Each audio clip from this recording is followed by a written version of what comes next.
All right, tell me you like the new thumbnail. It's pretty good, man. Tell me. I can tell you're reaching for perfection. You're trying to. God, I hate where this is I going. mean, it looks like the PSVR Gamescast Live kind of looks like you were typing and then like slipped a couple times for some of the letters, but and it's like all over the place, but it's pretty good. Like I like it. It's okay. It's got some style to it. You'll get there, Bryan. I'm proud of you. One day I will achieve the greatness of your thumbnails, AJ. Let's keep the cat. Cue that cat because I want to say what's up to Creeper Betty. Charlie Fister Game Cat says what's up. That game cat in the chat says another top 25. It seems like you do these every 2 weeks. Not complaining. That's we do them every 3 months. Hibsy the Game Cat, our local news scooper. Peepo the Pig, the mysterious Game Cat. Hello, Andrew Bailey. Hey, why is my thing scrolling down? LC2552 beats. Let me hear them beats. LC Twitter, the single player Game Cat says, greetings, fellow Mars colonists. We did it, you guys. We landed on Mars. Congratulations to NASA. NASA. Shapes, that's a big should we. Big should we. Big should we is landing on Mars. We should have done it like 20 years ago. But David Regan, hello. Patrick M. Debate is the best show, he said. Oh, I think you're going to like what we got in store today. It's going to be a bloodbath. Daddy Longlegs, JT Money, DJ, the Pumpkin Patch Kid, Herb, the 247 Game Cat, Sheeptimus Prime, man. Sinner 669, the Unholy Game Cat, Scott Escopius and Harry Fella, Mick Coles, Fat Boy Vernon, Carlos Cervantes, hello, Kyle Necht, Diz the Game Cat, I see you. Tax refund, the hour of his judgment has come. Game Cat Ben L, the Game Cat, Shen Musa, what up? OV3D, hello, Decepticon, oh yeah, Dan Kiefer, so many of you guys, hello and welcome. Oh, I thought I had more time. This is PSVR Gamescast Live, where we film live every Thursday night at 6 p.m. Eastern. We bring it to you live because that's what live means. Yeah, that's pretty much it. We talk a lot about PlayStation VR. And then this week specifically, we talk a lot about PlayStation VR.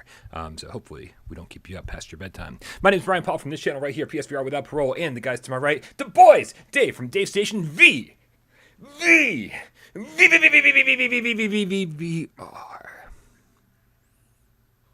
You're on mute. You're muted. Oh, it was so close to being an awesome joke. It was going to be great, but I fucked it up. But hello, everyone. Ooh la la, what do you have there, Dave? Ooh la this is my Space Channel 5 showed up. I'll show you guys later. I got the box in the corner. I'll grab it. Nice. Do a little mini unboxing. Did it come with the free DLC? I think it's probably downloaded automatically when you get the disc. It might be included on the disc, although no, they promised this thing way before the DLC was released. So how much was it? $1 million. Way too expensive. Way too expensive. $69.99. Nice for a game that it should be $20. $69.99. $69.99. Chew. And that guy on the right hand side of the screen, Chew, is AJ from the Underground. PSVR Underground. What is up, guys? Ready? Are you ready? I just want to let you guys know again.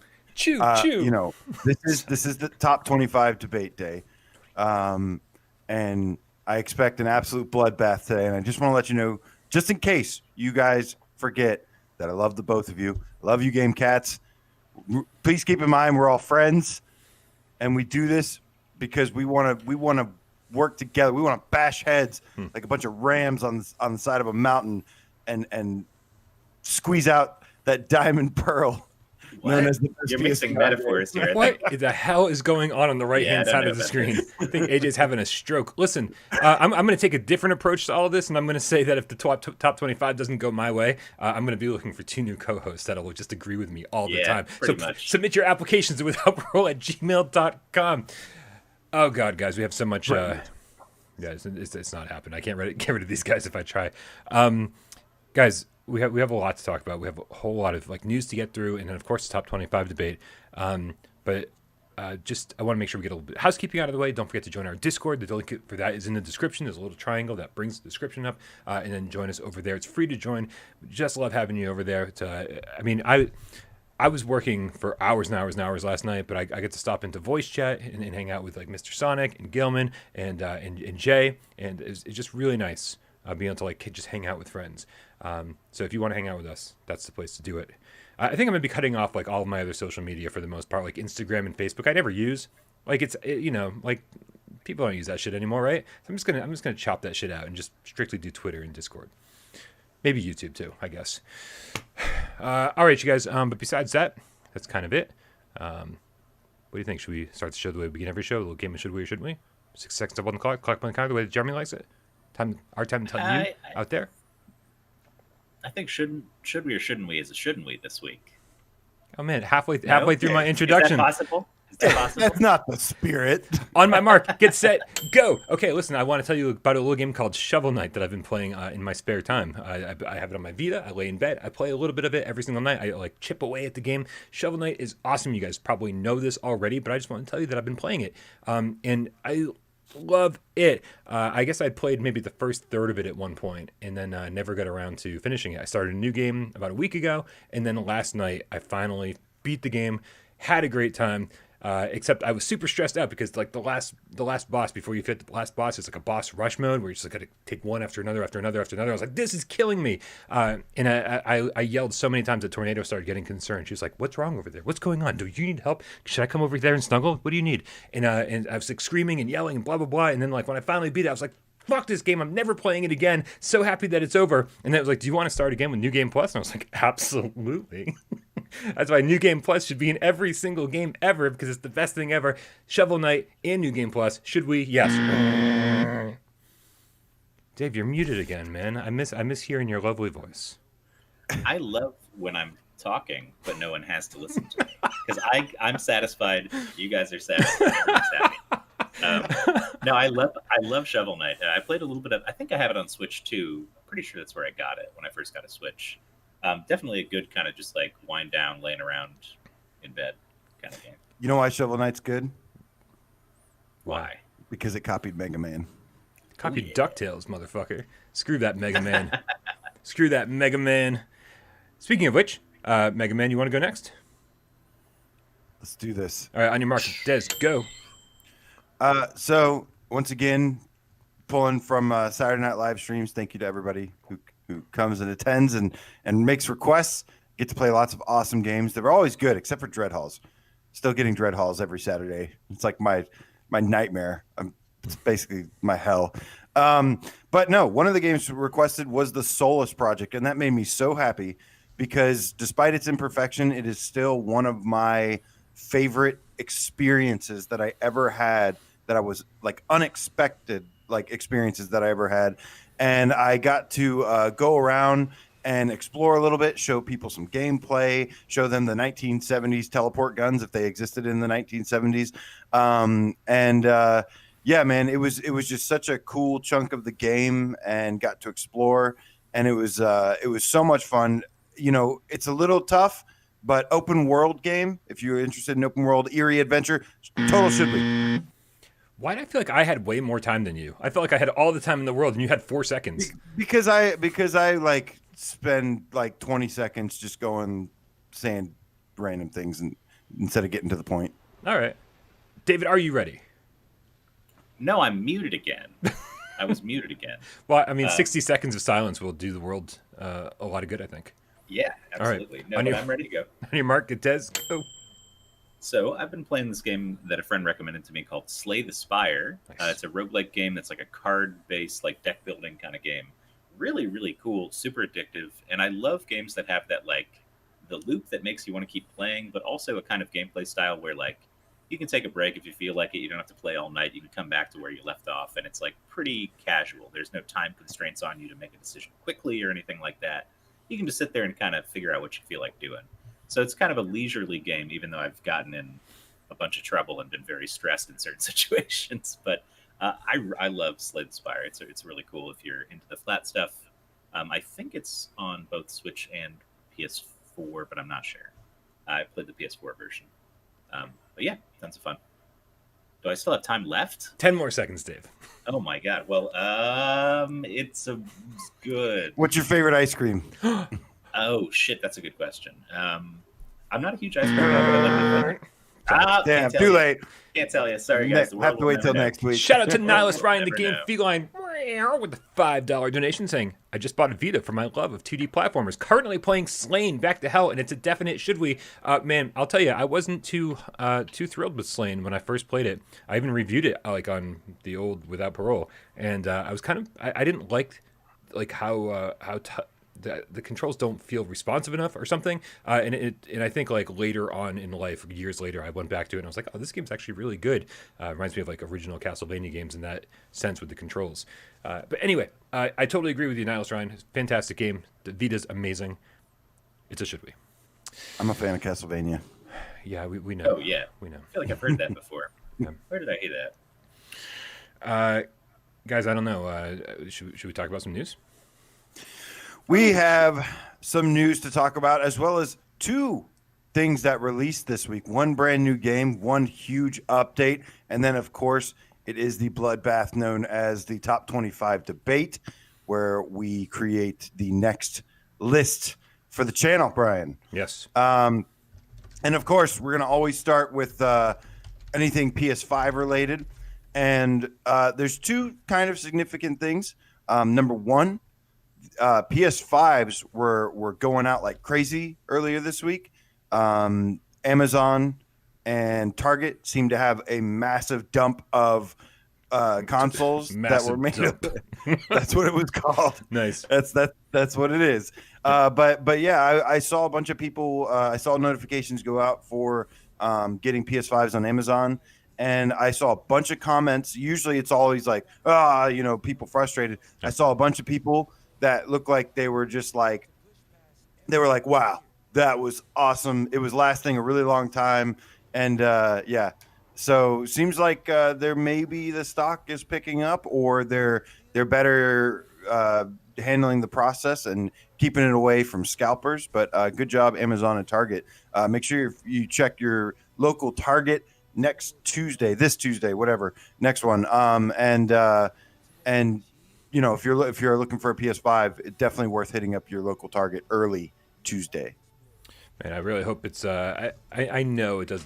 The end is not in sight as far as this is concerned. I know that like we're still going to deal with a ton of scalpers, and we're still going to deal with like a ton of allocation problems. But like, it's nice to see a little glimpse of positivity and happiness. Like a bunch of the cats were able to get one and stuff, because it's just been so painful watching all of this go down for the last couple months. A little glimmer of hope in an otherwise very dark world. Just kidding. This also, at least one of our game cats out there successfully managed to get a PS5. Congrats to Just Incredible. He snagged one. Yes. I know we've had people in our community just refreshing those pages, trying to get in the queues and stuff.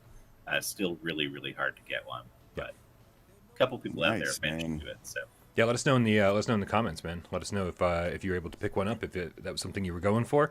Let us know if you went for it and you weren't able to get it. It would be nice to kind of get a GameCat consensus. So, in other news, guys, Firesprite is hiring for a VR adaptation of a massive console IP.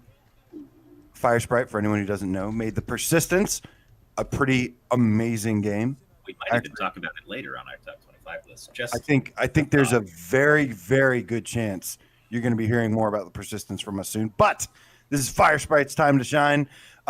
This comes from PushSquare.com, and they say job listings renew speculation regarding virtual reality Horizon spinoff. Now, what they say in the article from Sammy Barker says Firesprite, the studio behind PlayStation VR's surprisingly enjoyable survival horror roguelike The Persistence, is recruiting a string of new staff for a, quote, VR action adventure project adapted from one of the most original and successful multi-million selling console IP titles in the last 10 years, end quote. Previous job listings have referred to a, quote, multi-million selling action RPG and specifically referenced PSVR. Man, if only everyone didn't use the term RPG to talk about every single game ever made, then we'd be in a much better position to try to guess about this. But it does eliminate quite a few things. Yeah. Well, this is great news regardless, because Firesprite has shown that even without even knowing what move controllers are, they can make a super immersive and pretty groundbreaking early VR title for PlayStation VR. It was in the summer of 2018, what I considered the best game at the time that year. And that was when Moss was out, Sprint Vector was out, a bunch of other games were out, and came out of nowhere and crushed it. But yeah, a lot of games these days have action RPG elements, and I'm cool with that. I like working through the game to progress and level up and do something. Yeah, all I was saying was that it's just like once upon a time, RPG meant a very specific thing, and now it's like everything's an action RPG. Yeah, Yeah. God of War is an action RPG. Nier is an action RPG. Everything's an action RPG, really. Yeah, so I mean, if you have skill trees and upgrades and unlockables and all that stuff, it's eventually, yeah, I mean, I feel like played Tiger Woods games, or I used to play Tiger Woods games with my dad, and like you level up your character and like in ways that like you never used to before RPGs were more prevalent, before everyone started adding RPG mechanics. So it's I mean, like every single genre out there has RPG mechanics. So the question is taking that into account, what game do we think this is? That's a tough one, man. They had a picture that was from a long time ago. I think somebody reposted this on Reddit, but it's an old picture, and it had a book. It had all the things. It had all the screens of their computers on the desk kind of blurred out, but you see a character with like something orange in their hand. So to me, Squishies? It almost could be like Uncharted. I mean, I'm sorry, not Uncharted. Infamous. It could maybe be Infamous if that was like magic on his hand. But the other thing somebody pointed out when they originally posted that picture was that the book on their desk was a God of War book. And I think they said nice. They were like nice eye or something to the person that said that. But it was like a God of War art book or something, I believe. So if that thing, nothing that I saw in the picture looked like it. But yeah, being in the last 10 years in an action RPG, 10 years tells me it's got to be at least a PS4 title, which is why I think Horizon is a good guess. But I don't know if I'm completely convinced that it's Horizon. I'm trying to think what is a big IP that they could be a good fit for, like based on what they've made in the past, right? And I can't think of anything that's an action RPG unless you're talking about like, well, they wouldn't call Dead Space an action RPG probably, and EA would never let them touch it. So that's probably not the one. I don't know. I can't even think of what it could be. Really, I'm just waiting to be surprised. I'm ready. What are the games you guys know of that have characters with glowing forearms, orange glowing forearms? I don't know. Because I say Infamous, but that's like, to me, that's more than 10 years. Well, isn't that also in a Insomniac thing? Yes. No, Sucker Punch made Sucker Punch. Sucker Punch. Yeah, I always confuse them. Tsushima too now. Are they owned by Sony at this point? Yes. Sucker Punch. Okay. Almost 100% sure. It's going to be. Yeah. Yeah, I mean, obviously, I think Horizon's an awesome bet. Saying that the last 10 years is, I mean, unless they're just kind of saying that off the cuff, they're saying, oh, in the last 10 years, instead of saying specifically the last decade of games, like specifically meaning this series originated in the last 10 years. Because Infamous, I think, was beyond 10 years ago. And Uncharted was beyond that. I would say Horizon would be the clear cut answer here, especially since VR developers have such a fascination with archery in VR. I do think that being able to select different weapons and using Aloy's bow and arrow in VR would be a big deal, and I think it would be obviously very cool to do and use some of her tools and weapons that way in VR. But yeah, I don't know. This could be pretty much anything. Yeah, Jamie House says Kratos has glowing orange forearms when using the Blades of Chaos, and and on top of that, there's the book that they said would be God of War, or they thought was God of War on there. So that makes sense. The only problem with that is that when I saw the character model, like, it didn't look like Kratos at all. Well, the other thing is a lot of developers are going to have design documents and books and stuff about God of War, because if they're making an action RPG, you kind of want to look to the best ones in the genre. Yeah, so like for sure. It could just be that developer was like getting inspiration, or that they like to have that on their desk to consult every now and then, as opposed to it being a God of War game. Right? Yeah, it'll be interesting. I'll be really interested to see how if it's a God of War, if it's Horizon. Obviously, I think I'd prefer a spinoff, but I don't know. I just would really, at the end of the day, want it to be really fun. But huge project for Firesprite, and this was taken again from a article showing that they were hiring, and pretty much seems like it's going to be on PSVR. Yeah, for sure. I'm definitely thinking at this point, a nice PSVR 2 title.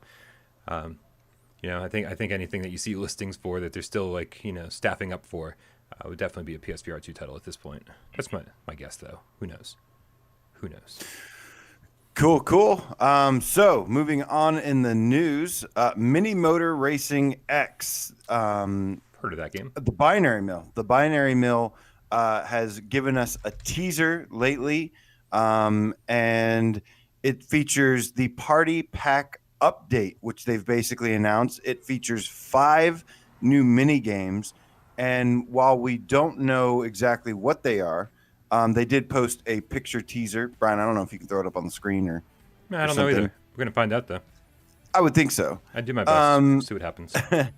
Now, so they actually were asking. They were having some fun with Twitter, and they were saying, "What do you guys think it is?" And one of them they did actually show, and I think it was a bomb mode. Like they showed like a little bit of. They said everybody guessed this one right. They said there were a few correct guesses for this one, for this first new mini game, and it's called Bombs Away, and it shows basically a bunch of cars carrying bombs. I don't know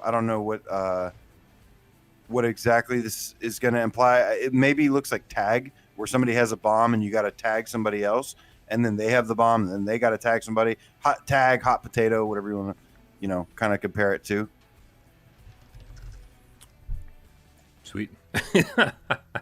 Yeah, these I was looking at those images trying to figure out what the mini games could be, and nothing was really jumping out, but the fact is like what was it was like the kind of like Rocket League-esque mini game, what bumper ball. Yeah. I was like, that was fun for like a few minutes, or like maybe even like a half an hour or something, and then like I had no desire to go back to it, like I did with the campaign, and even the campaign was pretty much a grind in this game. I've got a little bit of love for this game, just because it reminds me of RC Pro-Am quite a bit, and like the first person mode is really cool too. They gave us that with car interiors and stuff, so they've been like steadily updating this game in response to player feedback. But like, I don't know if mini games is what is going to bring me back to this game. Like if you gave me like 5 more courses or something, I'd be like, oh, hold on a second, or a new vehicle. I'd be like, okay, wait a minute, I might want to go back and do that. But I don't know if mini games, just feel like it's a lot of work for something that might not rope me in for very long. Yeah, fair point. Yeah. Can we just point out that regardless, Binary Mill is crushing it with keeping their games updated and adding more content. They did the Rush VR, the Molten Lava place, great. which was awesome. Yes. And they actually, I think, added like some other, and it was like the free flight, the all the collectibles. That was so good. They didn't have to do that, and it was just such a great bonus. This Christmas, they got the Gun Club SWAT DLC that came out and was really cool. Had like a bunch of new modes. I, for one, I'll be honest with you, I like this more than the thought of just new tracks, because the tracks, while they look stunning and they're cool looking and everything, they're very like small and repetitive, and it created like this grind through the campaign. And I agree with you that I liked Bumper Ball, but it didn't have like the depth. So I'm hoping that this party pack does have that social kind of fun with friends impact to this game. Especially, I mean, you see other ones, you see like a claw machine, you see like some Coliseum stuff going on. There could be some really, really fun modes. And just one more note on the way they updated this game.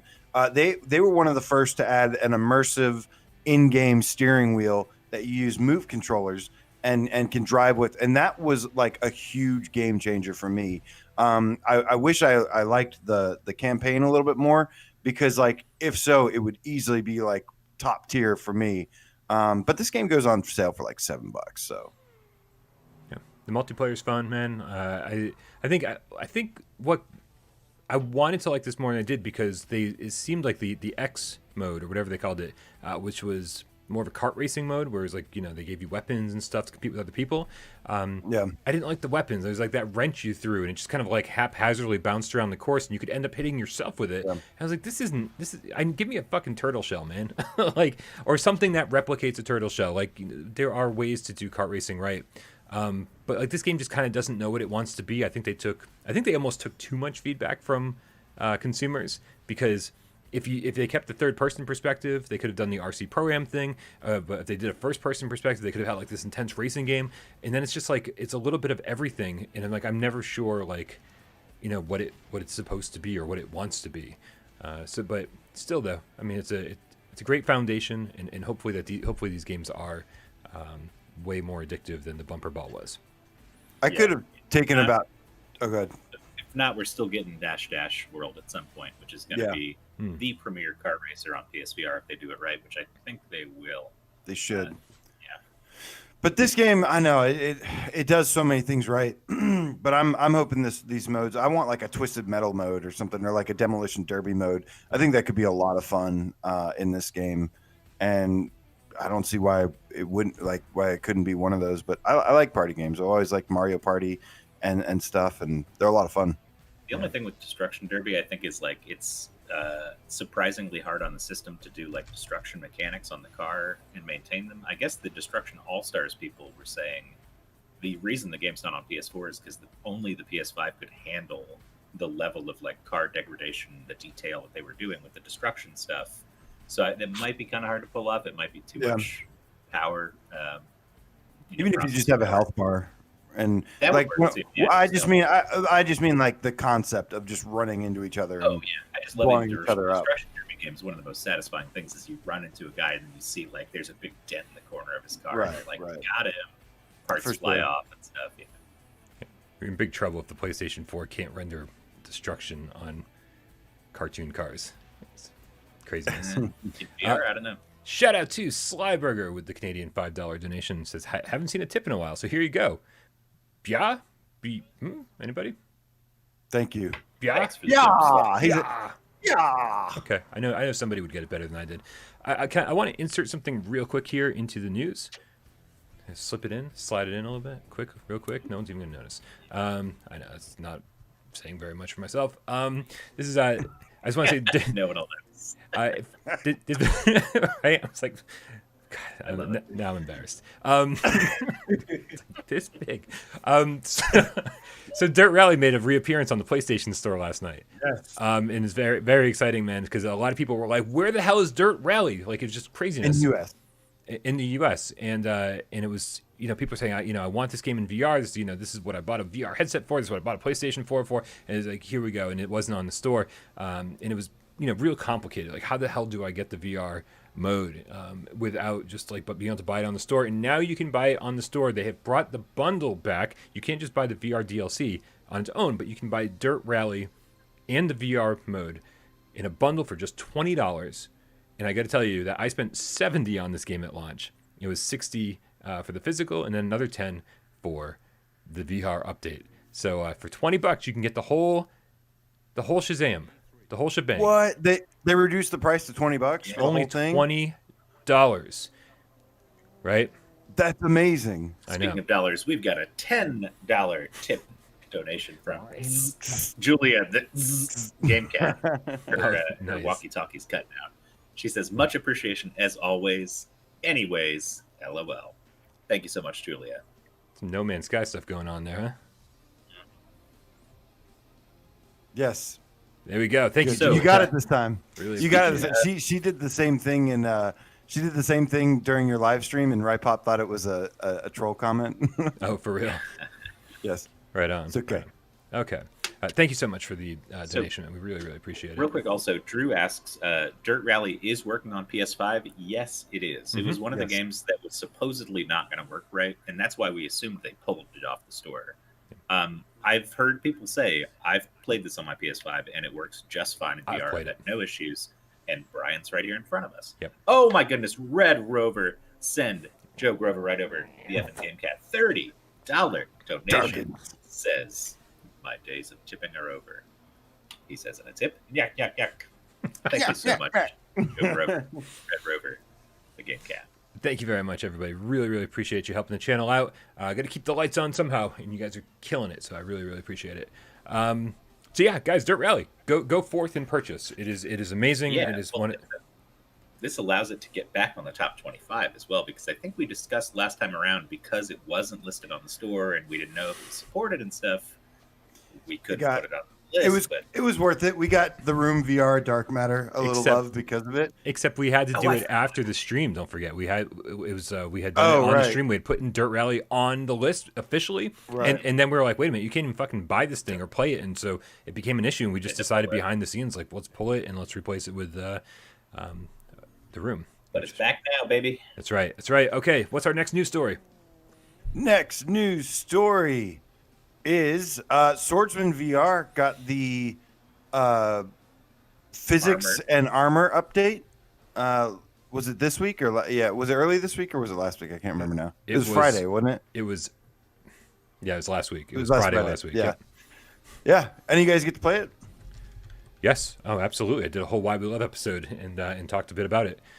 I loved it, man. I loved it because it's like it was tough. I felt here's I'm like I don't know what to say. Here's what I'm gonna say about it. What I'm gonna say about it is it's a little frustrating when you just like keep bashing someone in the head that has like armor helmet on, right? And nothing's happening. The life bar is not going down at all. And I was like, well, this would be way better if you bash that helmet enough and it's fighting Viper style, like the thing finally cracks or breaks and falls off and then exposes the character, right? It's like the armor physics, what it does is basically any place that's armored is impenetrable. And so it makes the game way, way harder, and that's fine. I like the difficulty spike. That's it's fun. Already kind of hard. I mean, it could be pretty hard. Is this an option or is it just across the board? Optional? Okay, that's what I figured it would be. And what I'd love to see is something where, like, realistically speaking, if you're denting a guy's helmet over and over again with a giant sword, he's getting brain damage in there, and he's not doing too hot anymore because you're actually crushing parts of his skull, even though it's like protected him. So I feel like they should get like loopy or something if you hit them too many, like a stun. You bash him a bunch, and then he goes, and then you can get him in the gut or something. After the battle, he's unable to read or write. Yeah, pretty much. He's got like CTE essentially. I totally agree. Like, especially if it just takes down like a little bit of their health or something at the very least. I think that'd be pretty cool. They are pretty armored. So one of my favorite things to try out was they had this option in Swordsman where it was like you had to hit certain pressure points and only those points would do damage. And I feel like it'd be cool to have like a few more pressure points other than the thighs and the legs, or it was like the thighs and the elbows were like the main things. And then like, some guys don't have helmets and stuff. So I think they have a lot of armor, but it does say right there in the thing that this is experimental, that they're going to continue to work on it and make further adjustments to it. But the way it works, I think it works really well. I like having to go for certain pressure points and I think it just feels more immersive this way. And, that's what VR is all about, is being as immersive as possible. Here's a question I have too. So your character wears armor, you upgrade armor, you buy armor in the store and stuff. Does that affect you positively in any way? If Probably a guy hits not. you, does it bounce off your armor? I think I died pretty much as frequently as I always died. So I feel like if they get their real armor, I ought to get my real armor too. And if they're trying to hit me in the face, it should bounce off if they try to hit me in the face. These are little, if Alec is watching this show, if he watches it later, do all this stuff. I know you can do it.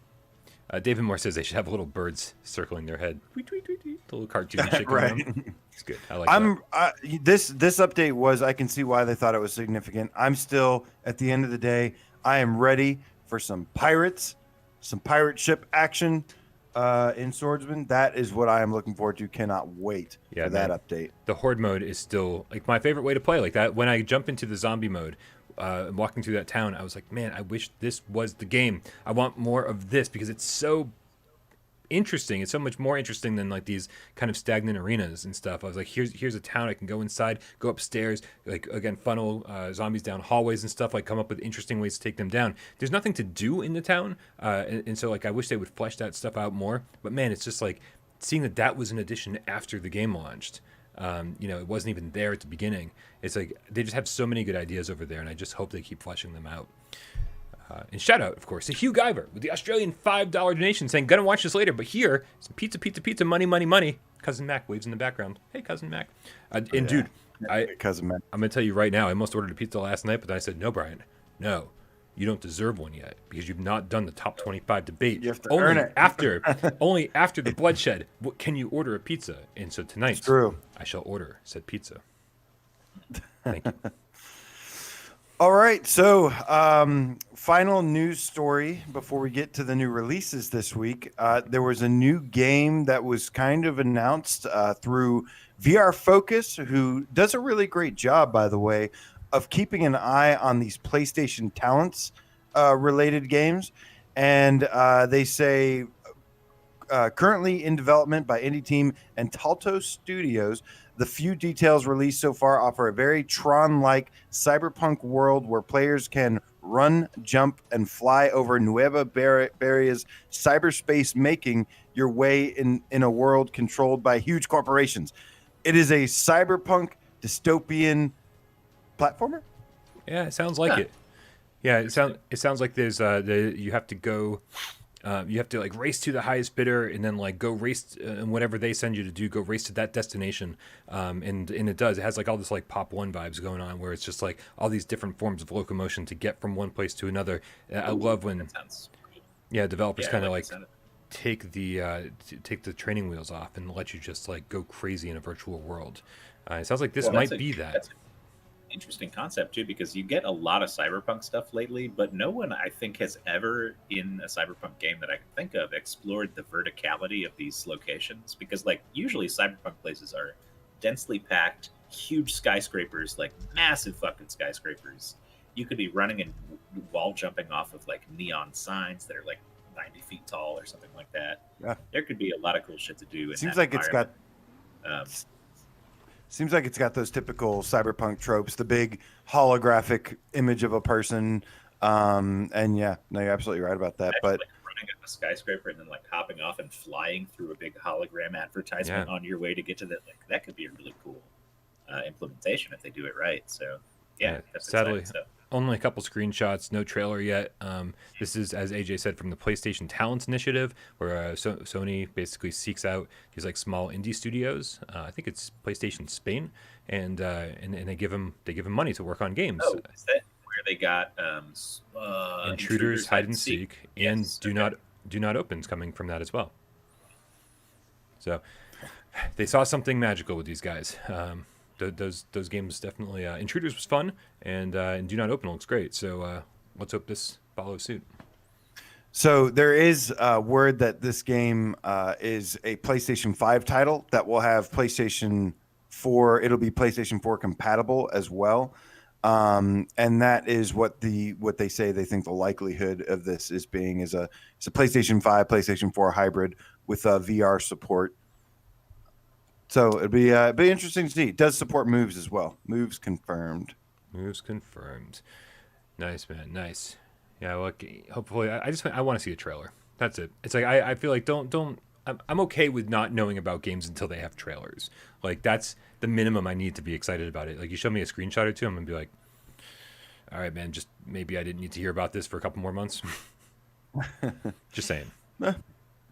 I'm not. I know a lot of people are against like showing a game too early, and to some degree I agree. But I don't know. I'm usually cool with kind of. I'm more against spoiling everything in the game than I am showing a game's progress like too early or something. But I don't know. Everyone's different, I guess. I don't know. We got a couple new releases this week. Yeah, so that's it for the news for now. We kept it kind of light this week. I mean, the news was a little light, but there was some really great stuff, obviously, as you can see. But there's one thing to mention. We're going to go through the full sale next week, but there is a big sale going on right now. And Brian, I think you wanted to mention something significant about the sale. I mean, like Hitman 2's on sale for what, less than $20, and that is, you know, if you've got Hitman, if you've got Hitman 3 and you've been waiting for a sale on, you know, on 1 and 2 because obviously you can play those games in VR if you own Hitman 3, man, just get it, man. Like that is, don't wait. Like we'll talk about it next week, you know, and there'll still be plenty of time to get it next week. But like just that, of all the games on the sale right now, get that in Dreams. Yeah. Don't.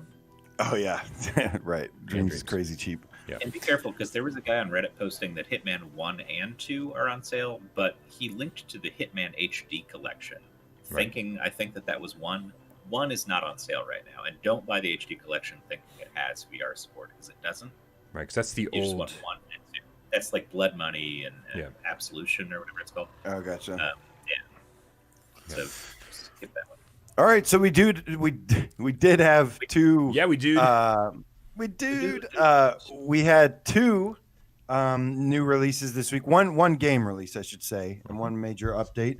And that game release, you guys, was what? Oh, Moose Life. Yeah, I didn't know this was audience participation. Moose Life. I actually forgot the name for a second. Okay. I'm not gonna lie. Don't you have to run a show in front of you?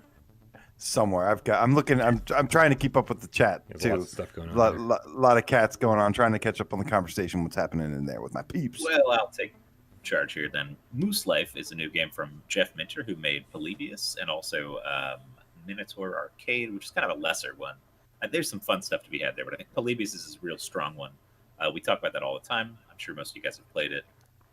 Super trippy, kind of pixely, like retro inspired. This guy made Tempest 2000 and all these old kind of like retro games, so he keeps that style, you know, even though it's 2021. Moose Life is crazy. It's one of the most overwhelming like VR visual experiences. Like you don't know what the fuck's going on in a really, really good way, though. I would say, like it's just washes over you. These colored pixels in a really cool way. Nobody does pixels like this dude, and I really enjoyed it. What are you guys thinking? I'm a little fascinated. I'll stick with the style conversation that you were kind of on before I even talk about Moose Life specifically. But I am fascinated because it's, you know, like we're talking like Atari retro graphics here, like Atari or like that era arcade game. And so it's, I mean, I don't know like what the market is for that, like who's super nostalgic for that. Like I lived through it. And I'm like, and I usually get nostalgic for like the 8-bit, 16-bit era, and I'm even like nostalgic for 32-bit stuff. You know, you guys know I love like pre-rendered backgrounds, 3D, you know, polygon characters, that kind of stuff. But it was, you know, but this I'm always curious about. I'm always curious to see who it appeals to, because for me, I don't look at this and go, I need to play that. That reminds me of my childhood, because that, even though it was my childhood, it's not what I'm nostalgic for. But then I get into it, this Polybius, and then like his Minotaur Arcade stuff. I get into this, and it's so much fun, and it's so addictive, and it's got the feel of an old school Atari 2600 game or old school arcade game, and that's what he captures even better than the aesthetic. It's just like this addictive, I just got to play this one more time, like arcade style game. And this, I played it yesterday and I couldn't stop playing it. The nice thing too is there's a little bit of like modern nice to have stuff. Like you can restart from any level that you've gotten to, instead of starting at the very beginning of the game. You know, classic arcade games would never allow you to do a thing like that. And there's different modes you can play through. There's like a free run mode and a pure mode and a normal mode, so you can change it up that way a little bit. But yeah, I feel like it's cool like the old games, and it's hard still, but it's a little more generous. It's a little more generous with the player, you know, in terms of not being the most difficult thing in the world. Nihilist Ryan says this is my favorite one yet of Jeff Minter's. That's the thing. So I'm definitely a fan of this game. I streamed it Tuesday when it came out. I'm gonna stream it tonight later. Actually. Sirens on. Yeah, It was really fun. I'll be honest with you. Like Polybius, when I first played it, didn't completely grab me. Um, and I think for some people that don't that really want like to experience VR for like the like reaching out, interacting kind of thing, it's not one of those types of games, but it is visually, I think, really brilliant. And it gets pretty crazy to the point to where like it starts out pretty challenging. I don't know. Did you guys think it was pretty challenging at first? Oh, absolutely, yeah. Well, it just gets more challenging, and there's more variety of enemies, and there's more music, which changes up. And that was one of my favorite things. That's when Polybius actually grabbed me. And then it's got like the messages with all these funny, like really funny messages. My favorite part, one of my favorite parts in this game too, is how you can control going forward and back. Yeah. And I felt like that adds a really cool dynamic to this, where it's like it's not just pushing you forward on rails. You control it, and you use that as part of the gameplay. And you can't just go backwards the entire time because there is stuff behind you. Well, you can also flip between the top and bottom floors Yes. too. There's 2 panes where there's stuff going on. So not only can you move forward and back, you can flip upside down and deal with the shit that's on the top, and then flip back down. Right. And it gives you this like huge box space thing, and there's so many pixels and colors everywhere, and it's pretty crazy. I actually ended up beating it the other night. I think it was Tuesday night. I ended up beating it. There's 50 levels, but then there's a couple other modes. I think I'm pretty much, unless I want to continue raising my score, because like you said, there's a cool checkpoint system with this game where you can leave and come back and just continue right where you left off. And then if you've beaten the game, you can even push your high score even further. I got top 7 global the first night. Good. There were 7 people who owned it. No, there was definitely a lot more, and the people that had the high score had like, really really high scores. But I was proud to make a little stamp there. But yeah, man, the up and down and the maneuvering and the gameplay. I think if you're just a fan of like classic games at all, or grew up with retro games and stuff, I think there is a place for Polybius and Minotaur Arcade. Now, I have the burning question here, guys. What do you think is better, or are they just equal? Polybius or why can't I remember the name of this game? Moose Life. That's a tough question. I mean, I like them both a lot. Yep. In different ways. They do a lot of the same things well. I mean, I think with the Jeff Minter game, you want to talk about the gameplay, and now it's an arcadey retro throwback, but you also want to talk about the fact that it's almost like transcendental, like meditation shit. Like the way this stuff comes at you is like no other game really serves up visuals to you in VR, except like Tetris Effect is a very tame version of the same thing. But this is just like stimulus overload to the point where it becomes like this interesting feeling that you get from playing the game that is kind of trippy, kind of psychedelic. I mean, if you are into, acid and mushrooms and stuff, you're going to love this game. Like, this is for people who like trippy stuff and psychedelic stuff and interesting experiences. I don't take stuff like that, but this gave me that kind of experience. Like it's basically a game that makes you feel like you're on drugs, but you're not, and you don't have to do that and stuff. So you have to. It's still good. if you are on drugs playing this game, God help you. Because I don't know, that I couldn't even imagine what that would be like. But you might just settle into a flow state, because the game kind of throws a lot at you. But if you just like Polybius did, even though it's really overwhelming, you kind of just trust your gut through it, and you can kind of get through most of the time, which is a game design thing that I like. When you feel like there's too much, but you still get through it. Pretty fun. Yeah, I don't know. I mean, I don't think I prefer one game over the other in terms of this or Polybius. They're both, awesome games that would fit right into the time that they pay homage to, and I love them both, man, for different reasons. I was so shocked when I started playing it, and I realized I could move forward and backwards. And I had control over the moose and the speed and the velocity, all that and stuff. Against sirens, damn, it's crazy here in Worcester. And but there was like an intensity that was missing that I loved in Polybius, where it was just like not. It was like, with this one, I was playing way more tame because I was allowed to. Sorry. Wow. Yeah, right. It's crazy. But I mean, both fantastic games, and I don't know if I prefer one over the other. Shenmue says, "I'm so gonna play this game on You drugs." won't be the only one. Yeah. Man. I've heard Yeah. people online So like, "Previous, bro." I honestly, I can't decide which one I like more. I'm pretty much equal on them. I think maybe Polybius might be a better one to start with because it came first, and Moose Life has like more dynamics, more challenge to the gameplay. So I feel like Polybius might be a better starter one, but they're both awesome, man. And I think they're both the like again. I kind of these games grew on me once I gave them more and more of a chance, and I really, really enjoyed them, and they're just so much fun. Yeah, I think Polybius is more straightforward. Not only because you're moving straight forward constantly the whole time and you don't have any choice over it, but like Literally. as a player, it's a little easier the first time you play that game to realize what's an obstacle and what's a good thing and what's a bad thing. Because in the beginning of Moose Life, I was running into stuff that I thought was a pickup and hurting myself and then shooting things that I thought were enemies and they weren't enemies. Right. The game didn't really lay it out for me as simply to understand as I think Polybius did. But you get the hang of it pretty quick. I mean, you realize, oh, I won't run into that guy again. And then, after 15, 20 minutes, you got the hang of it, I think. Yeah. And I will say that if you've seen any gameplay footage, like it doesn't do it justice seeing it on the screen. No. Like when you're in VR and you see all this stuff, it is so overwhelming at first. But then like the more and more you play, like the easier it gets to kind of like figure out where to focus your vision and figure out the gameplay. And at one point I was just pushing forward full speed, jumping up and down.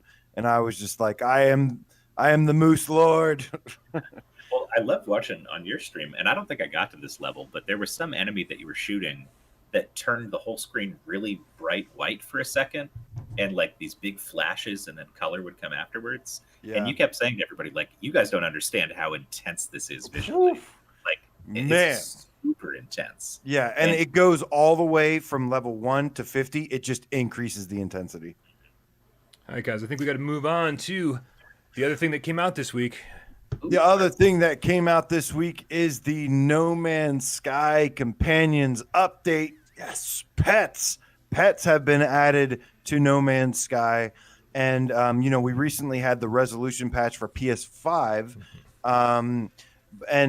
Yeah, man, this is what I appreciate about this is that it adds a new dynamic to No Man's Sky. And it's not just, oh, I can summon a pet and it just follows me around. It's not a cosmetic thing. There's so much depth and thought put into the way No Man's Sky has added pets. And I think that is really, really cool. The headline here is Infinite Pokemans. Yes. You can have all the Pokemans you want. Because, I mean, really, you can capture any creature you find on any planet anywhere, and they're all, there's a zillion of them. So it's cool. I mean, like, you get your little screen where you can customize him and feed him and pet him and kind of level him up and everything. But then you can also go ahead and trade these with other people. Like, you can use them, as AJ said, they'll gather resources and do other stuff for you. So it isn't just like a cosmetic thing, like he said. I didn't get to go too deep into it. I played maybe 45 minutes, and I got a pet. A couple pets followed me around, cool little crab guy. I just think most of these creatures are still so ugly that I don't want them as pets. There's so many terrible looking creatures in No Man's Sky. Like the generation is pretty good for the most part, but sometimes you'll come across a planet and you're just like, that guy, it's not going to be my pet. I'm not taking him anywhere. Yeah, I agree. It's a good looking game, but the character models and character designs could use a little bit of work. I get Alien is supposed to be like weird and strange and stuff, but like I don't know. I grew up with Pokemon. Pokemon is like, I found one cute one who looked kind of like a Pokemon, as close as I could get. Well, if I'm gonna have pets, I want them to be adorable. Like I didn't just like pick the first cat that came my way. You know what I'm talking about? All the ugly cats that I saw for years and years and years. I was like, no, I'm sorry, I'm waiting for the perfect cat. And I found Tornado, and she was perfect. So I just want to, I would love to have an assortment of pets in this game, but that is, but I haven't gotten there yet. I restarted the game on yesterday's stream, and I don't mean to catch you up. Yeah, but we've got a big tip from Hank, not Hank, called 10 euros. says, "Why'd you guys have to do this debate the night before my big meeting? Sorry, I can't wait to see tomorrow where Hitman ends up. If it's not top 3, I'm coming over to get my money back." All right, well, there are no refunds here, Hank, but you might get what you wanted. We shall see. We shall see. Not too much longer. I don't want to disappoint you too early, man. But you might want to stick around to get your voice heard, because if you don't. So let me tell you guys something real quick about No Man's Sky. The game is procedurally generated. Everything looks different, but it kind of follows a same kind of pathway. And what I've noticed, and I don't know if this is just coincidence or if this is because of the procedural generation, is that my older save file, which actually works now because of a crash fix in this update, there's still one area that kind of crashes, but it's nowhere near as bad as it was. I noticed that once I have upgraded my warp drives and stuff to be able to go to more exotic planets, because you can't go there from the start. You have to upgrade your ship and be able to do these things. It seems like my older save file, I find these more rare, more unique, more special looking kinds of creatures. So I really strongly actually disagree with that the animals don't look cool or anything like that, because the stuff that I've seen look incredible to me. Now, I know you did see my stuff and you said, yeah, no, it still looks ugly. So I don't know what to tell you there. But I do think there is something in the procedural generation that makes it so that the longer you play, the more the cooler stuff you end up finding. I mean, it's all about exploration. It's about exploring the universe. Yeah. So it's definitely still, I mean, every time they get a big update like this, I want to go back in and check it out. But the way No Man's Sky works is there's all these systems laying on top of each other, and you can't really just dive in one sitting and see all that you want to see of this new update or any new update that they have. The first place I went to try and get pets was this solar system or this universe, galaxy, whatever it was, where all the planets were completely barren and dead. And I spent 20 minutes looking around for anything useful, and they were all just dead planets. And I was like, well, fucking, there goes 20 minutes. And then I had to warp somewhere else. And so it's still No Man's Sky at the end of the day, even when it gets these updates. You're not just going to pop it on and have a bunch of Pokemon immediately. It still takes the same amount of fucking around and exploring and as anything in No Man's Sky does. But I love when they add new stuff like this. One of ever since the next gen update, the Origins update, the biomes and everything have been expanded. There's more variety. There's more numbers of animals and fauna and flora and stuff. And one of my old things with No Man's Sky was that oftentimes you'd go to a desert planet and it'd be boring. You'd go to a snowy planet and it'd be boring. You do run into those occasionally still, but I can tell you for sure that there are so many planets now that I wouldn't think twice about going to. And now I have to go to them because I just never know what is going to be there. There's a lot of surprises. There used to be some planets that were just rocks and stuff. And I was like, well, that's not really the case anymore. There, even what used to be my least favorite, most dull planets now have some surprises for me waiting. And I love that about this. There's every single planet that I've seen so far has had a reason to go and explore at least a little bit. I will say I did come across something that was really fun in that way, and sort of oh wow, okay, this is really using the PS5 horsepower, and this world looks great. The way they're doing this looks great, because I landed on a planet that was having a superheated thunderstorm or something, and I couldn't see shit. It was terrible outside, no animals anywhere. But I don't know if you guys have seen this. The world around me was warping as if the heat was affecting my vision, which I don't remember seeing that strongly on the base PS4 version. But it's a really nice graphical effect. But then when the rainstorm went away, it led to this beautiful, gorgeous, colorful world with creatures everywhere. And it was a really nice sort of oh, wow, I guess I shouldn't leave. This place is great. It just, something about the new graphical update made that transition really pop for me. Going from a planet that seemed so harsh, and then the storm passes and you're in this beautiful wonderland where everything is blue and yellow and gorgeous. And so, I didn't get to try it out enough with the PS5 update beforehand, But going back for this, the graphical quality really is noticeable, like super noticeable. You're muted, AJ. I get to say that now. I was just like, oh yeah. And you know, this is the thing too, is my final thoughts on this this update, other than being just amazing, because this is actually something I wanted, even though I never really was like vocal about it. This is absolutely something I secretly wanted. Was that like the depth? Nothing they do with these updates is just like an afterthought or something that's just barely tacked on. There's a part of this update that I haven't even explored yet. I mean, you can get not only multiple creatures or pets, companions, but the way you interact with them, and you can pet them, give them treats. You can attach accessories to them, and they do stuff like scanning for you or mining. You give them commands and stuff, and it does matter how well you treat them. The better you treat them, the longer you have them, the more your bond grows, and the better they do what you want them to do.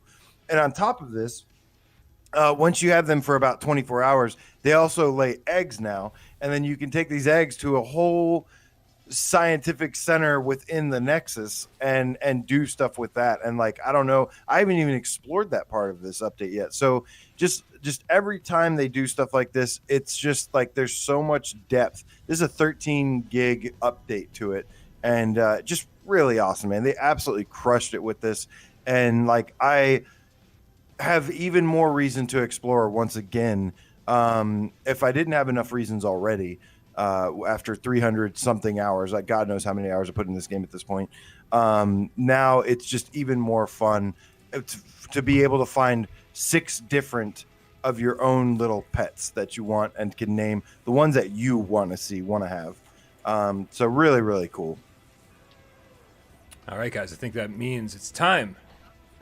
Woo! Ooh, dreaded, much awaited. We don't want to get too late, man, because we know that sometimes these top 25 debates can last for a very long time, and the last thing we want to do is be here for 4 hours tonight. But guys, I think we are well equipped and well prepared. We've done this a few times before, guys. It is time for the top 25 PlayStation VR debate. We've done this a few times, so we kind of have a system in place. I do want to say, though, off the bat, we've had some conversations behind the scenes and stuff, talking about like what's warranted, what's not warranted in terms of like what we should be concerned about. And the thing and I want to say a couple things. I thought of 3 things as I was putting my list together. And one of the things is that like if a game has an active or non-active player base, it doesn't matter. That is not the game's fault, and there's many ways to get a group of people together, including our Discord, let's go play some Sprint Vector. There's no one playing Sprint Vector right now, but you can get a group together, and Sprint Vector is awesome. It's not the game's fault. Don't blame the game. So we don't say that. We talked a little bit about the PlayStation 5 hardware when games like No Man's Sky look really good on PlayStation 5. But then on PlayStation 4, not so good. Same with Dreams. Very blurry. People say it's unplayable on the OG, but on PlayStation 5 it looks beautiful. The fact is like it's sort of like I'm making a list from my personal perspective, and from my personal perspective, I'm playing on PlayStation 5, and I'm not going to disparage a game because I'm not playing it in the best way that I can. There's things like games that support aim controllers, and they're not nearly as fun when you use a DualShock 4. So I rate it playing an aim controller. I rate these games playing a PlayStation 5. So I just want to kind of clarify that a little bit. It's time for next gen, baby. PS5 is here. I know not everyone's got one yet, but it is next gen. This is the second list since PS5 has been out. Yeah, and I'm gonna kind of. Oh, sorry. Go ahead. Well, I just want to say we're also very understanding of the fact that like we get that not everybody has a PlayStation 5, but we do want to rate the best versions of these games possible for this list. Absolutely. Yeah. And not to immediately undermine you, but I kind of went the opposite way when I was thinking about this, and my mentality is not enough people have PS5s yet for me to say that because this game has a great PS5 patch or something like that, that it makes the game better for everyone in terms of being on this list. So that's what I was thinking. So I think we're kind of coming from opposite perspectives there, but it should be an interesting discussion. Yeah, absolutely. Because I know like most of you guys out there who want PS5s and want to play these games to the best version, like No Man's Sky specifically, or Dreams or something like that, it's, you can't experience what we're talking about yet. And so I feel like that's worth considering. So. All right, then. So, guys, here's how this works. So we're each going to read through our top 25 lists from, I think, bottom to top. And I'll go first. Here we go. I'm going to pop it up on the screen here. Number 25 is Immortal Legacy. Number 24, Iron Man VR. Number 23, Demo Reborn. Number 22, Golem. Number 21, Ghost Giant. 20, The Exorcist, Legion VR. Number 19, Separation. Number 18, Dirt Rally VR. 17, Blood and Truth. 16, Rush of Blood. 15, Borderlands 2. 14, Pistol Whip. 13, Firewall 0 Hour. 12, Until You Fall. 11, Wipeout Omega Collection. 10, The Persistence. 9, Skyrim VR.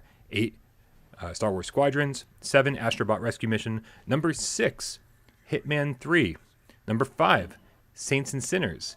Number 4, Beat Saber. Number 3, No Man's Sky. Number 2, Dreams. Number 1, Resident Evil 7. Now, this is an interesting list because you've already thrown in some...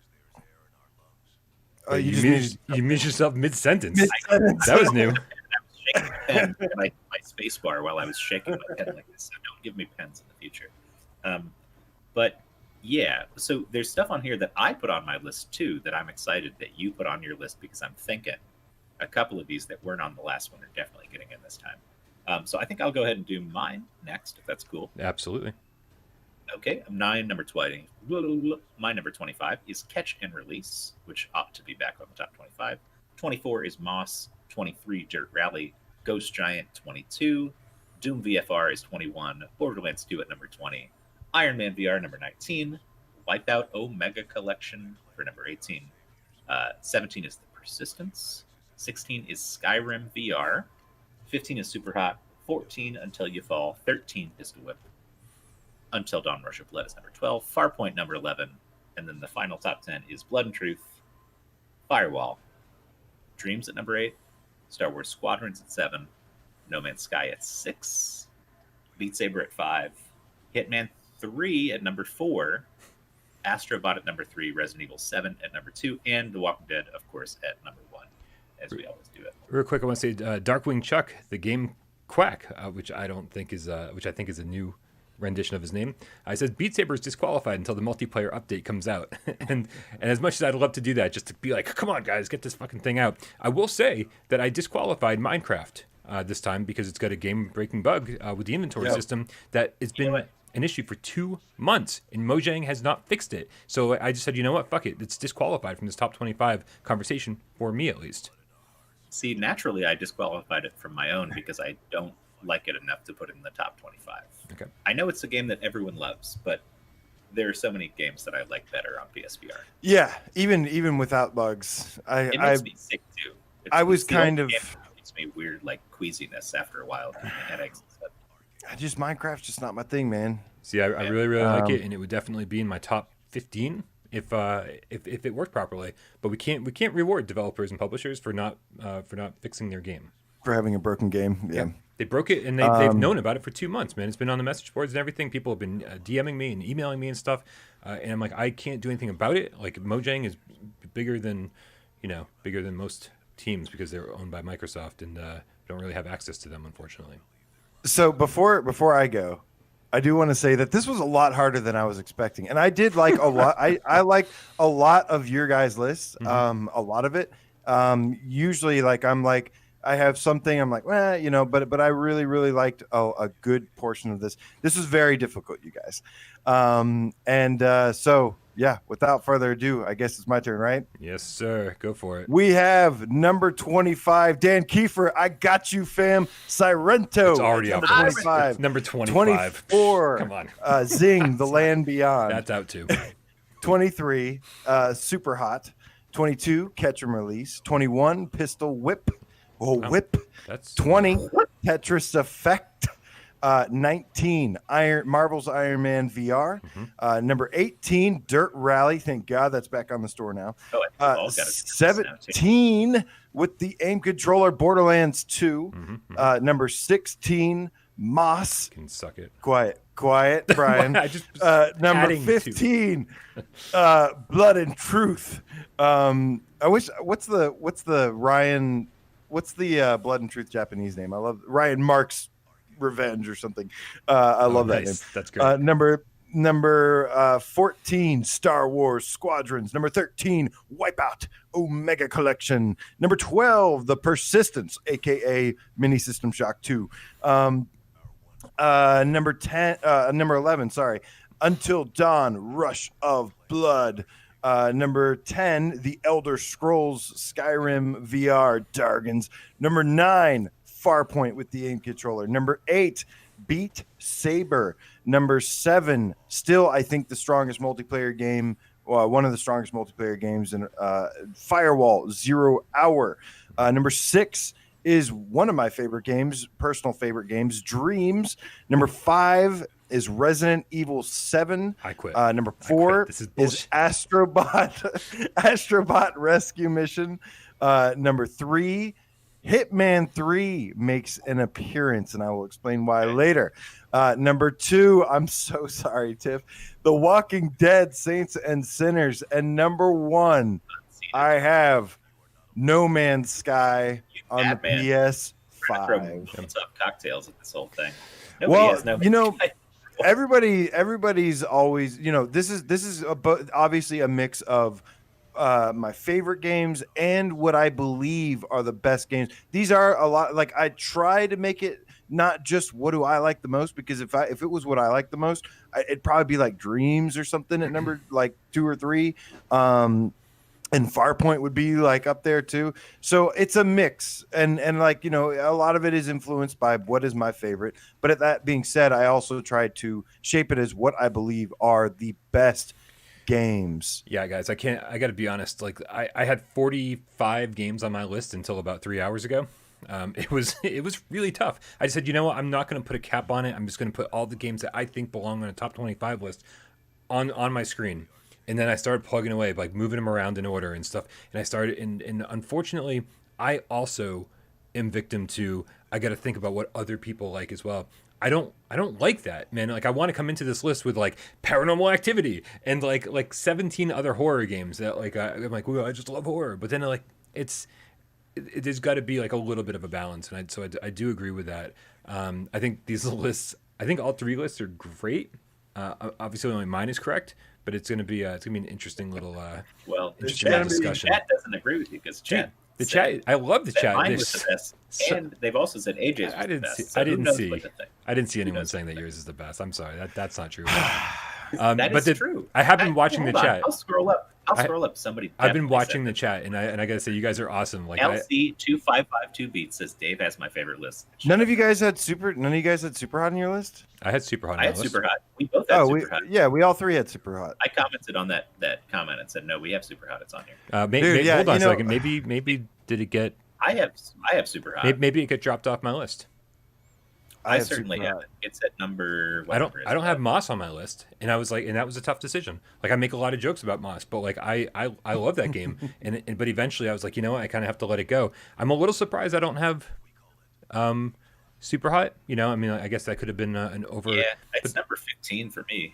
But like last time, it's not even one of my favorites, but I had to include it. Last time we did this, I left out so many games that like I have more of a connection to, that I love more than Super Hot. So like I don't mind that like maybe one game that I wanted to get on this list didn't make it, when I got so many other games that I really, really am passionate about, they are on this list. But you guys are awesome in the chat. I can't stop reading the chat. You're making me smile. I love it, man. I love it. Do you have Until You Fall on your list? I want to see if. That was a really, really hard one. I think at the very least that goes on to the honorable mentions if it doesn't end up making this list. My God, it should be. Oh my God, so good. We both have it really high up on our list this time. I think. Let's see. I think Until You Fall is great. I think we need to do a top 50 list because it's hard. Yeah. I wanted Thumper on this list. I wanted Golem on this list. I wanted so many more. Here's what we're gonna do, and I'm gonna promise all you guys out there, when PSVR 2 gets announced later this year, and then it comes out later this year. Before it comes out, we're gonna do like kind of like a grand finale. Like, not, obviously we're just still gonna be playing plenty of PSVR 1 games after PSVR 2 comes out, but we want to make sure that like we send the old headset out in style, and we want to do a top 50 list at that point to get all the games that need recognition on that list. And I think it's still going to be really tough because, man, there's so many good games coming out. And like I said, I already had 45 games on my list for today's show. And I missed one on top of it all. So while Dave's gone, let's get some of his games out of the top 5. What can we erase? Right? While Dave's gone, yeah, for real. Well, honestly, there's like any game that I didn't include in here, it doesn't in any way, shape, or form mean that it didn't deserve to be, or like I didn't think it deserved to be, or anything like that. This was hard. This was really hard. There was a lot of games I wanted on this list that, and like there are other games that are deserving, most likely, to be on this list, depending on personal preference. But again, I did my absolute damnedest to try and make something that just made sense to me. Yeah, no, it was really tough. I definitely want to double down on exactly what you said. I want to make sure everybody knows.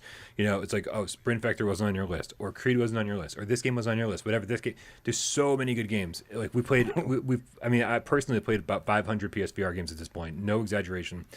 And to whittle that down to like what the top 5% of those are, I mean, so many games got left on the cutting room floor. And I hate it. I hate it. Yeah. I was so happy I saw Catch and Release on both of your lists because I was like, yes, I struggled to take that one off my list. I did not want to take it off because it came off last time, right? It came off last time. And then I was like, oh, I hate that it's not there because you don't know until you play it. Until you play Catch and Release, you don't know. People are like, fishing game? Why the hell is a fishing game? Because you haven't played it. That's why you don't know how great it is. It's like, I wouldn't so call much it a flat more screen than fishing that. game. Yeah. Yeah. So we'll explain the next part now, which is basically we're gonna start the brackets. We basically we figure out the 1 through 5, and then we figure out the 6 through 10, and then the 11 through 15, and then the 16 through 20, and then 21 through 25. What we end up writing down here is not the final order. Not the final order. They will be in the brackets. They will be included, so you'll know like what's going to be in the top 5, top whatever, but you're not going to actually know the order beyond that. Exactly. Right. And then once we go all the way up to the top, then it's time to go back down again and put them in order. And you guys are absolutely allowed to chime in. You guys are absolutely allowed to chime in. Yep. Say what you like, what you don't like. I can't promise that it's going to affect our final decision, but we are watching, we are listening to you guys as well. Right. Here's the thing. People have asked, like, is there a way we can do this officially? Like, we can't make our voice heard officially, some kind of poll, some kind of vote. That's what the end of the year PlayStation VR award show is about. It's like, it is 100% up to you. Right. This is us, but you influence us. Like, we are paying attention to the chat. We will definitely take your words into consideration. And if we struggle, if we can't reach an agreement on certain things, then you guys are the tiebreakers. We'll throw it to the chat. When this becomes a 4-hour show, we're blaming Dave. Like, Dave, you weren't even there for 20 minutes. There he is. All right. So guys. I think it's time to figure out the first bracket. Is that correct? That is correct. We got to figure out what happens in bracket 1 through 5. And I think there's a few things we can all agree on. We can all agree that Resident Evil 7 belongs in the top 5 bracket. Yes. Okay. Agreed. We can all agree that Saints and Sinners belongs in the top 5 bracket. Yes. Damn it. Okay. We can all agree. I think that's where the agreeing ends. To be honest with you, this is going to be way tougher than I thought it was. Astrobot's number 7 for me. What? Yeah. So here. Okay, so like this is always a little bit difficult. So here's what I'm going to do. So Dreams is in consideration for this. Beat Saber is in consideration for this. Astro is in consideration for this. Hitman is in consideration for this. And I think that's everything. Saints and Sinners. We know Resident Evil 7 and Saints and Sinners are going to be there. And then I'm the one that's throwing a wrench in the works here because I'm the one that has Hitman and Astrobot out of the top 5. And I'm just kind of double checking here. What is Dave? Dave, where do you have No Man's Sky number 6? Yeah, your list is wrong if Hitman isn't in the top 5. Yes. Understandable. Remember, Okay, remember there was a gentleman that donated earlier said he'll be back for his money if you don't put Hitman in the top I will 5. leave it on the doorstep. I hope no one takes it while we wait for you to get back from work. Okay, so we got Walking Dead, we got RE7, Yep. we got Beat Saber in here. Okay, Sorry, so I'm just catching up. let me catch you up. Okay. The only things that's 100% sure is Resident Evil 7 and Saints and Sinners. Those are the only two 100% sure in the top 5 bracket. Then we have the other ones. Hitman, Astrobot, Beat Saber, Dreams, and No Man's Sky. Okay, I know how I like this list, but we can talk about it. Okay, so there are only 3 slots remaining for the top 5 list. What do we need to be there? I think they're going to run us out of town with pitchforks if we don't put Hitman in the top 5. It's a great game. It's a really good game. It's absolutely a great game. Yeah. And we didn't talk about this. We didn't talk about this, like how we wanted to treat this. We didn't talk about it publicly. Since you can't play Hitman 1 in VR by itself, you can't just buy Hitman 1 and then play it with PlayStation VR. You need Hitman 3. And so like we're treating Hitman 1 and 2 as glorified DLC, as like, hey, the game is Hitman 3 that we're rating, but it's like, but it definitely adds to the value and adds to the attraction to that game that you can play 2 other full-fledged AAA games. And because of that, I think I'm going to agree with you guys that Hitman needs to be in the top 5. Yeah, I mean, that's the thing. Like, you can't consider 1 and 2 as part of the game because people are going to go ahead and spend their own money on those extra games to insert them. But as it stands, the ability to have that, the feature, the option, is worth so much that I think that it does elevate the game. Even if you don't buy them today, even if you don't buy them next week, like, at some point in time, it's worth it to get all those games in there and do the whole trilogy. The reason I had Hitman 3 over Resident Evil 7 is kind of because of that. While I judge the games based on what they are, when it comes to immersion and gameplay, I think ultimately the immersion of Hitman 3, the amazing technical marvel that it is what made me put it over Resident Evil 7 because they're both DualShock 4. But yeah, I mean, so the thing for me with Resident Evil 7, and like I know we just talked about counting DLC versus not counting DLC or whatever, but if you bought the gold edition of Resident Evil 7 right now, you're getting almost as much content as you'd get in Hitman 1 through 3 because with all those added DLCs, like some of them are super replayable. A lot of them add at least 2 hours onto the existing stuff. And there's just like a lot to do there. So I don't know. It's hard for me to say which one is a more like full package even. Yeah. Because really, if you want to spend time with RE7, you can replay it constantly, which is Hitman is the same thing. I think length of content, if you just play it once, is the same between those two. And we'll get to this debate eventually, but right now we just need we already know that Resident Evil, Saints and Sinners, and Hitman are going to be in the top 5. So let's figure out what the other 2 have to be. No Man's Sky. Oh, we already know as well that Todd, the Futhermucking King Cat, gave us $2 and said, "Until you fall, better make top 10. It deserves 100." Top 10. No one had. I don't in think their top there's 10. any room for top 10. Yeah. He's very much behind it. I think it's a great game though. Yeah, it is a great game. Yeah, absolutely. Like I said, there's more games that are deserving to be here. I also wanted Thumper. But there's just no way I could make sense of putting Thumper above some of these other games. I just couldn't do it as much as I wanted to. Yep. For me, the most important here, since The Walking Dead is already on here, No Man's Sky is the most important for me here. Specifically, I know the PS4 version, PS4 and PS4 Pro version are blurry, but I still put 200 hours into that game despite it being kind of blurry on the PS4. Because the continual updates that they have and the way they always kept adding more content, more depth to it.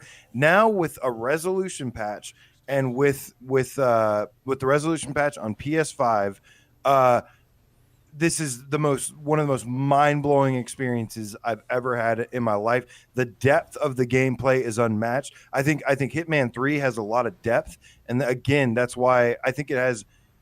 I don't know. It's a tricky one between Hitman and Resident Evil 7 for me, because it's kind of like, do you like action games? No offense, but like I'm just trying to keep everybody on topic here, on track. What are we comparing games that are already on the list for? You need to be fighting for, if the most important thing to you is No Man's Sky, then the only person we need to convince is Dave, because Dave's the only one without it in his top 5. You and I both. He's got it, and he's got it at 6. Yeah, and you have it in your top 3. Right. And so when Dave gets back, there he is. Dave, we're thinking No Man's Sky has to be in the top 5, even though you had it at number 6. The PS5 version. Well, no, but we had this whole discussion ahead of time about how most people don't have PS5s. Well, and this is right? so that's why I prefaced the entire show. That's fair.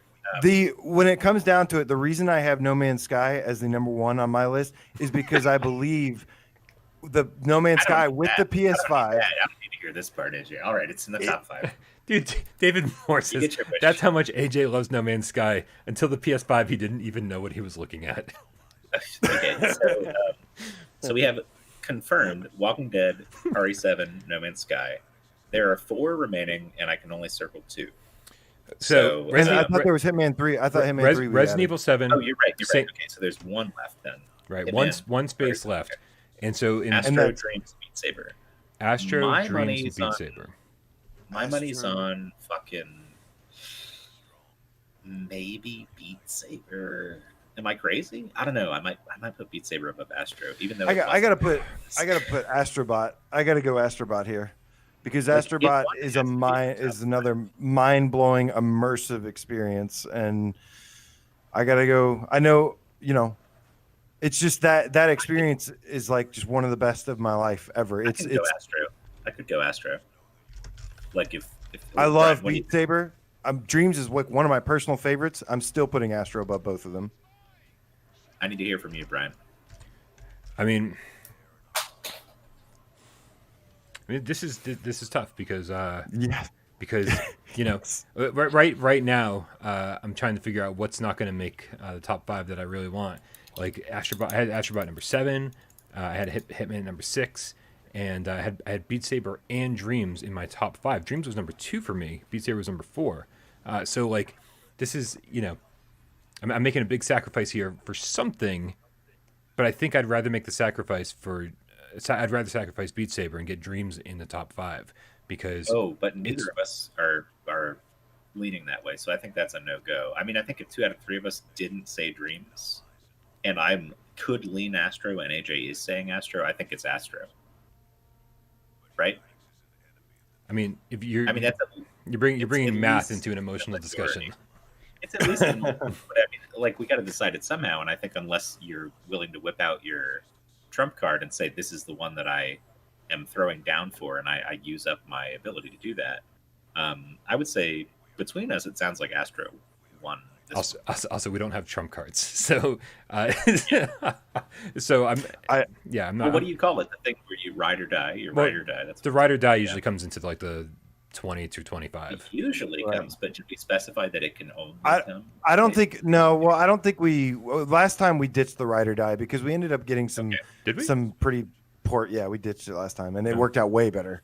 Yeah, well, don't be surprised if Ride or Die comes back just to make sure that we all get one slot in the top in 21 through 25 to get. Don't be selfish, dude. Don't be selfish. Dude, we have like 70 games combined on these lists. It's like each one of us is gonna be like really, really sad about one specific game that gets knocked off their list, and it's like we need to have that ability to be able to keep it on the list in one way or another. That's why the Ride or Dies are important, not to be like circling.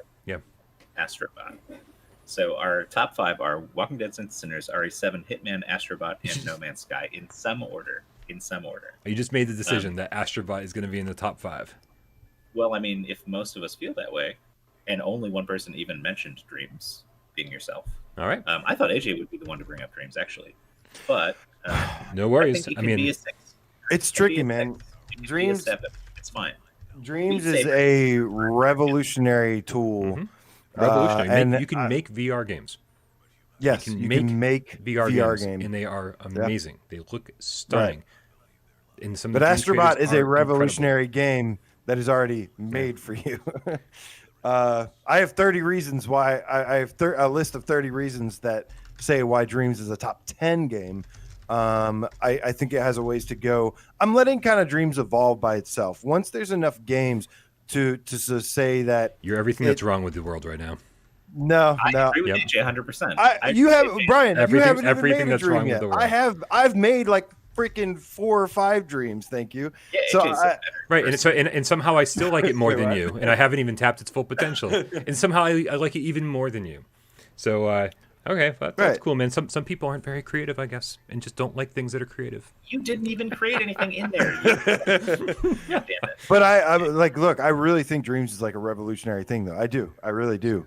But I think people have kind of spoken in that, like, you know, they want something that's ready to go, that's polished. They want to spend their money on it. And not everybody has the ability or the time necessary to dedicate themselves into it.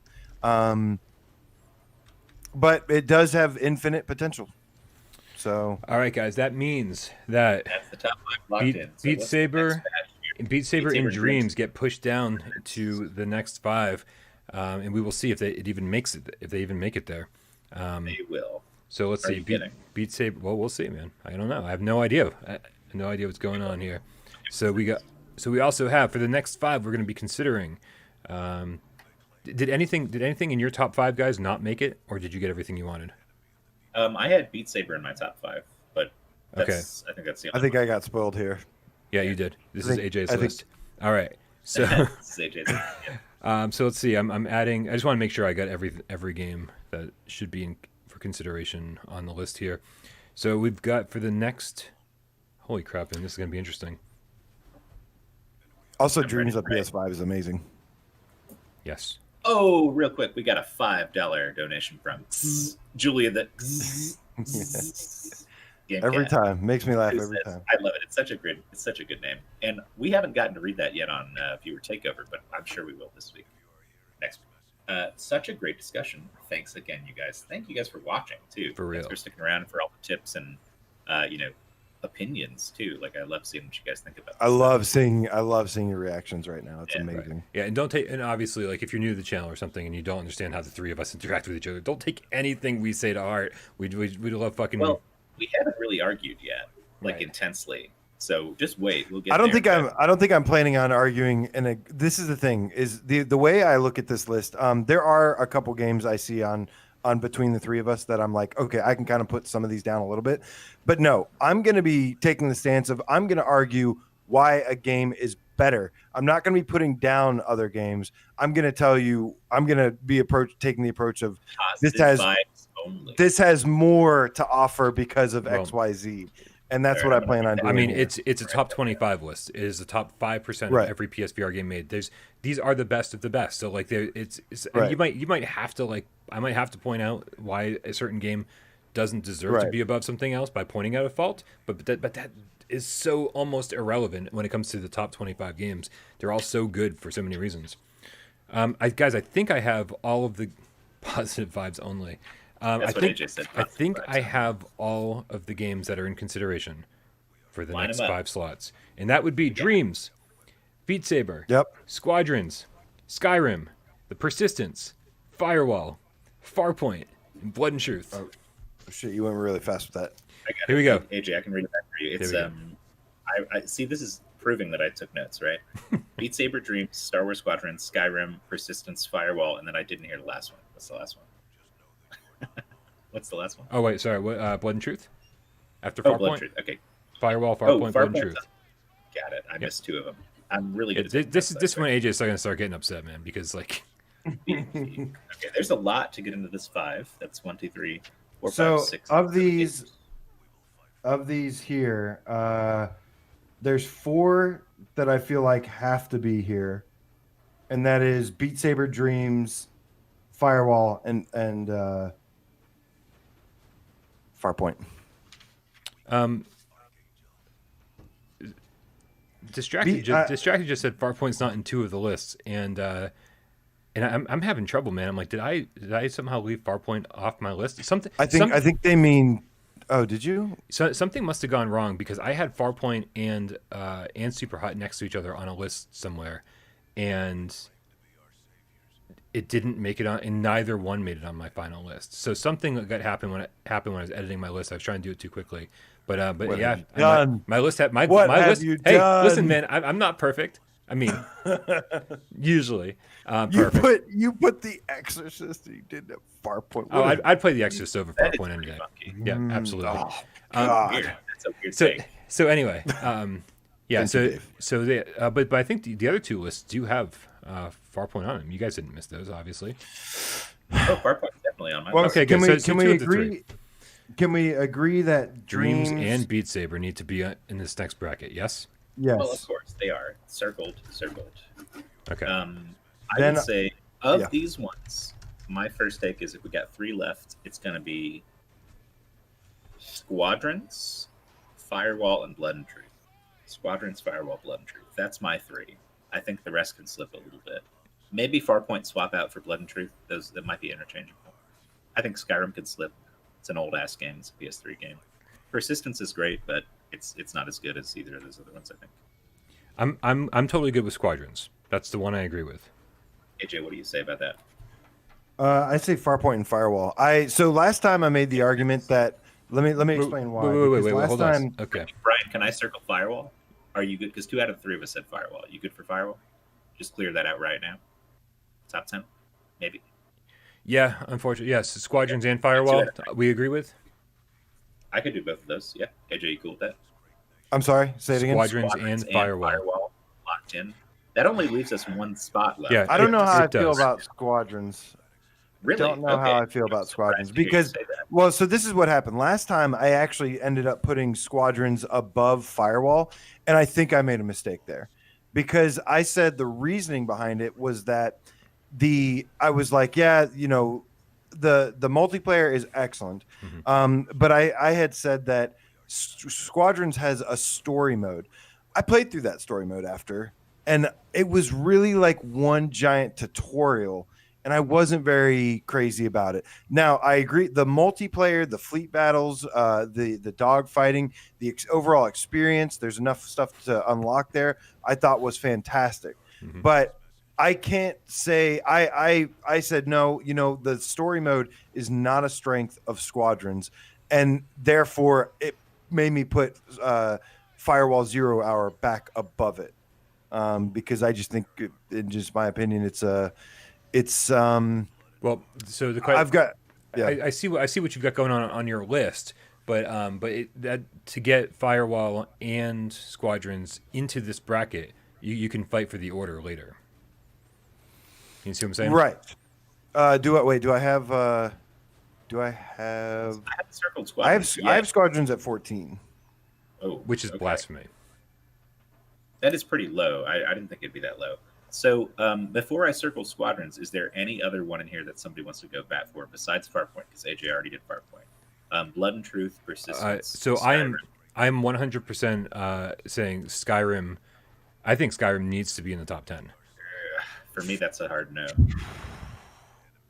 I can. Let's see. Damn. Where is Skyrim on your list, AJ? It's at number 10. Oh shit. There it is. Well, where yeah. was it on yours, Brian? Though. Number 9. Oh, well, you guys got me beat on Jargons. this one. I think I put it at like 16 or 17 or something, like pretty low. I have it at 16. So, I mean, I guess numbers-wise, it could crack, but I could see it slipping to 11. That's all I'm saying. Blood and Truth is more VR than Skyrim is. Blood and Truth. I love that game, man. It's a little. I know I said it. Now I'm having to do exactly what. And That took the all game 3 cat out. minutes. Just told me. He just totally called me out for it. Yep. I Just had to say the couldn't. name of I another tried. game. Everything changes. I tried to not do this, and it just happened. Like, let's see. Yes, great tantrum. We are taking the chat into account. We're definitely reading all of your comments as we do this. But Blood and again, Truth, this is gonna to be me, tough already. Hitman 3 is kind of like before Hitman 3, Blood and Truth was really high on all of my lists. After Hitman 3, I'm like, this does almost everything better than Blood and Truth. Almost everything better. Wait, what does Blood Hitman 3 has knocked down Blood and Truth a lot for me. Nothing to do with each other. Just because they're both it's barely the been shooting whole in Hitman. It's the whole James Bond, like it's the whole but it's the whole James Bond thing and the secret agent thing, and I feel like Hitman 3 is just a much better Hitman secret 3, agent James Bond kind of game. Scene in Hitman 3 where you run off a building that's exploding and right. jump on cargo hangar and get airlifted out. Like there's all these cool set pieces that Hitman doesn't even attempt to do anything like.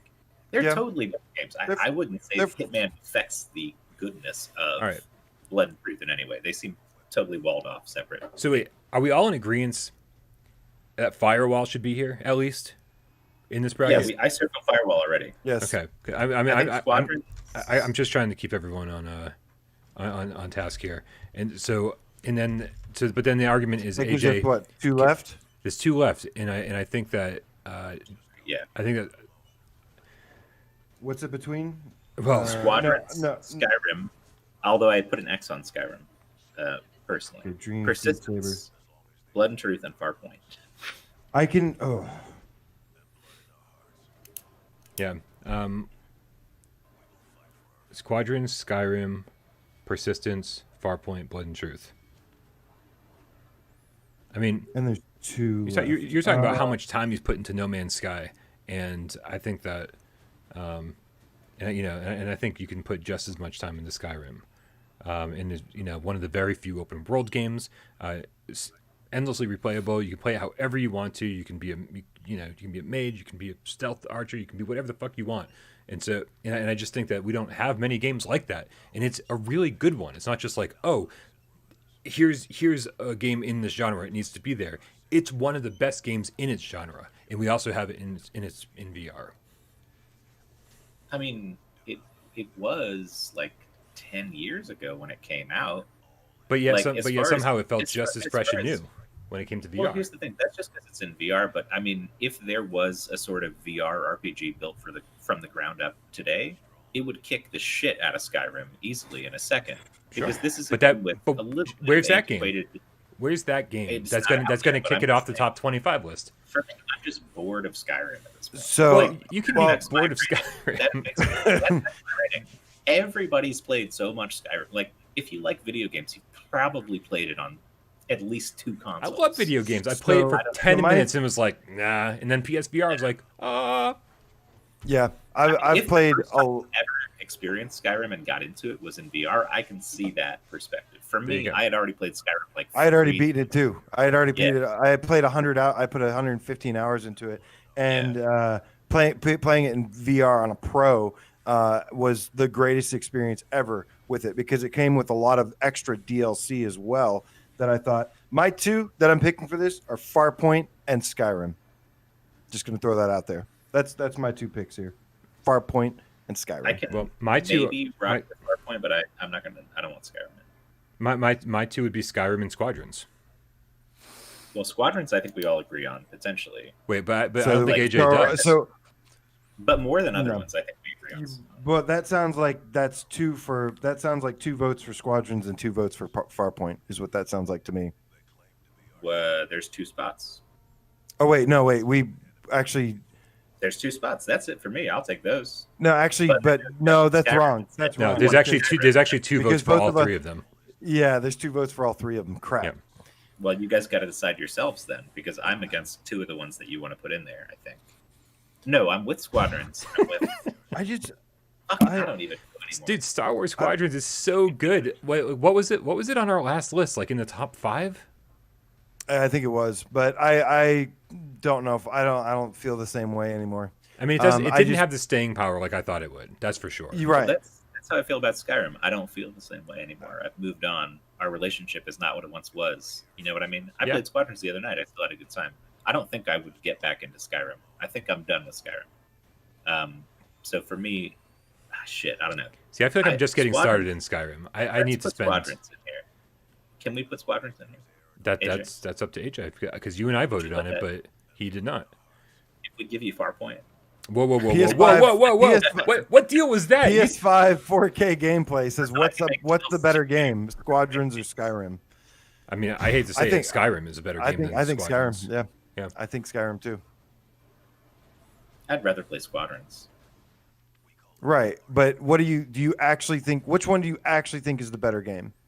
I'd rather play Squadrons. What do you think is the better game? I'm not going to come out and say Star Wars Squadrons is better than Skyrim because then 90 people will put my head on a fucking stake. What are you talking about? This is the best list, though.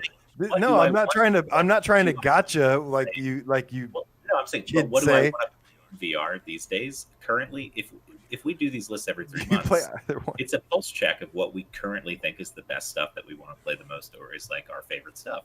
And so for me, yeah, I like Squadrons better than Skyrim right now. So yeah, I would put Squadrons above Skyrim. Even definitely though saying on paper, if you write it out, yeah, obviously Skyrim's got more stuff. But shout out to Professor Lilith with the $5 tips in. I needed this low stakes, passionate argument to take my mind off of a rough week. Thanks, guys. It's a nice thing to focus on for a little while. I think I needed this too. Thank you very much for the support. I'll give you Squadrons if I can get Farpoint. You can't. No, Brian doesn't like Farpoint. Well, Farpoint wasn't one of yours either, Dave. Right? Farpoint's on here somewhere. It's got it at 11. I have it at 11. That's true. Yeah. I think that Skyrim is a better game than Squadrons. So you're gonna give me Skyrim. You're gonna give me Skyrim, and then I'm giving you Squadrons because you're pushing for Squadrons, not. I'll give up Squadrons in a heartbeat for Skyrim. Let's just say Skyrim is in here, and then where do we go from there? Let's just say Skyrim is in here because it sounds like Skyrim's in here. So I'm circling it. That's 4 out of 5. We got Squadrons, Persistence, Blood and Truth, Farpoint. What's the one gut check immediately? First thing that pops into your head, Brian? Squadrons. AJ, first thing that pops into your head. Farpoint. David, first thing that pops into your head. Blood and Truth. Fuck. Okay, so I don't know. I could go Squadrons, I suppose. I'll circle Squadrons. Okay, that's it. That's the 10. We got the first 10. Wow. Walking Dead and Sinners. Are you giving in on this one? Astro, No Man's Sky, Beat Saber Dreams, Star Wars, Skyrim, Firewall. Those are the 10, I think, unless somebody's gonna say otherwise. Are you super duper opposed to it, AJ? Like, so I kind of missed what just happened right there. What happened? Basically, Dave steamrolled you. Skyrim and Squadrons. I put in Skyrim and Squadrons because that's the net of what we were all going to compromise on, I think. Yeah, you and I got Skyrim, and me and Dave got Squadrons. I mean, that's what it feels like to me. I got a little column A and column B, but I feel like you guys got a little bit more of the top 5 than I wanted. So I feel like we just kind of evened it out a little bit. And can we promise AJ to get Farpoint into 11 through 15? I mean, I have it at 11, so I want to. I haven't even said anything yet. I'm saying if we. That's what I'm trying to say, dude. If we do this and we move forward, I'll give it number 11 right now. Ooh, look at that. He's giving you. He's saying he's making the deal, man. He's making the deal. 11. He's saying you can have. It's locked in 11. These are the deals I like to make, man, and I will go with that deal if you take it. Deal AJ. Or no deal, AJ. Locked in 11th place, Farpoint. That's where I had it. That's as high on this list as it's going to get. If you don't take the deal, you're going to be in big trouble. Let me put it this way. Let me put it this way. Mm-hmm. I think that Farpoint, personally, is better than both Skyrim and Squadrons. But we all have opinions. I know, and I'm looking at the cat's opinions, and they're all saying Squadrons. I've started to ignore chat entirely. So that's great. I'll give you.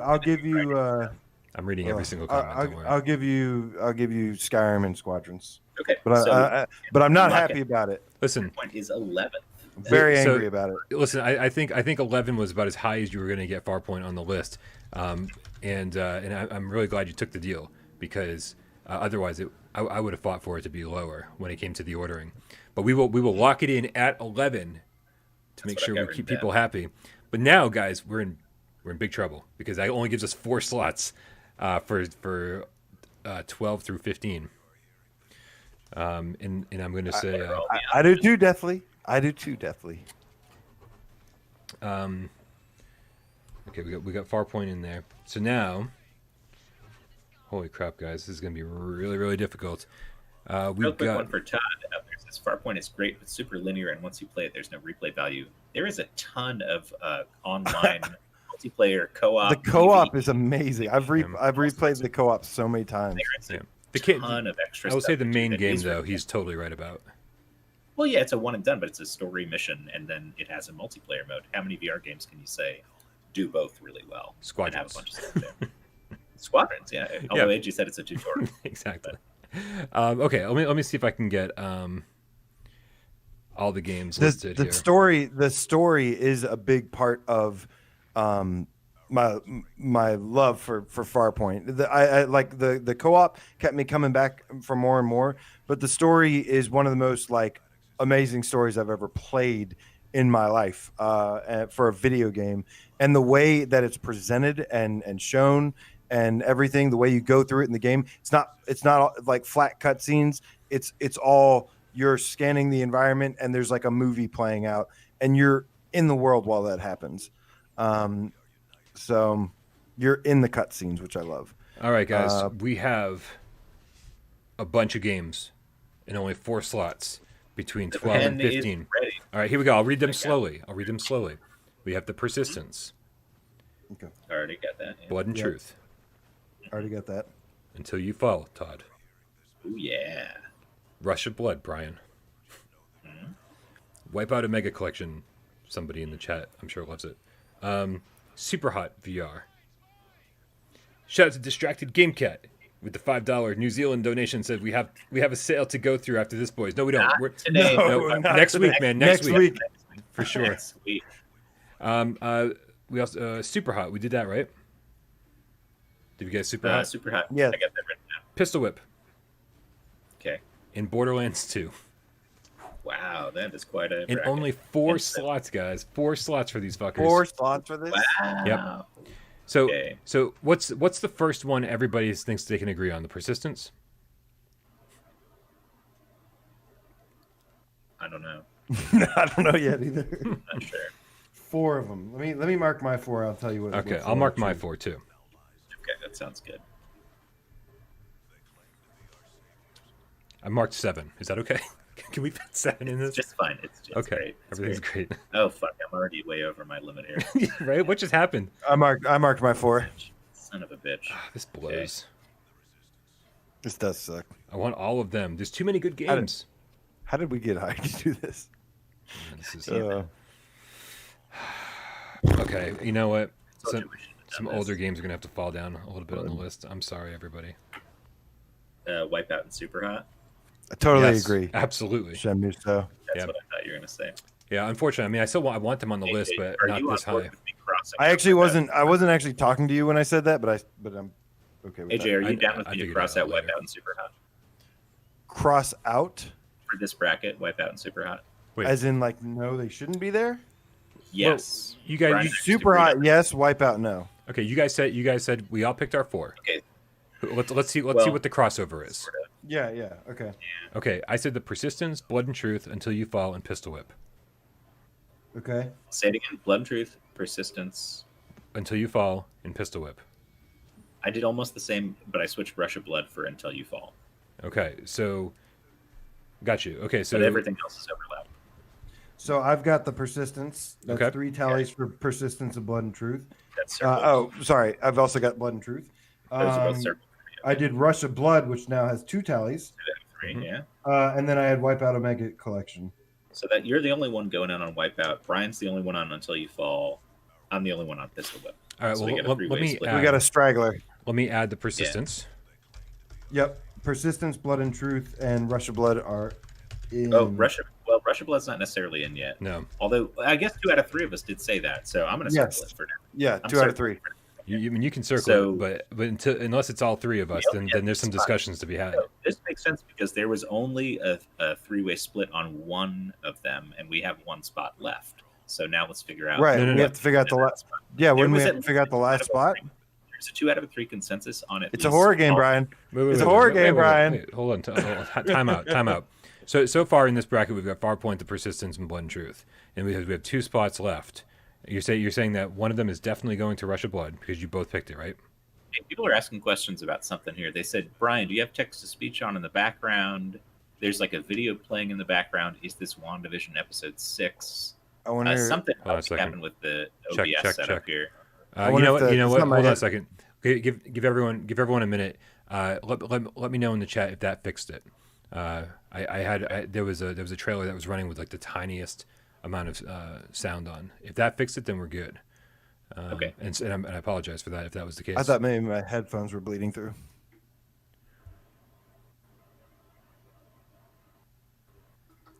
In the meantime, WandaVision is another should we. I'm liking that show. Pretty interesting stuff as far as Marvel goes. So yeah, I think Until You Fall. No, not Until You Fall. Blood and Truth, Rush of Blood, and Persistence are all circled, as is Farpoint. So we have one left. I have those chosen. So we have one. The last one. Until You Fall, Wipeout, or Pistol Whip. Those are the 3 that we wanted. Okay, so we're putting Rush of Blood in here. That's for sure. It's 2 out of 3 agree. I love Dave's like it's circled. He's like you're the one who circled. Well, obviously. Well, I circled Pistol Whip. I circled Pistol Whip. So let's just keep moving. All right. That's good. Thank you, Mankey. I appreciate that. No, because I would go Pistol Whip on you. I don't know if I can go. I can't do Rush. I'm sorry. I can't do Until You Fall over Pistol Whip. But I feel like Wipeout Omega Collection is better than both of them. Wait. Is any Until You Fall with the new story update thing, the 2089? Yes. Love 2089, but I want a full game of that though. I think they'll keep adding more of that kind of stuff. They will, and when it gets there, I will be like, it's at the top, but I'm not there yet. Yeah, I love Until You Fall. Siren's on my end, by the way. Sorry about that. I could let Until You Fall slip for Pistol Whip. I'm okay. So we're all on board with Pistol Whip taking this last bracket slot. I'm cool with that. Okay, so we've got over Wipeout. Yes. You're the only one who said Wipeout.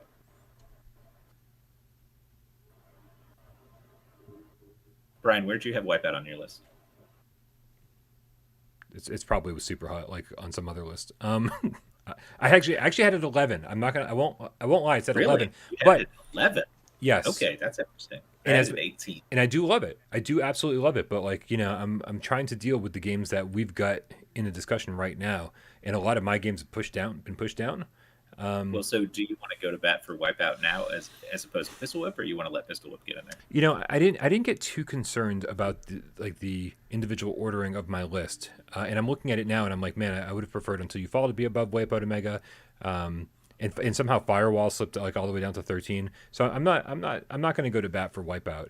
I think I would put Pistol Whip over Wipeout, but I would really like Wipeout to be in the next bracket. Well, I've already circled Pistol Whip, so we're good to go there.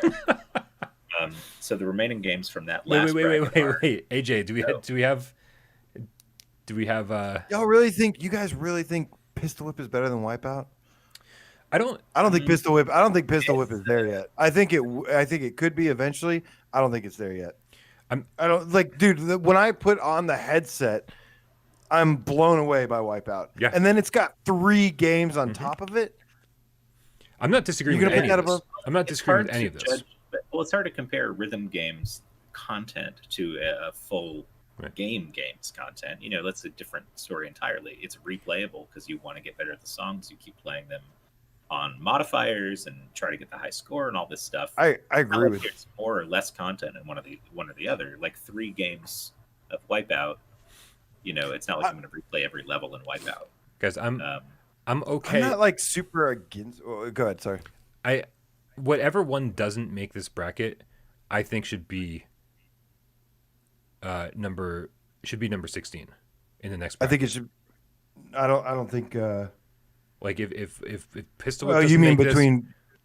Yeah. Okay. If Pistol Whip doesn't make this bracket, it should be 16. If Wipeout doesn't make it, it should be 16 in the next bracket.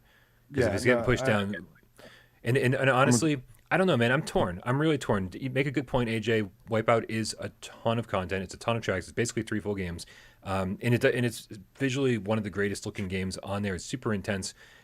Yeah. I might be changing my thought on this, and I might want to say go with Wipeout, and then we put Pistol Whip at 16.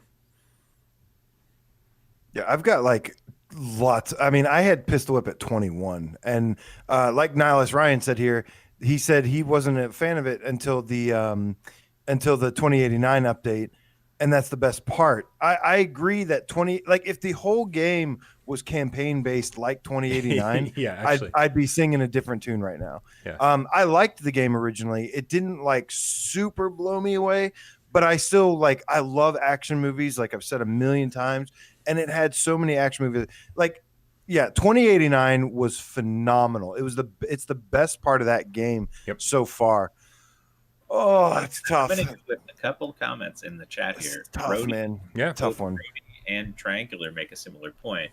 Rhodey says Wipeout's a conversion. Pistol Whip is an original. Triangular says Wipeout is epic, but it's an older port like Skyrim. Until You Fall and Pistol Whip are VR as fuck new IPs, and I agree with that. Especially in the case of Pistol Whip, I think Pistol Whip's very pick up and play. It's very addictive. It grabs people immediately. They get the concept, and it's fun. It's got a cool style. For me, I would definitely put Pistol Whip above Wipeout in terms of like if there's a game you can play that you can toss anybody into, and they'll be like, "Wow, this kicks ass." Like Wipeout. Yeah, okay. I will. I feel like it transcends a little bit. I'll concede.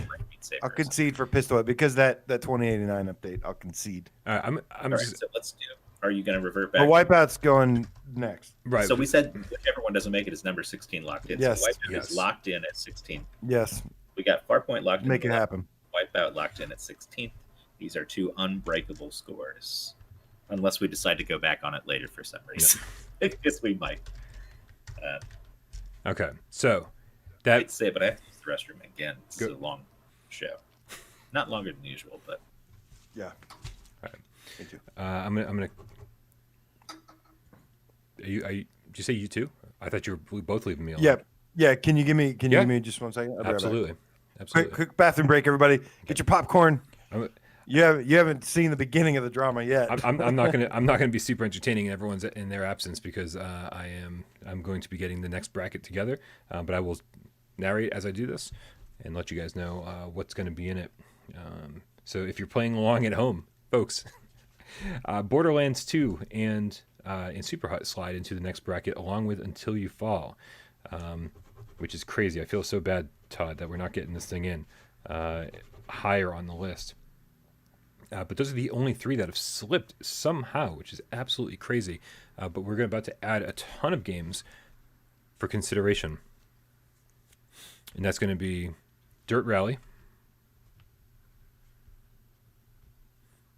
Separation, which as much as I love, I know it's not doesn't stand a chance. I have The Exorcist on my list because it's so good. At a certain point, you just have to be like, man, this is like one of the scariest things I've ever played. And it just needs to be there. Mick Cole is like, start throwing shapes, everyone. That's right, man. That's right. Bathroom break. Yeah, if anyone else needs to go to the bathroom, like while they're gone, feel free. I'll keep the fort down, man. I'll hold the fort down. What else we got? We also got Iron Man that could potentially fall into this bracket.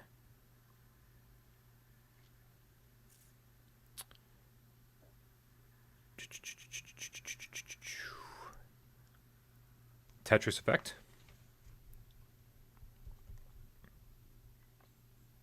Moss. Oh my god. A lot of games here. And I think that's it. You've never played Separation? PS5 4K gameplay? That's crazy, man. It's not for everybody. It's very, very slow-paced, emotional journey. It feels like Journey a little bit. It's very, very light puzzle solving. Actually, some decent puzzles in that game. But man, it's just like this big open world. And it's just beautiful. If I had the ability to mute you, I totally would. I'm just reading the chat, man. Braxton B says also they're vulnerable. Now's your chance to change their top 25 picks to Immortal Legacy. Professor Lil says love seeing Catch and Release get some respect. Me too. We said at the beginning of the show that it that we were sad that it came off the last list. Dan Kiefer says you need to battle over the favorite Hitman, though, since Bryan likes Hitman 1 and AJ likes Hitman 3, I would say Hitman 3 is my least favorite one. I'm not going to lie.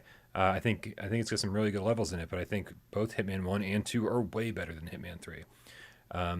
Julia was wondering why you never heard of The Exorcist for PSVR. It's actually 5 episodes. They're like $7 or $8 a piece.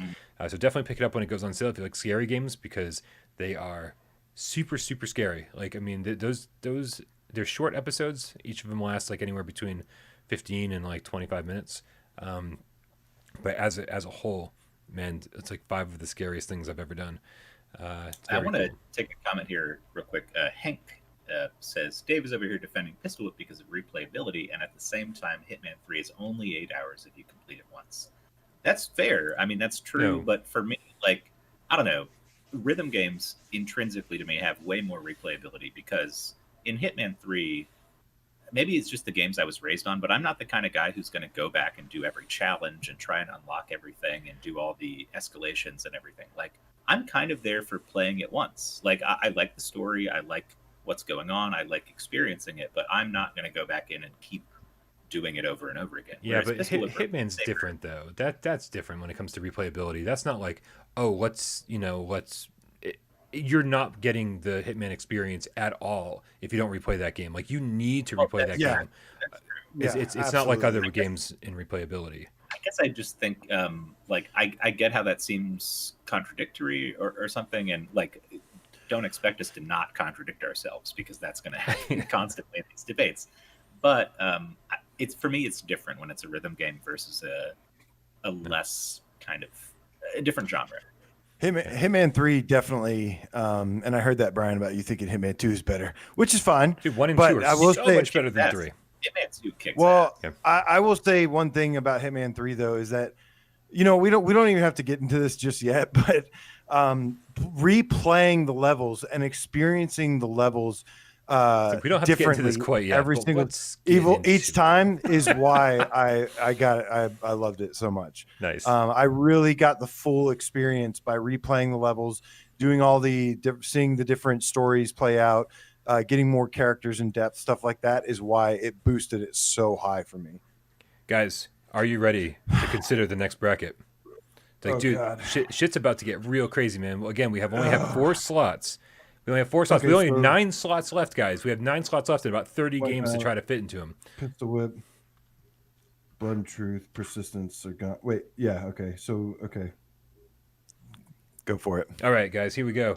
So you should already have on your list for the consideration Until You Fall, Super Hot in Borderlands, correct? Yes. Okay, then now you should add Dirt Rally, Separation, The Exorcist, Iron Man, Tetris Effect, and something that I wrote and I can't even figure out. Oh, Moss. I was like, what the hell is that? Moss. Okay. There we go, Moss. Is that all of them? Let me check my list real quick. Yeah, please do. Please, if anybody is noticing any games that somehow got left behind. Or Ghost Giant, or Doom VFR, or Borderlands 2. Yeah, that's all. all. A lot of the games that we brought up. Well, none of those games have even been in anyone's bracket yet. Well, I think if we're getting, what bracket are we in right now? We're in the 20... second. We're in the second to last, so we're in 16 through 20. No, because we locked in wipe. Oh no, you're right. Okay, I take it back. So those games will come later, I assume. I hope. I want Ghost Giant to be on this list. Todd the Fathermucking Game Cat says, need help, seriously, Bout of Blood or League of War? Which one should I buy? Real quick, dude, Todd, League of War is the one where you actually you have artillery, all these different tanks and stuff. It's like Final Assault, but it's way less exciting. It's real shit. You put them on lanes. Go get Final Assault. Yeah, League of War is so easy. You can actually just take all of your troops and just shove them onto the field as fast as possible, and you get through 90% of the game with no strategy whatsoever. I like the concept, but it didn't work out. I liked Bout of Blood quite a bit, but man, it's like, watch my review first, because it's a single-player game. It's not for everyone. Could not get into I only answered his question because I know that Until You Fall is getting pushed down the list. Oh, okay. So we've got Until You Fall. How many spots? 4 or 5? 4 slots. 4 spots. And here are all the games once again: Until You Fall, Super Hot, Borderlands 2, Dirt Rally, Separation, Exorcist, What is IM? Iron Man. That's what that stands for. TE stands for Tetris Effect. Tetris Effect, and then Moss. Mm-hmm. So that's what we got. All right. So 4 guys, slots, mini games. Can we all agree that Borderlands and Until You Fall have to be here? No. I'll take Until You Fall, Borderlands, yes. Oh, I'm the opposite. I'm exactly the flip of AJ on this one. Okay, so we got nothing. We're not agreeing on anything. Okay. Borderlands with the aim controller to me was a much more superior experience. But really, I really feel like I need to have Moss here first above any of these other ones. I had Moss at like 25. I don't really want Moss in this bracket. I left it off the list this time around. Moss has had its time in the sun. It was fun. It's old. 1 out of 3 so we'll consider it, AJ, but it's probably not going to happen. How do we feel about Dirt Rally? Yes. I'm feeling pretty good about Dirt Rally in this one. That's 3 out of 3 for Dirt Rally. I'm circling it right now. Nice. Okay. Dave circled it. You know what happens? It goes on the list. It's on the list. I'm not going to go ahead and circle any of these other ones yet, but Bryan, I do agree Until You Fall probably should be in this bracket. And AJ, I don't disagree that it should be, but I think they both ought to be probably. Until You Fall and Borderlands? If you're going up against Separation, Exorcist, Exorcist kicks ass, but I just feel like I couldn't put it on the same level as some of these other ones. I know that Exorcist isn't making the list. Separation probably won't make the list. We've got so many great games, and those are such personal choices for me that I'm not going to get all up in arms about not making the list. I'll do one of these days. I'll make my own personal Bryan Paul top 25 list.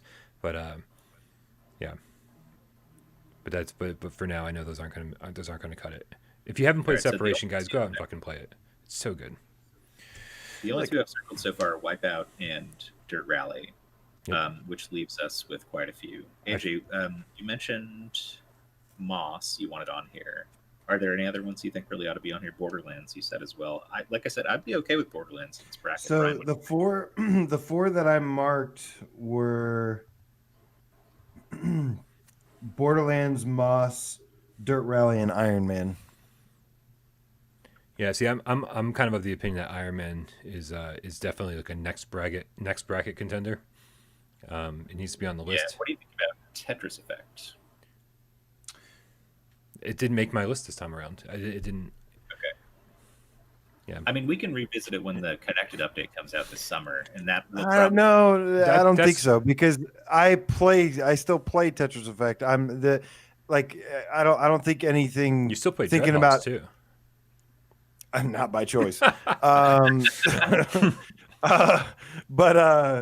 no, I think dude, I think multiplayer was what Tetris Effect was sorely missing, and the fact that it's actually made it onto all these top 25 lists so far, I think was a little bit of a gimme because it's such a great game, but man, Tetris is not Tetris without multiplayer. It's had multiplayer ever since the very first versions that have come out, after the PC versions. Even the Game Boy had link cables, and then some of the NES versions had multiplayer, not the Nintendo one, like the 10. Yeah, but how come? But the fact that this wasn't a thing until they announced that's like saying I didn't push Beat Saber down because multiplayer's not in it yet. It has nothing to do with it. It seems really irrelevant. I said completely the opposite. I said that we've been kind of giving it a pass all this time before the Connected update was even announced. And it's the fact that it hasn't slipped off the list without multiplayer, that was what it was sorely missing. I don't want to, again, I don't want to just focus on the negative here, but that is a reason why it's not on my list anymore, because having played the multiplayer, because I've tried it out on PC. Yeah. And it's really cool, but I don't think that it was missing anything without it. I think it's a really cool bonus that will pump it up on the list a little bit when it comes out, and we'll be it's even better now, the way that we do with a lot of DLCs and games that update. It's still solid even without the multiplayer. It's still a full package as far as I'm concerned. And there's nothing else like it on PlayStation VR, unless Area X on Res, Infinite. But there's a lot of games that there's nothing else on PSVR. Static was on my list until if we had a top 35. Static would be on there every time, I think. And that's kind of how I feel about Tetris Effect for the time being. I do think that the that the multiplayer will definitely shoot it back onto the list for me. But that's just that's just me personally. If everybody's golf got a multiplayer update, like that would suddenly be on this list all over again. It would, You know? but I think, but that I was don't think totally missing from the get go. But to me, the Tetris effect, what makes the experience so good is the game, the trippy Zen-like experience. Like it was like this mind-blowing thing. And keep in mind, I'm not a fan of puzzle games, and I think that this is the best puzzle game on PSVR. Well, guys, we got a tip for $4.99 from Mad Max the Mad Gang Cat, and he says, "Sorry, I'm late, guys. I was raising my pet in No Man's Sky. Witness." Mad Max, we got to talk about these notification problems that you're having. It sounds like you're not. I'm not even sure if you even watch the channels anymore. No, I'm just giving you a hard time. Thank you so much for the tip, dude. Appreciate it. He says, Tetris Effect should always be on a list. It's Tetris. LOL, my opinion. And then a weird like cliffhanger. That's comma. my excuse for Skyrim. I want to know what's after that comma, but there's nothing there. But yeah, so he says Tetris ought to be on the list. It's Tetris. I feel the same way. I want Tetris on this list somewhere.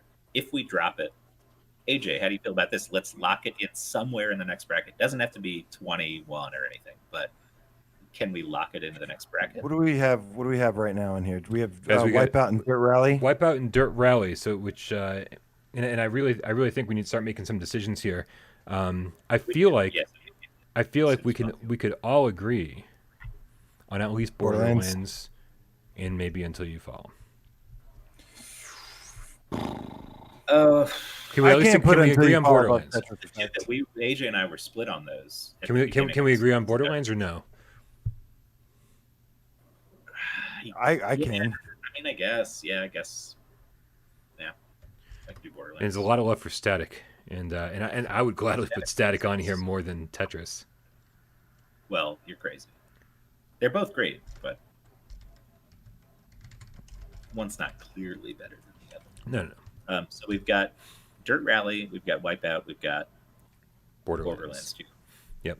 Tech leaves Until You Fall, Super Hot, Separation, Exorcist, Iron Man, Tetris Effect, and Moss. Yeah. What are our two? Somebody in the chat was saying Iron Man was the game of the year. It ought to be somewhere on here. Well, Iron Man. So that's an interesting point, right? Because I feel like that voting started getting far outside of our community, right? And so I'd love to hear if people in the chat think that it belongs in this bracket, and if you guys think that it belongs in this bracket, then I'm willing to go along with that. But the fact is like I don't. Tetris Effect is better than Until You Fall. Did I miss something? Did I miss what you just said? It's all no, good. I think a lot of people are saying Tetris Effect is. I mean, some people are saying Tetris is better than Until You Fall. Drew is saying Dave, shut up about Tetris, and Drew, you can get the fuck out. Drew can suck it. Although he does say that Until You Fall is so fucking good, and I agree with him. I feel like Until You Fall, and see, I feel like Until they're You all Fall, good. I don't think that's the problem. Well, right, but I think Until You Fall was one of my favorite games of last year, and I'm watching it like slip further and further and further down this list, and it makes me sad. I'm gonna say Iron Man. I'm gonna vote Iron Man here. We're gonna put Iron Man in. Brian, what say ye? I'm okay with that. I'm okay with it. How about we put in Iron Man and Until You Fall? That makes me happy. AJ? I mean, we have room for it, I think, right? We got two left. 1, 2, 3. Yeah, two left. We do need to decide on the last one, and I don't think. I'm good with Iron Man and Until You Fall. We'll figure out the order later. Sure. I'm circling. Okay, we got it. We got it, Todd. We got it. It happened. Yep. All right, so let's cross out. Let's cross out Iron Man. Let's cross out Until You Fall. Let's cross out. That's all we can cross out. Okay. Oh, cross out Dirt Rally. That's good. So now it's going to get some craziness going on here. Intense. Yep. And I think we may have to. We'll see. Hold on. We'll see what happens here. I'm not going to say anything yet. We got Doom. We got Ghost. We both have Ghost Giant. That's awesome, dude. Yes. Ghost Giant is getting on And this. no Moss. Ghost Giant's Ghost better Giant than over Moss. Moss. Yeah. I have Moss on my list, but Ghost Giant is Ghost Giant over Moss. That's like it's like Moss without the gameplay. What the hell, guys? gameplay, and it got a better story than Moss by 90 times. It's much better. Not a better character though. All the characters, World. all the characters. Lewis in is adorable. Ghost Giant are way more engaging Right. and likable than anybody in Moss. She's a little character who waves at you. She doesn't say shit. All I'm saying is like, Speak sign language. They program sign language into that's it, fine. Dave. That's fine. I don't read sign language. Christ. Yeah. You Anyways, I've already circled Ghost Giant. Okay, well, as much as I want to circle it as well, I think we need to give all these games their due. Okay, so guys, please double check the list. Make sure I didn't miss anything. We need to. What did you add? All I heard was Doom and Ghost Giant. I'm sure there's more. Yeah, I know. Yeah, I'm about to read them off, but so be ready because there's like 1,000 to add. Got it. Fuck. Hold on a second. Just please double check. Anybody watching, please double check. Make sure I didn't miss any games. Everybody's saying Moss over Ghost Giant, by the way. Well, everybody can suck it because this is our list. I love it. Just saying. Okay, here we go. Thing with our thing, like you guys voted at number 1, we didn't vote for number 1. Yeah, that's very true. Here we go. Not that I don't like the game. So you should already have Super Hot, Separation, Separation, The Exorcist, Tetris Effect, Moss, Immortal Legacy. Oof. Hey, you can suck it. All right, Golem, go on. some game that I have no idea what. How do I write this and then have no idea what I wrote? Release. Oh, I'm sorry. Catch and release. Demo Reborn. That's what I wrote. Demo Reborn. Okay, Demo. Yeah. Yes, but also Catch and Release. Doom VFR. Whoa. I'm sorry. Ghost Giant. Mhm. Doom VFR. Sirento. Got it. Zing the Land Beyond. Too many games. Yeah, way too many. What's next? We already said demo. So just make sure we have Super Hot, Separation, The Exorcist, Tetris Effect, Moss, Immortal Legacy, Demo, Zing, Sirento, Catch and Release, Ghost Giant, and Golem. And we only have 5 slots. And Doom VFR. Did I not have? Is that everything? Oh, you know what? I crossed out Doom because I thought it said demo. I thought I wrote it twice. Okay, Got it. Doom VFR. Okay. There's so many. Oh, Distracted GameCat says drop Golem for The Exorcist, Bryan. I hate to tell you this, man. I don't think either one's gonna make the cut. I don't think so either. Also, to me, it was going to be either Until You Fall or Golem. I would much rather have Until You Fall than Golem on here. well, Until You Fall's already Well, on it's the list. already on the list. Even if Golem is technically kind of a little bit more of a complete game, Until You Fall, I think is just better. Do you guys see that Highwire Games, developer of Golem, are the ones that are making that 6 Days in Fallujah game? Oh God, there's so much controversy about that game. Right, and they're the ones, man. It's like I wonder what's going on over there. Anyway, okay, so there's too many games. There are. I'm going to tell you which ones I think off the bat will not make it, and tell me if you agree. Okay. Golem, Zing. Agreed. Don't agree. Okay, well, Zing is debatable then. Separation, I don't think is going to make it. Sorry, Agreed. Bryan. I don't think Demo's going to make it. There's just too many games here. It's a tough one. There's so many games that are only Immortal on Legacy. one of I our think Immortal lists. Legacy might slip. There's so many games that only one of us have on our lists, and this is where The ones that I think are strong candidates to stay in the running, though, Yes. are Super Hot, Doom VFR. You're the only one with Doom. Was I really the only one with Doom? Yep. Yeah.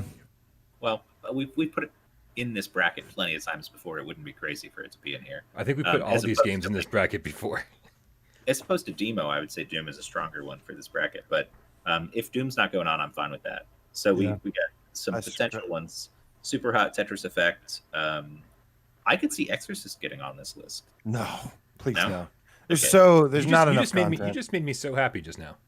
How do we feel about Catch and Release, though? 'Cause I think we got to bring back Catch and Release. Exorcist? Are you Okay. serious? Like Exorcist is scary, but it lacks it lacks gameplay and content. Like guys, two things that are kind of important. I'm gonna try to make a deal with you here, guys, because just in the effort to streamline this a little bit. Yeah. I think, can we all agree that Super Hot needs to be in this list? In this bracket. I don't know if we can. I don't know. I don't know. Wow. Are we ready to let Super Hot leave the list? I don't want it to. I think I don't want it to either. I just don't know if I could. Like, to me, Sirento is. If Separation's on here, Super Hot should be first. I love Separation. It's a niche game though, and I think Super Hot is just like so much massive appeal. Pick up and play, love it kind of thing. Super Hot should be on here. I think. I don't know if I'm. Oh god damn. Gundy We Dust Game Cat Wetter says number 1 Sirento, number 2 Golem, number 3 Separation, number 4 Super Hot, number 5 Ghost Giant. I'm okay with that. Let's do it. I've already searched Ghost Giant, so. I strongly oppose Ghost Giant. Is that because it made you cry, AJ? Nope. Because it's there's not enough game. Like, I really like the game. The two that I have a star next to, there's two of them that I have a star next to right now, and that is Sirento and Catch and Release. Like, okay. I feel like I have to have. And again, you were the only one with Sirento on your list. Just pointing that out. Right. Okay. So we all, but I didn't put Catch and Release on my list. But I'll tell you guys this: we both put it there. You both put it there, and I was sad to see it go last time. So I would like to see it back. So let's Catch and Release. Circle it, man. Circle. Catch and Release. This is what I like. If we could get Ghost Giant and Catch and Release back on this list, that would restore a little bit of the heart and soul, I think, to the top 25. You know, games that are a little different, do something very, very well, and give you a certain feeling that no other game's given you. Like, we've got a bunch of games where you shoot things, or rhythm games, or whatever it is, but I like totally cool. I like Ghost Giant being an honorable mention. I like where your head's at, Dave. I like the fact that you're like, oh, we need a little heart and soul. We need a little variety on this list. We need to kind of give in the good assortment. But unfortunately, we're comparing game to game, and I don't want to sacrifice a game just because it's another shooter. If it's a really good shooter and it belongs on the list, then I think we have to stick with that metric for debating. So Doom BFR is on the list, then I'll circle it. So is I think what you're saying? Here's what I think we should do, guys, because there's so like AJ wants Sirento, you want Ghost Giant, I want who the fuck knows what I want. Well, here's what I think we should do is all decide on one more game that we can all agree on, right? We get it on the list, and then we all do a ride or die, and then we move on. Fair enough. Okay, so we've got Catch and Release. All three of us said. You guys both really love Tetris Effect? I would like Tetris Effect to be on here. I was originally, like, when Tetris Effect first came out, I was the one that was actually fighting against it, and over time I played it more and more and more. Yeah. And over time I actually brought it back in and said it has to be here. Yeah.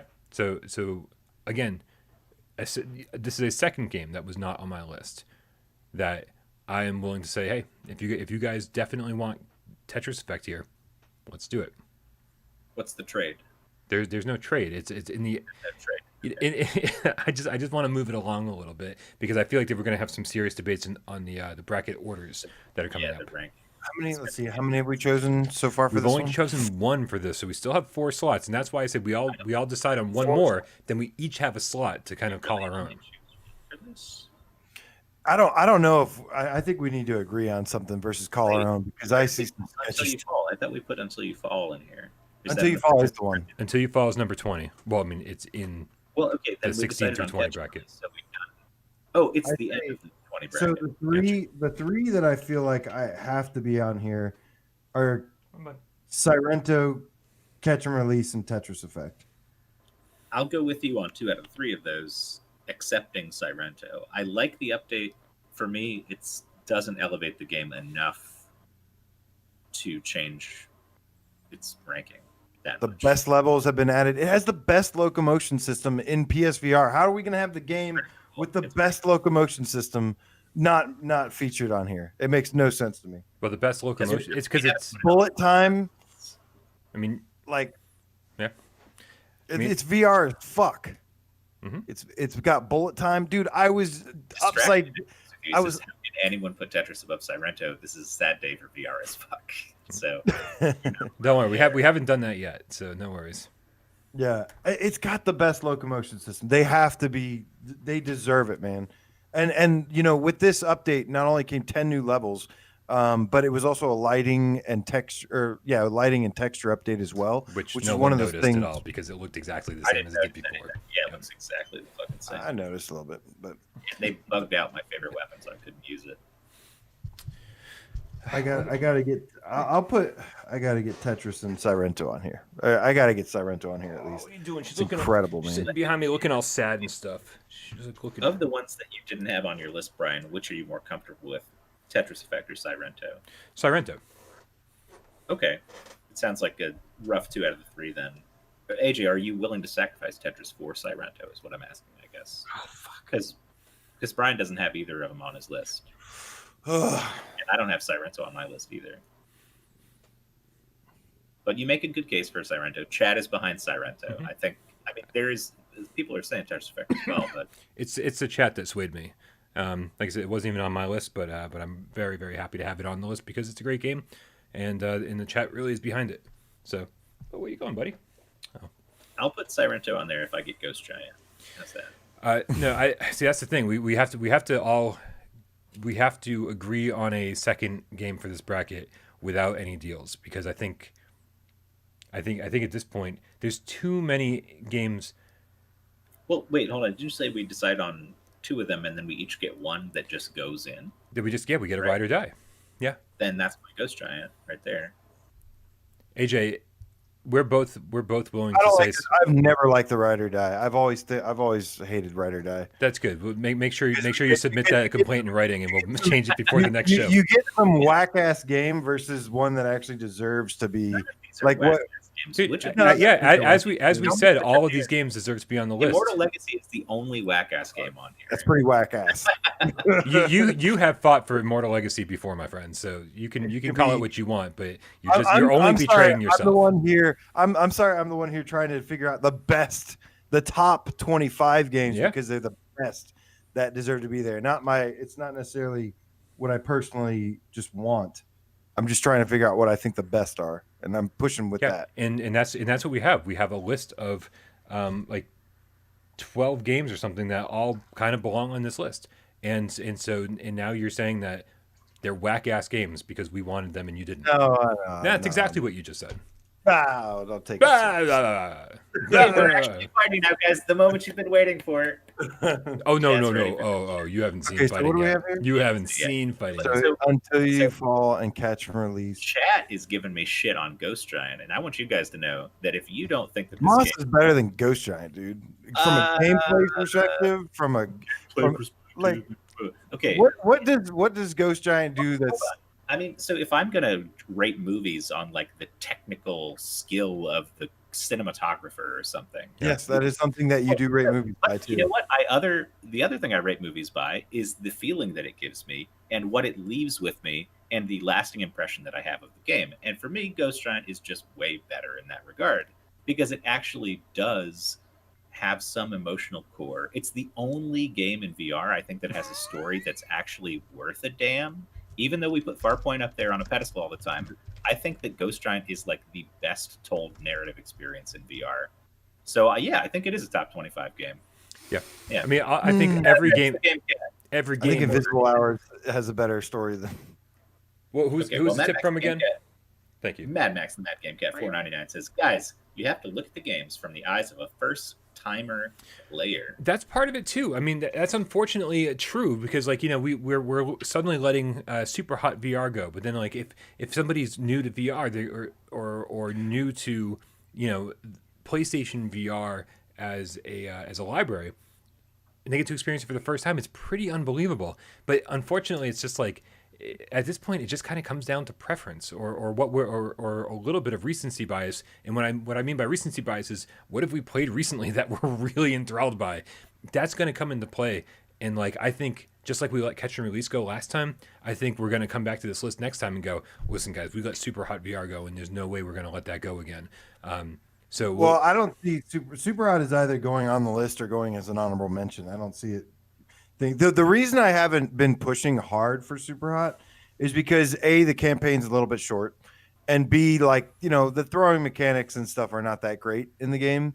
And I don't know. I definitely like it more. I definitely put it over Ghost Giant. But shout out to Arlen Teodori with the $5 donation, saying bravo.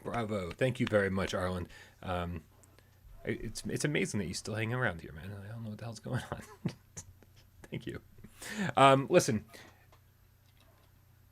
there's too many good games, and honestly, I think Delirium Drew and a couple other people in the chat brought up In Death, and that's not on anybody's list. And like, holy crap, man!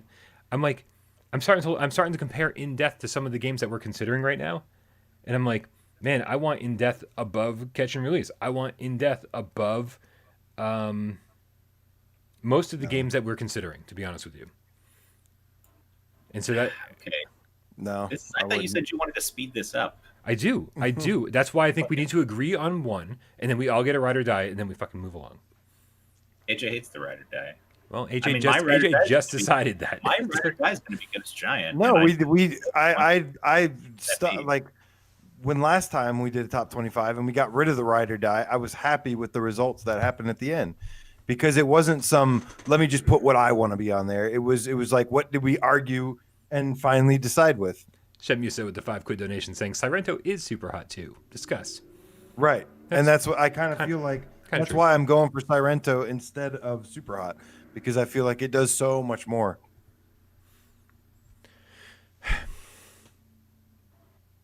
All right, I mean, if you guys don't want to do ride or die, then we're in for a long night. So buckle up, guys. Buckle up, because it's going to be a bumpy ride. I'm going to grab a shot of Fireball. I'll be right back. It's going to be a really long night now.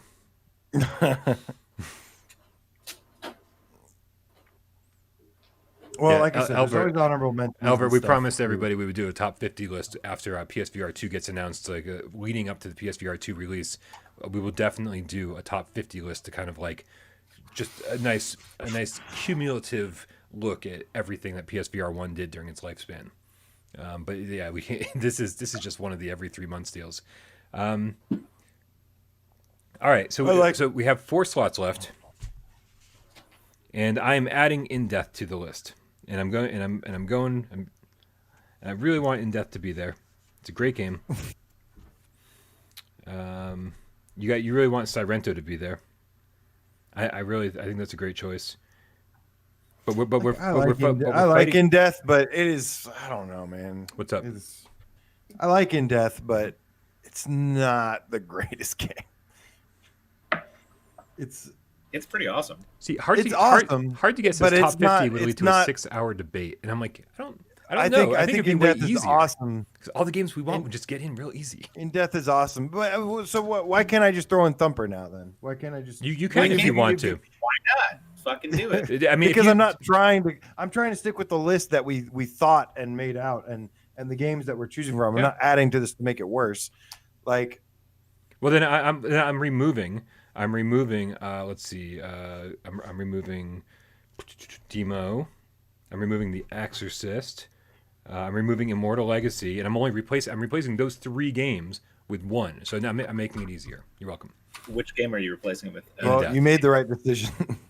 Okay, I'm crossing all this out. You said Separation, Demo, and Immortal Legacy. You still want Exorcist on here? You're not going to give up Exorcist? I know Exorcist can go. Moss can go. Moss can go. Wow, I'm crossing like crazy over here. Separation. All right, it's not mine, obviously. So it's fine. I crossed it out anyways. I'll go with it. So what was the other one you said? In Death. That's the new. I'm adding In Death, but I'm getting rid of a bunch of stuff. A lot of the other. I'm getting rid of Demo and Immortal Legacy and Exorcist. Yeah. So what I'm seeing here now is In Death, Ghost Giant, Golem, Sirento, Zing, Tetris Effect, and Doom VFR, and Super Hot. Super Hot still hasn't made it on there yet. See, AJ doesn't want to do the ride or die, but I feel like at this point we have to make so many compromises that it's essentially doing a ride or die. We all have to compromise so much. Right. Okay. So if I scratch off some of mine, off Zing. Okay. I was gonna say. So this is what I was gonna suggest. Yeah. Go ahead. Scratch off Zing. Yes. I really want to fight for Sirento. Catch and Release is already on there. Cross Golem off. Can I cross Golem Yeah, off? please cross Golem off. Wait, Yes. Golem's on my list. We're not crossing Golem off. 2 out of the 3 just said cross. But wait, it's my. You can't cross something off my list. Cross one of AJ's list. I was joking when I said cross Moss Well, I off crossed the it list. off on my list. Okay. I think we're okay with Moss slipping, though, aren't we? Like, at this point. It wasn't even on my list, so don't ask me. We'll figure it out. Delirium Drew says scribbles uncontrollably. This is getting crazy. Yeah, this is getting kind of crazy. I feel like Sirento.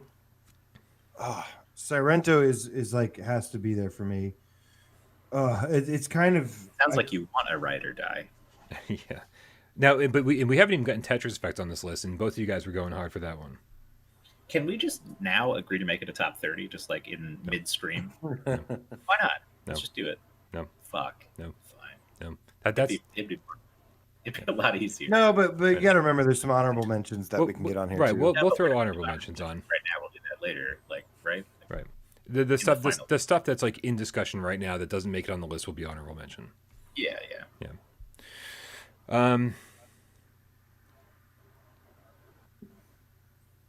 Yeah, I mean, so are you guys not fighting for Tetris Effect?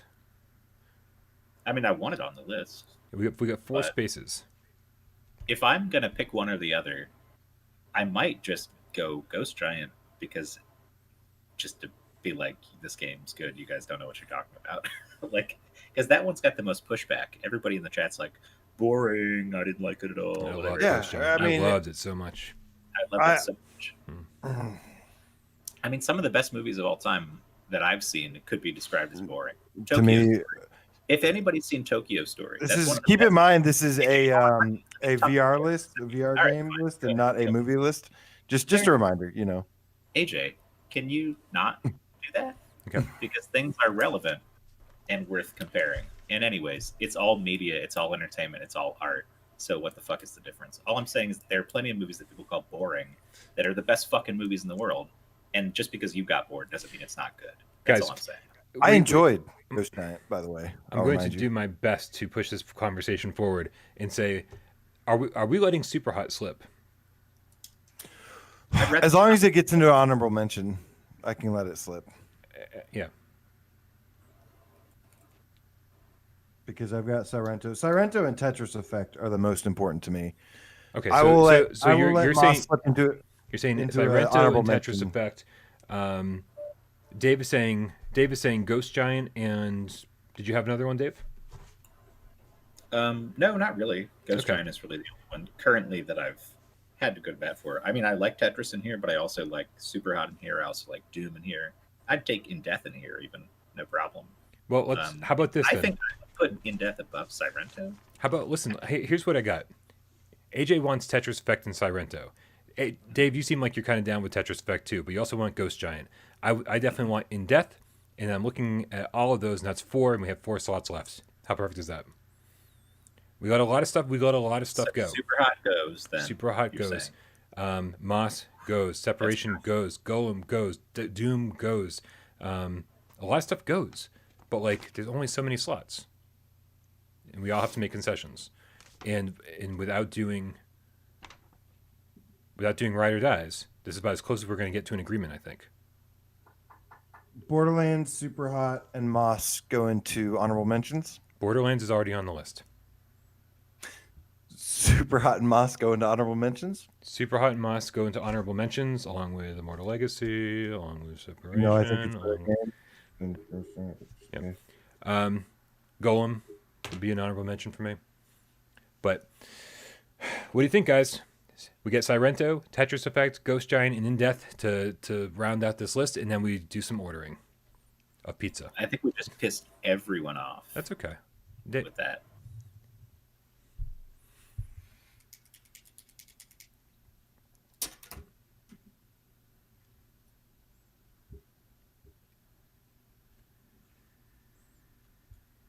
Yeah, you guys let me know what you think. I'm doing my best here to, again, just move it forward. Because we still have to put these things in order, and we still have a long discussion ahead of us. I think no matter what choices we make, they're going to be good choices. There's a lot of great games. Shout out Decay Panic, the graphically dynamic game cat with the $3 donation, says, finally, Super not off the list. Like 2020. See ya. Like, Super Hot's great. Super Hot is great. But I totally understand. David Moore with the $10 donation says, so awesome to see the Without Parole shows this week with fellow game cats on them. Congratulations, Creeper Betty and Gamer Chick. Both ladies did a wonderful job and hope to see them back soon. David, we didn't really talk about this, but man, we've got so many great guests lined up. I've got a great guest for Viewer Takeover lined up for next week. I've got a great guest for Why We Love. I don't know if it's this upcoming episode or the one after it, but I've got actually 2 guests for those. Man, you're going to be meeting a whole lot of game cats real soon. I'm very excited, guys, because we've got such a great community and so many people that are passionate about video games. And it's like, I've said it 1,000 times, like, just because we're the ones sitting up here doesn't mean our voices are any more important than yours.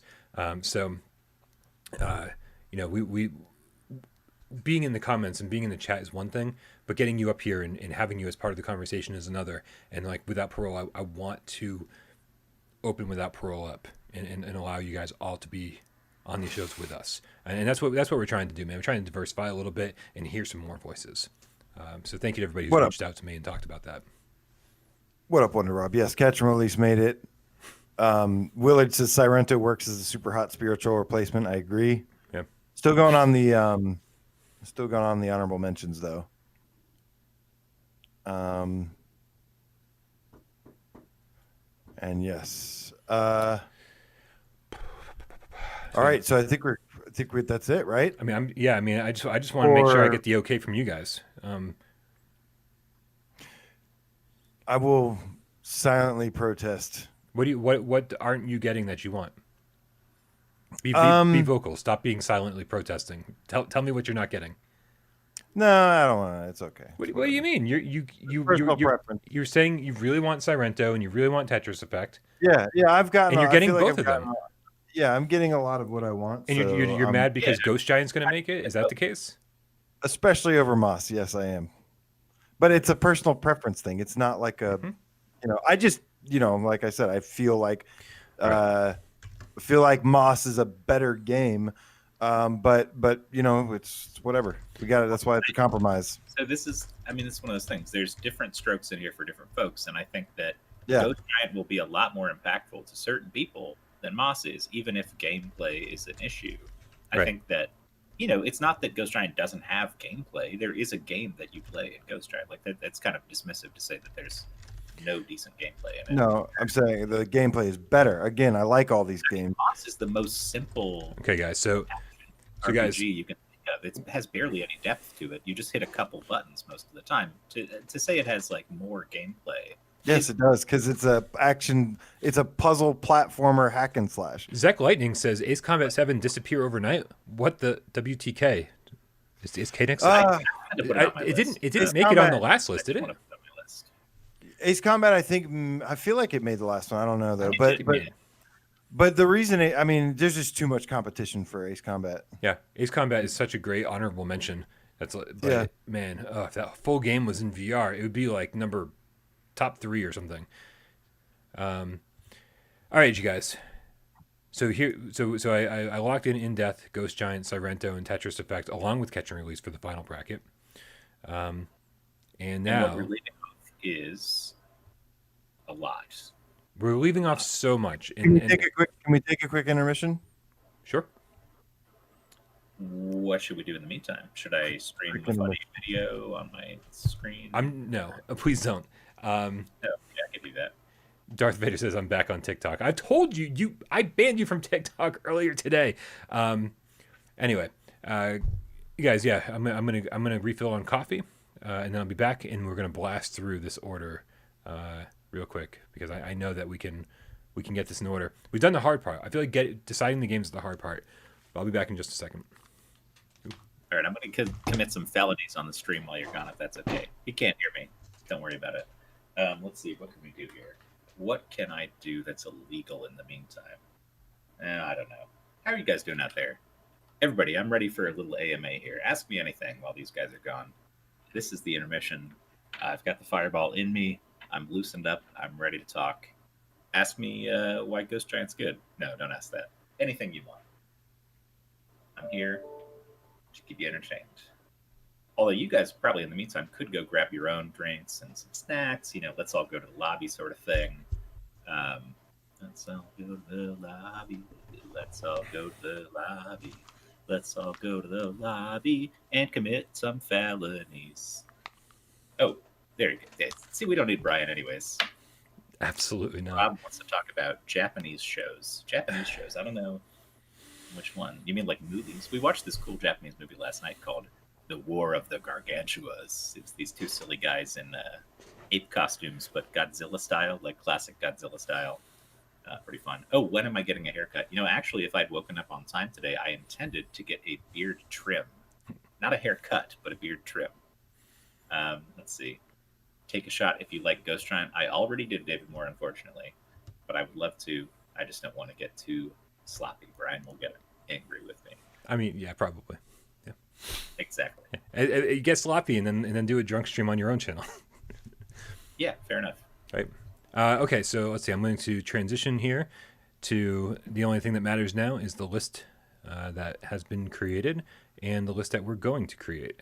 So, I'm all up by myself again, guys. I swear I'm going to restring my guitar very soon, and then the next time this happens, I'll play songs for you and stuff. But I'll tell you right now, you shouldn't be looking forward to that. It's been a while since I've done anything that could be even remotely considered professional. Man. All right. Don't mind me. I'm just going to get this set up here. Make sure that you guys can see the entire screen. Looks like you can. That's really good. I'm going to check the comments out now. The chat. Mad Max says, "Hey Bryan, how was the Britney Spears documentary? It's actually really good. I don't give a shit about Britney Spears, but finding out what she's been going through over the last decade or something is actually really crazy. She doesn't even have control over her life or her finances or anything else, and it just really shows how fucked up this country is." Let's see here. Genetic Blasphemy. Moss has received enough accolades. It'll be okay if it's bumped. I agree. I feel bad. Obviously, these are fantastic games. And I make jokes about certain games and stuff, but you guys know that I love VR and I love PlayStation VR. And these games have all been an amazing part of my PSVR journey. So seeing them all go away. Todd says, "I faced an entire blunt since we started this." You sharing that with Princess Tegan? God, I hope not. He wouldn't. He's a good dad. I'm sure you're a good dad. PS5 4K gameplay says, "I'm surprised by the last 5 on this top 25 list." Well, you saw how we got here. And no one should be surprised. David Moore says, "Wow, 8 minutes until 9 p.m. Uh-oh. Yeah, the goal was to make this a 3-hour show, but the problem is we spent a lot of time kind of just staring at each other. And we're better at this than we've ever been. I love the process that we go through for this, but I feel like we can still streamline it better. I would love to say that the next time we do this, we'll shave 20 minutes off. And the next time, I'd love to be able to do this in 2 hours, boom, real fast. You Stay Frosty said, "Bryan, I checked out your retro channel finally. Love the PC Engine Marathon." We are going to be doing, and when I say we, I mean me. I just speak for myself, royal we. I think either Sega Genesis or Super Nintendo stream sometime this week with all the most random games I can find in my collection. I want to do a Sega Master System and a Game Gear stream, but I picked up some games on eBay that I'm gonna wait for those to show up. AJ's back. What's up, dude? Yo. All right, ready to get this thing sorted. Yeah, I've been ready for sure. Is Sony gonna survive the lawsuit? What lawsuit are they going through? Is it the analog stick thing? Yeah, the something about yeah, they'll be fine. Dual sense, yeah, they'll be okay. Decepticon, yes, Witching Tower's worth $7. Witching Tower's a lot of fun. I've actually done an entire review of Witching Tower and Table of Tales that I just never edited and threw together. I've got voiceovers done, I got the footage, I just never shoved them together. And Dave's gone again. All right. Mad Max, how can you stream a Game Gear game? That's called the Retro Freak. It's a Japanese kind of Retro on 5 thing, but it's got way more capabilities, and I've been buying adapters for it and stuff. So, Braxton, yeah, maybe GameCube eventually. But GameCube's where we draw the line, man. The PlayStation 2, GameCube, Xbox, OG, Xbox generation, that's it. Everything after that, it's no longer retro in my book. All right, guys, are you ready? I'm ready. All right. Shout out to Satan's neighbor who says, "I'm baked, and this debate is fascinating." What's up, Satan's neighbor? Twitcher says streamlining the process does not necessarily equal improving the stream. We're all here for the love of the chaos, and I appreciate that, man. Equal streamlining it either. Well, I think we're gonna be here for just as long as we ever were. We haven't streamed it. I could definitely appreciate some of the unique elements of this list so far, like some games that, but I'm never thinking like, oh, this game, gets too many accolades. Right. Like I think if it's a great game, it's a great game. And just because it gets a lot of love is, usually for a reason. James Pro says, sorry. I was actually going to read a non-tip first. So hit up Wonder Rob first. Do it. Wonder Rob with the $5 says, "Hey, Brian, AJ, and Dave, love you, bros. Cat smiling, cat smirking, cat smiling, too, Wonder Rob. Cat shining, knowing you can always count on me." Space Channel 5 box today. That's what I should have done in the intermission, is show you guys the Space Channel 5 VR special edition. Well, I forgot. Let's hopefully we don't need another intermission before the end of the show, but let's see what happens. James Bro says can anything you guys can do to help Minecraft get fixed? Dude, I've got indie studios that won't respond to me. Forget about Microsoft. So you have to go through Microsoft to get to Mojang, and so it's impossible. I wish we could do something, but we left it off this list because of the issues. Guys, for number I wouldn't have had it anyways. I definitely, like I said, it's top 15 for me if it was working right.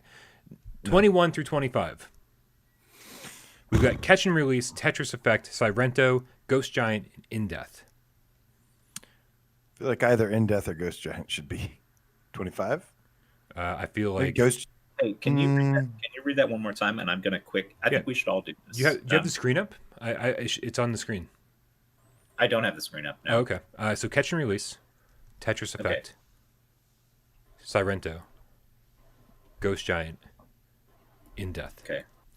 I think if what I would do here is put Catch and Release under Sirento and then just leave it as is. Hold on. What was the last one? I got Sirento, Catch and Release, In Death, Ghost Giant, the last one. Tetris Effect? Tetris Effect. I think Tetris Effect needs to be at the top of this. Here's my list of just a quick first hearing those. Yep. Tetris Effect, In Death, Ghost Giant, Sirento, Catch and Release. That's 21 through 25. For me, at least, I think I'm comfortable with that. What do you guys think? What's your first glance at this? I'm going to say Tetris Effect. Let's start at the bottom. Work from 25 up. From 25 up? Okay, that's fine. Should I restate it that way, or? Yeah, please do. So Catch and Release is my 25. Sirento is 24. Ghost Giant is 23. In Death is 22, and Tetris Effect is 21. That's my just first take on it. It's open shifting at this point. But. Yeah, I mean, honestly, for me, like, again, Tetris Effect wasn't even on my list, and I really feel like that's like 25 for me. I've got 25 In Death, 24 Ghost Giant, 23 Sirento, 22 Catch and Release, 21 Tetris Effect. This is going to be hard as fuck. Oh my god. We're going to need like 2 intermissions. Okay. Brian, what's your list? I hope it's somewhat similar to one of these ones, because. Yeah, I mean, I'm looking at Tetris Effect at 25, maybe Ghost Giant 24. I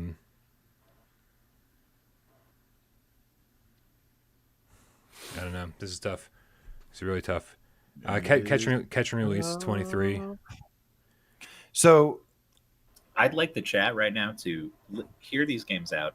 Throw us what you think the right order is, and one of them will look correct to us. Okay, K-Panic says Catch and Release going from 20 to 25. Catch and Release, In Death, Sirento, Ghost, Tetris.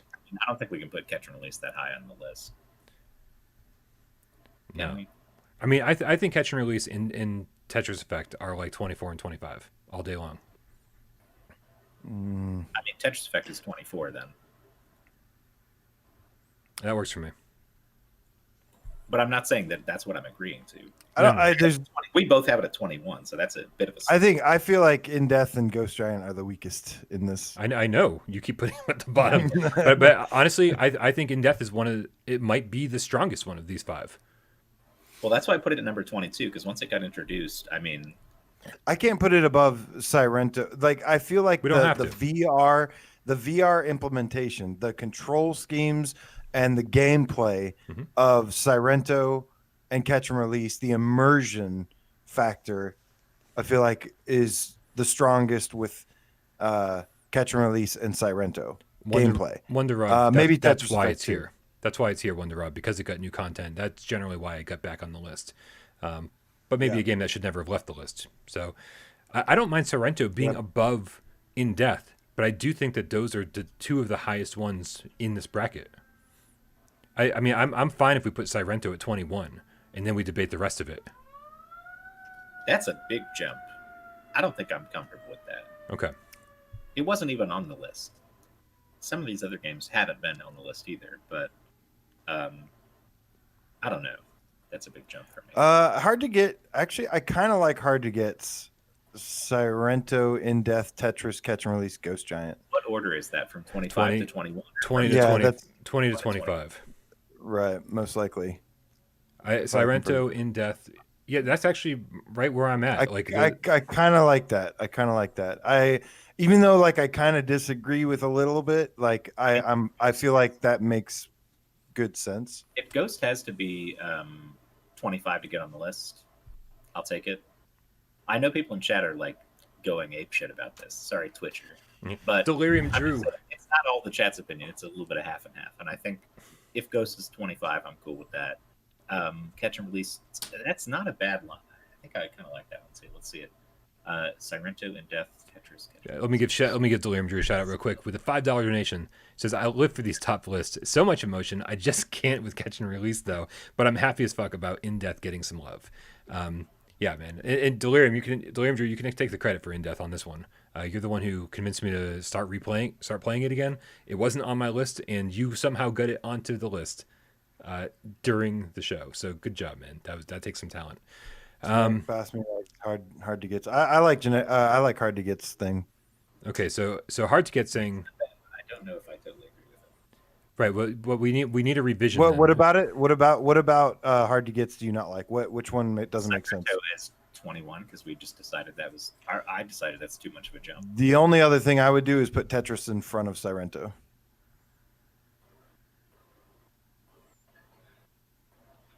I mean, I'm not against it. I know I was saying Tetris should be 24, 25, but I'm not too picky about where 21 through 25 should go. I'm like, here it's the end of the list.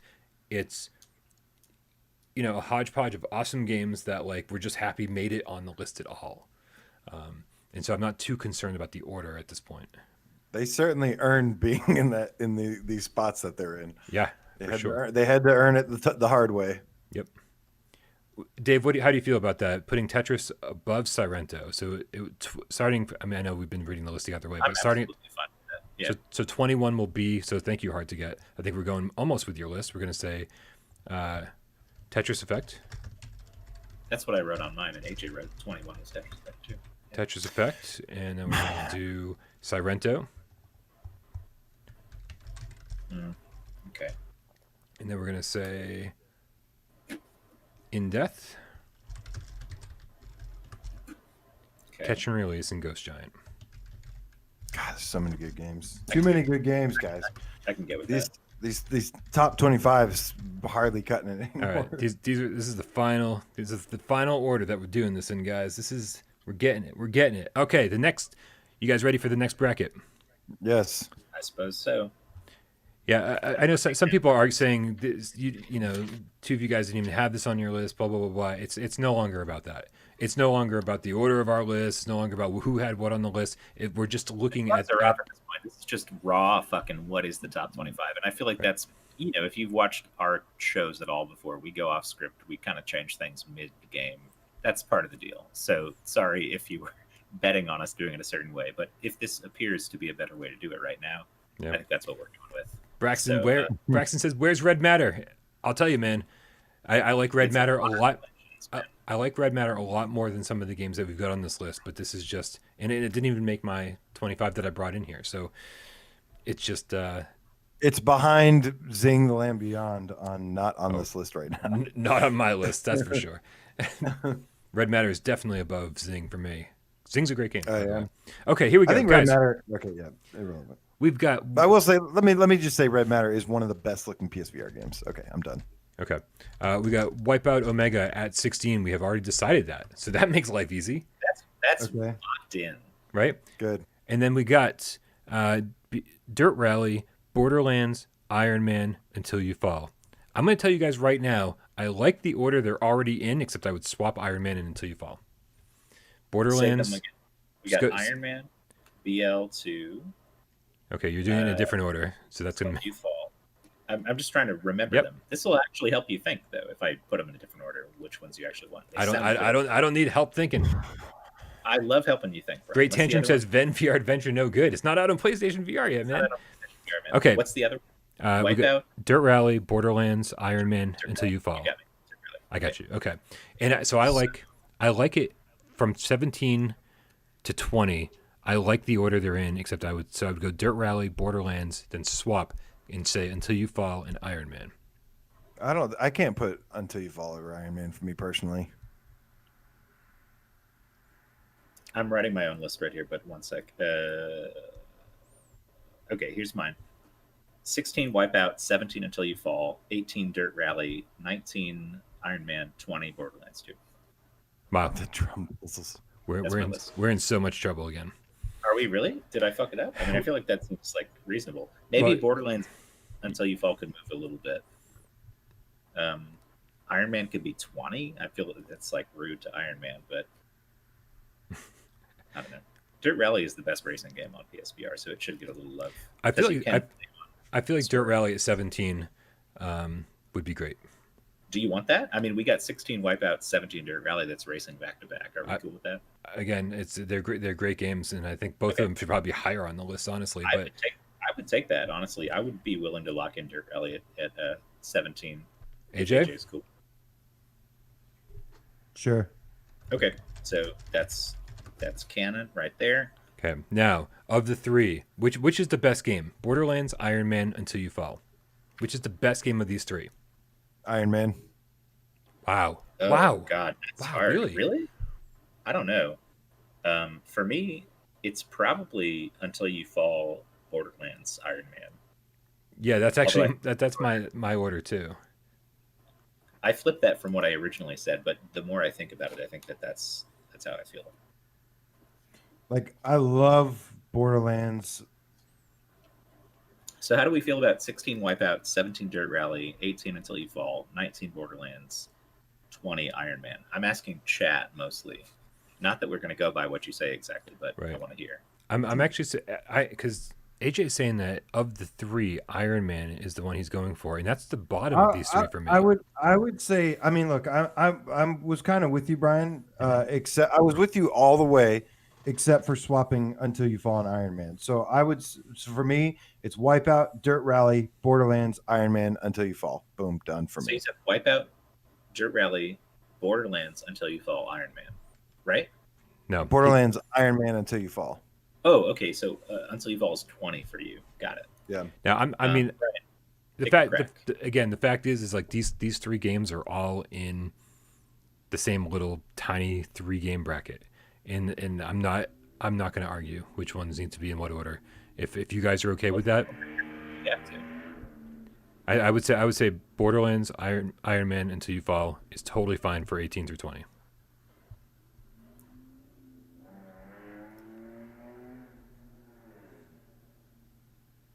Until You Fall is 20. Iron Man's 20. No, Borderlands is 18.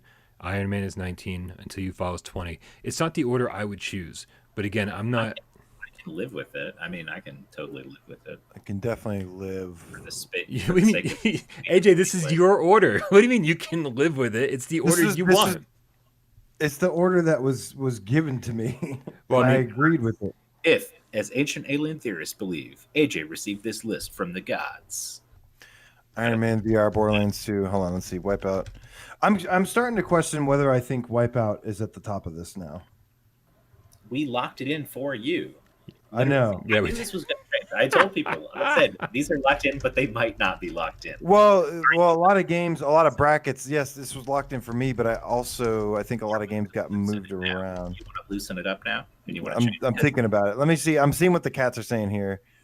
Let's see if Hard to Get has this for me again. He says Iron Man, Borderlands, Wipeout, Dirt Rally, Until You Fall. I feel like I need to go into red mode for this. I'm going to go into red mode.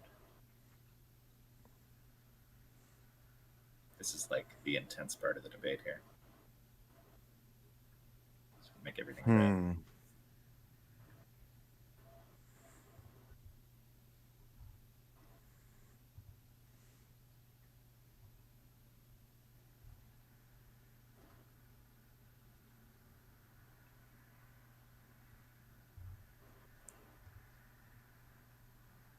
All right, we're in the panic room now. We're in the situation room. What's going on? What do we got here? I don't know. I was checking emails and stuff because I was just waiting for you guys to do what you need to do. Oh, I was just getting all red because I feel like this is when it's getting intense now. Yeah. So, I'm thinking. You want a free Wipeout from being locked in at 16. Right? I mean, that made it easy, but we can if you want to. Yeah, I mean, I'm actually almost thinking Borderlands, Wipeout. Like, basically just throwing Borderlands to the top of this now. I would rather have Wipeout above Borderlands. Okay. So what about Wipeout? I can't move it. I don't know We if I already can put... agreed Dirt Rally was 17. All three of us said Dirt Rally 17.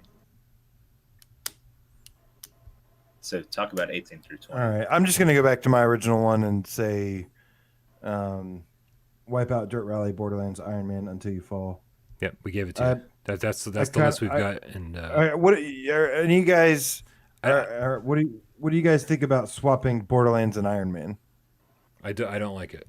I don't like it. Okay. In fact, Until You Fall, I think is like one of the best games in this bracket, and it's the bottom game in this bracket. And at this point, right. I'm Then I'll I'm stick not with fighting what you gave me. Yeah, I feel like we're giving up a lot here. We are. So what we have right now is Wipeout, Dirt Rally, Iron Man, Borderlands 2, Until You Fall. No, Wipeout, Dirt Rally, Borderlands, Iron Man, Until You Fall. He flipped those? Okay. With this, okay. Are we going to be okay to move on with that? I'm fine with that. Like I said, it's not perfect for me, but it's close enough, and I'm ready to move. Seems right to me. Yeah. All right. Next we have, ready? Farpoint, The Persistence, Blood and Truth, Rush of Blood, Pistol Whip. Okay, Farpoint, Persistence, Rush of Blood, Pistol Whip, Truth, Pistol Whip. Pistol Whip. Yep, that's all 5 of the games. And I'll tell you guys right now, looking at these games, it's so funny because it has nothing to do with my original list. I have to, when you look at these 5 games in a little vacuum that we're in, the little 11 through 15 vacuum, I have to say that Persistence is the best one of this list. Wow. Okay, that's a big jump. I honestly, actually, to put it in perspective, I had the Persistence at number 10, so that's not too far from my original list. Okay, fair enough. But that's just me. Like, again, I'm not like, well, that has to be the case. What you guys tell me the best game in this list for you? Farpoint. I knew that was coming. Actually, no. You know, I'm sorry. We have Farpoint locked in at 11. That was a thing we did. AJ, do you want to revisit this one as well? No. Because that's for you also. No, Farpoint's locked in. Both times we locked in something. Was for these were for me, for mine getting kicked out for your games. Exactly. So it's locked in. Still games that you liked that are on the list, anyways. I mean, this is all AJ's list. The only thing that's not AJ on this list is Ghost Giant. You should retitle the stream PSVR Underground's top 25 debate. I'll even let him edit it. Oh yeah, there we go.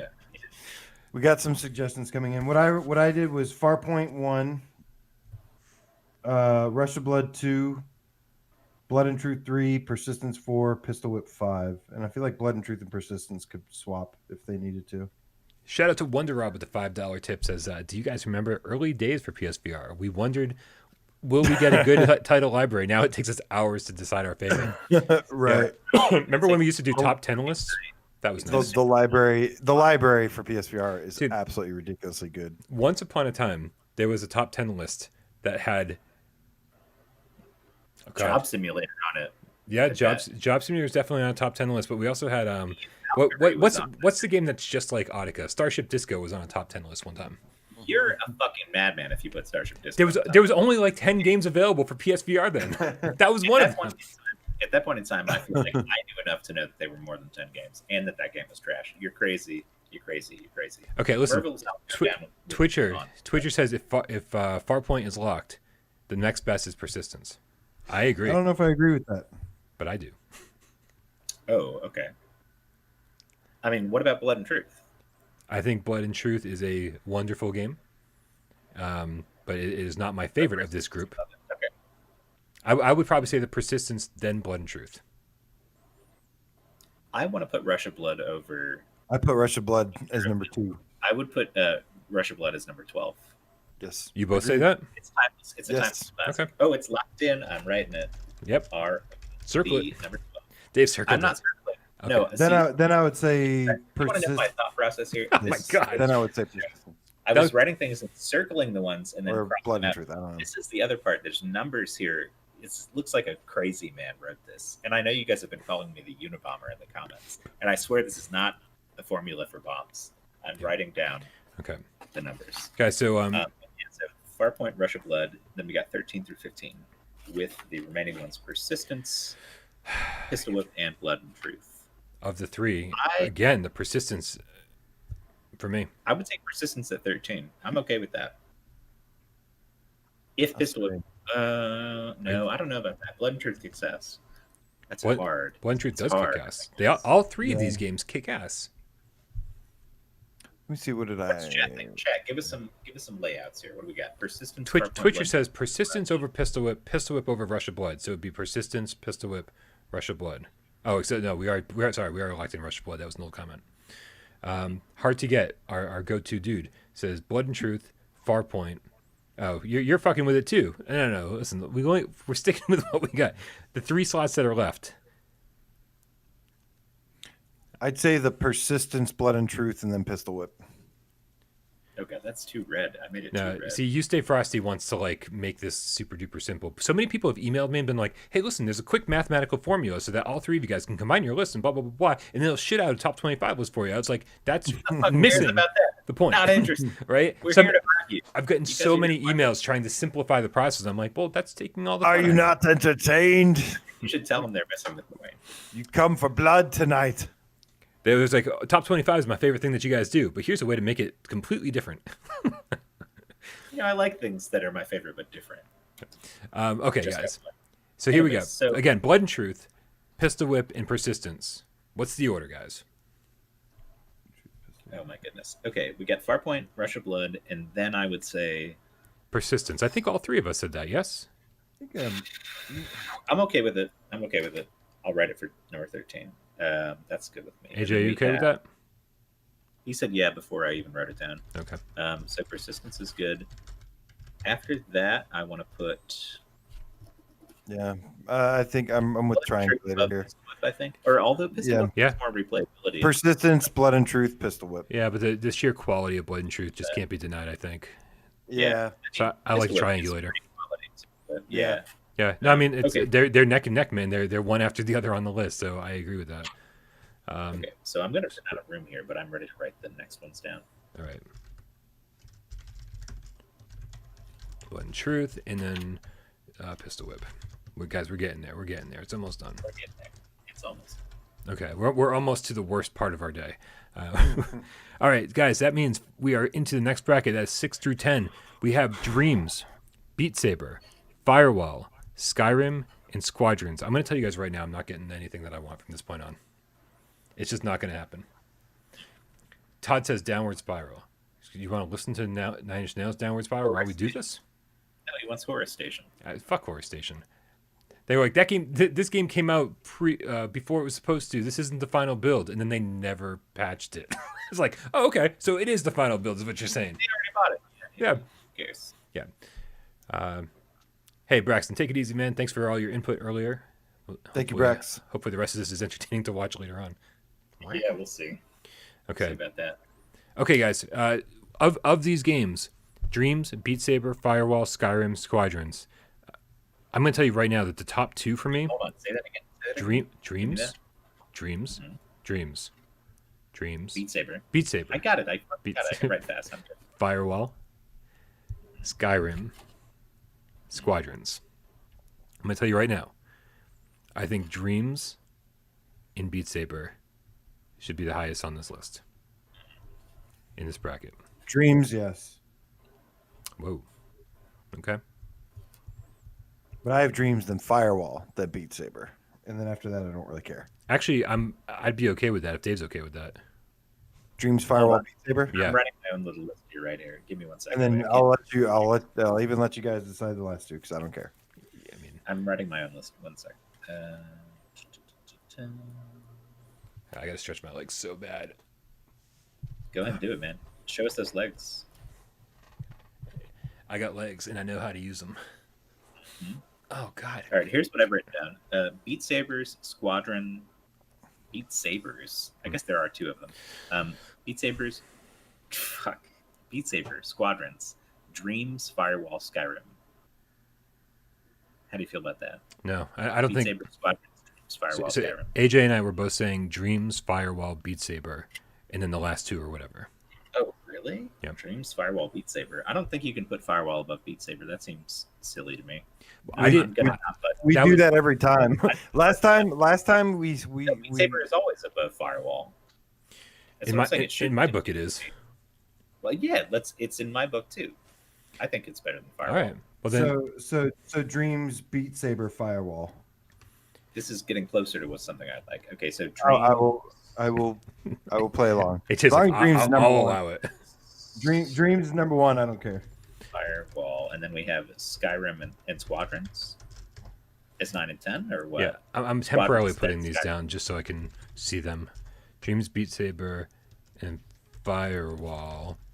Yeah, I've got. So our tentative list looks to me like Dreams, Beat Saber, Firewall, Skyrim, Squadrons. I I'm don't know about the last two. I don't know about the first three either, but what do you guys think?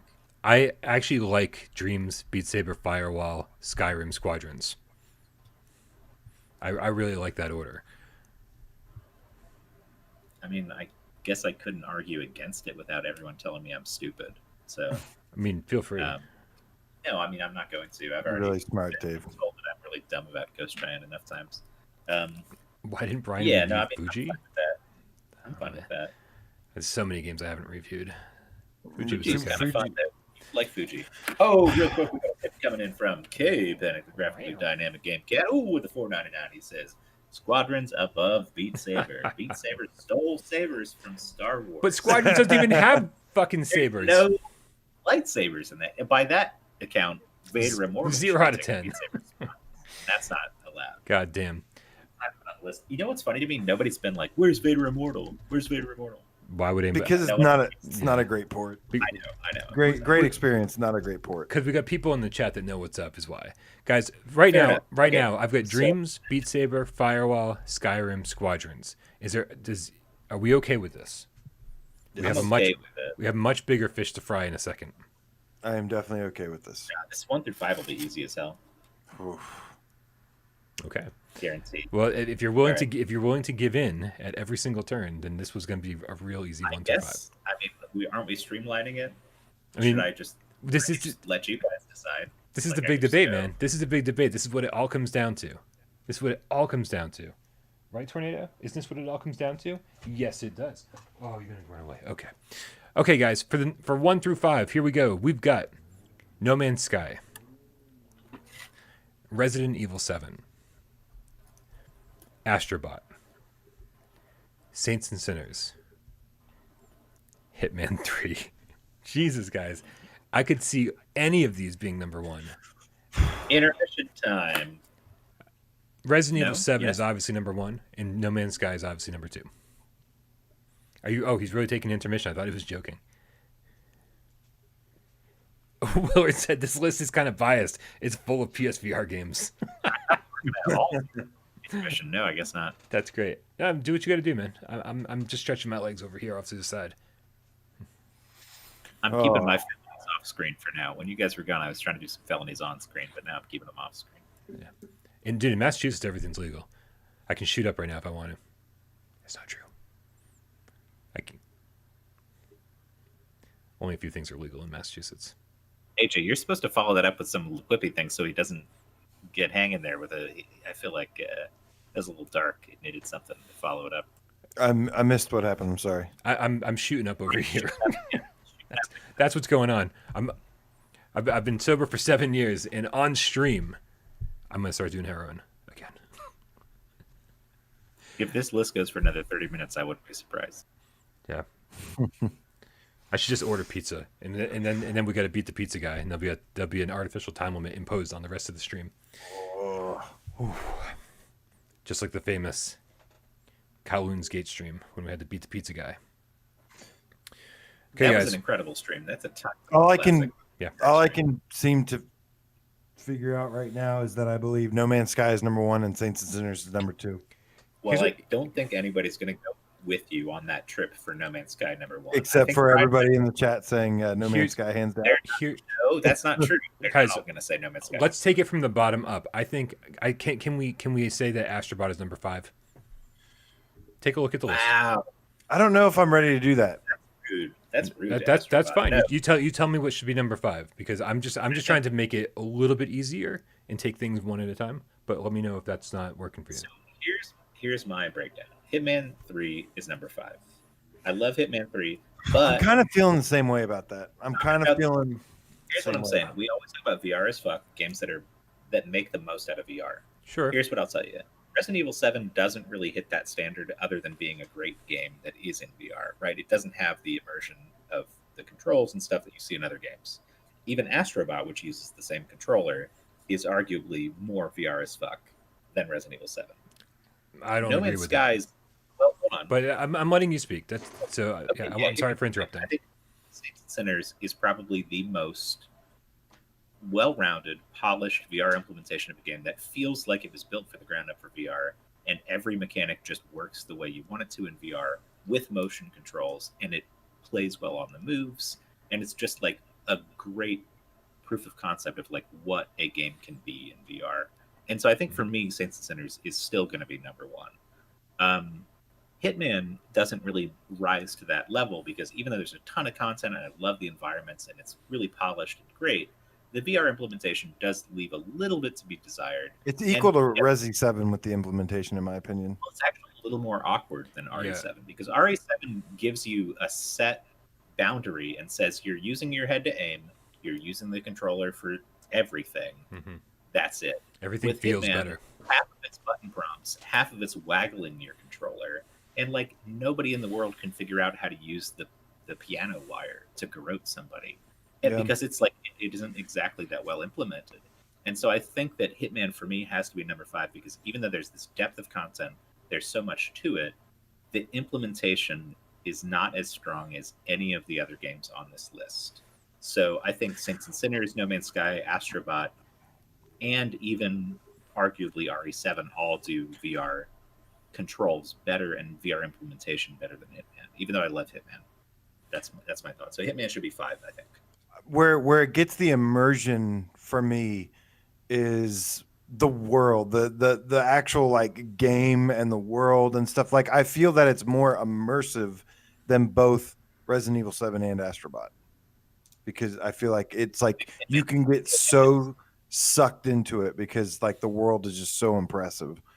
I mean, to some level I can't argue with that because I love the environments in Hitman 3 or in Hitman. Well, we can't talk about 1 and 2. We decided right. We're not. Well, I'm just talking about 3 right here. Well, I mean, again, I'm just talking about 3. As they should be considered in this because the game allows you to buy and download them. Because again, I think when we talk about Resident Evil 7, we do talk about, hey, look at all this DLC that you can get for it too. That's true. You're right. But so for this though, with Resident Evil 7, the default way you can buy it now on sales is like the gold edition for $20, right? Like you get everything for $20.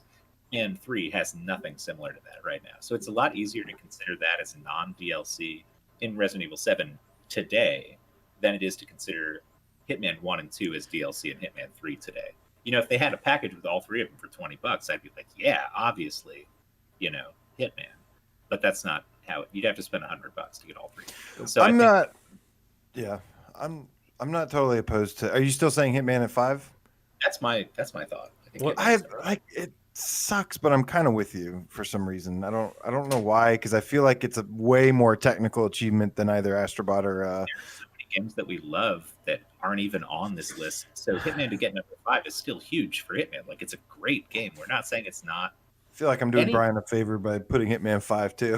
What? Well, I mean, where did you? What kind of? Brian? I put Hitman at 6, but that's not the point. The point is like, there's so many great things about Hitman, but there's. I still think. I mean, it killed it with the environments. It kills it with the, with the sandbox, kind of like open. I don't want to call it open world, but you know, each of the levels is so big. It's almost like its own self-contained open world. So sandbox, right, it's perfect, and it's really like nothing else we've got on PSVR. It is very, very. It's tons and tons of replayability. Like it's like. It's pretty unique on flat screen too. There are not many flat screen games. Right, you're practically playing a different game every single time you go in. You're not just playing it slightly different. You're playing a radically different run every single time you go into the level. The fact is, though, is like I still think it's so impressive with what it does that I would put it at 4 instead of 5 and put Astro at 5. But if you guys want to put Hitman at 5, would you put Astro at 4? Is the question. I think I'll put Hitman at 5, and that's all I'm willing to say right now. Hitman at 5 is okay with me. Yeah, and that's hard. Like I don't even want to do it. Yeah, I mean, none of us want to. All of these games are number 1 games. I think we all agree. All of these games are number 1 games. Yeah. They've all been number 1 at some point, except for Hitman because it's the first time it's seen the list. Well, the only reason I mean, for me, it's No Man's Sky and Saints and Sinners cannot be touched because of their move support. And to me, Hitman, Astrobot, and Resident Evil 7 get bracketed in together because they're DualShock. Yeah, that's a bad thing. Yeah, that's a bad thing, but move controls are better. You kind of made it a bad thing. Resident Evil is perfect as is. And don't get me wrong, it's perfect as is because it does the DualShock implementation so well. I think Hitman stumbles with its DualShock controls. I like Hitman 3's DualShock controls more than Resident Evil 7. You are out of your goddamn mind, my friend. I like aiming with your face. Yeah, versus actually perfect. Aiming with your hands. Like with a light bar that you can't even turn from the camera. Like when you want to aim over here, you have to turn your in-game character's body with an analog stick because the second you do this, it's like, what are you trying to do? It's got major problems. DualShock should never be used with light tracking. That light tracking is nonsense. I mean, Astrobot has light tracking. But you're always facing forward. That's part of the game design. And I like having some Dave, motion control. I'm not gonna lie, Dave. I don't think the DualShock 4 motion control implementation and I can't speak. And the Astrobot is perfect either. I think it's one. I think it's like one of the best. I think it's better than most flat games. Way better than Hitman, that's for sure. I think having a pen helps me talk about things because I can point it, I can click it when I need to, like intensely out of there. Okay, so Hitman is number 5 locked in. Are we cool with that? Sure. I'm going for it. I'm circling it. I am following suit. You guys said it, and that's not where I wanted it. It does suck. It does suck. We're all making concessions. But okay. No Man's Sky is number 4, right? Wait. I'm sorry. What? No Man's Sky is number 4? Is that what you just said? Nope. Yeah, No Man's Sky 4. I'm not ready to talk about No Man's Sky. I'm ready to talk about whether or not Resident Evil or Astrobot needs to go here. Saints and Sinners is number 1. RE7 is number 2. Out of your mind. Astrobot is number 3. And then, the other one is number 4. The other one is number 4. You don't even care what it is. Whatever's left. Whatever's left doesn't matter. By process of elimination. I don't really care. To me, I don't really care if Resident Evil 7 or Astrobot are 3 and 4. I don't care which one it is. Hank Paul with the €5 has said, BRB, on my way to your front door to get my money back. Shit, he came back. Damn it, I warned you of this, Brian. I warned you. Yeesh. Tax refund says you're sitting too close. Hitman controls are almost perfect. I mean, I'm sitting 6 feet away, 7 feet. Actually, 1, 2, 3, like the Hitman controls are great. 10 feet away. It's honestly one of the best DualShock motion controls I've ever played. Yeah, because they're all fucking garbage. Motion controls for the DualShock should not even be allowed. They did a good job though. They can suck it. We told them move support, and they said, "Fuck you guys. We know better than you." Hey, Golem, how did you sell? Now K-Panic's saying he's having trouble because he's a lefty and there's no lefty support. I mean, I can't argue with that. I'm not left-handed, so that's why I suck. Hey. All right, here we go. So where are you guys at for number 4? Because No Man's Sky number 4, huh? Nope. Wow. You know what? Nope. I'm gonna say Astrobot. No. I'm gonna say Astrobot. I'm kind of with Astrobot too. Well, so here's the thing for this is my little shtick here. No Man's Sky versus Astrobot, right? There is something to be said for a game being so expansive that you can play it forever, and there's all these mechanics, and you can get into it and stuff. But there's also something to be said for a game that is just a tight experience that is super crowd-pleasing, and every second of it is engaging and fun and perfect. Resident Evil 7 is just exactly that. No, but hear me out here. On Astrobot versus Astrobot, right. No Man's Sky. I mean, No Man's Sky, as much as they've added to it, it is still a game that requires a lot of patience, a lot of investment. It requires a lot of time. It requires like dozens of hours to really explore all this stuff. And while for some people that's a huge benefit, I think Astrobot is a much tighter product, a much more clearly just better game, in that anybody who plays it for 10 hours will get a great experience out of it. Whereas with No Man's Sky, I mean, you could play for 10 hours and not even know what the fuck you're doing, which is the typical situation. And for me, I think that depends on the type of person looking at this. But for me, I think Astrobot is a better game because it's so concise and tight and well made, and there's no fat on it. And I think No Man's Sky just takes a lot out of you, you know. So for me, I would put No Man's Sky 4 because it's too good. It's not necessarily. It's just because it requires so much out of you. Like even when they introduce new mechanics, this is going to be controversial, but like, so the pets thing, how much does that really add to your enjoyment of the game? There's like 90 a shit ton today, dude. It's like part of all these other systems they keep adding. Where like, so how often do you go to one of those? I've played 20 hours of No Man's Sky in the past week. 20 hours in the past week since or whatever. I don't know. I've played 20 hours and I already have 300 hours in this game. The last thing I'm going to say on this point, we talked about beforehand when we were on the phone last night. I had a strong opinion on this, which is that we should not look at No Man's Sky as the PS5 version 100% for this list, because I disagree. I disagree too. Don't have PS5s, but they will, and they're gonna. And when they get one, they're gonna want to know what the best games are. When people have PS5s to play PSVR on, then let's put it really high on our list. Dave, let me ask you this: for the last 4 years, people have been complaining about not being able to buy Move controllers because they're just unavailable. Do we not consider Move support in these games? Do we say, well, if you can't play it without moves, then it probably shouldn't be on the list because people can't play it? On top of that, what about all the games on a Pro? That's like saying, what about a PS4 Pro? Okay, that's a different story because you can buy a PS4 Pro there's any day of the week. You can go into a store and buy a PS4 Pro right now. No problem. Anybody could have a PS4 Pro. You can't buy PS5s. All I'm saying is this. On a base PS4, Astrobot looks crisp as fuck. Astrobot is the best looking game you can play on a base PS4. And No Man's Sky on a base PS4 looks blurry as shit. And what I'm saying is that most people in our audience, most people who will see this, don't have a PS5 and aren't going to get one in the next 6 months. And so what I'm saying for right now, for this top 25, I think Astrobot is a better candidate than No Man's Sky, because that's a gate that most people aren't going to get through to get that full, like, crisp edition that you're talking about. And so I don't know. I think Astrobot is better here.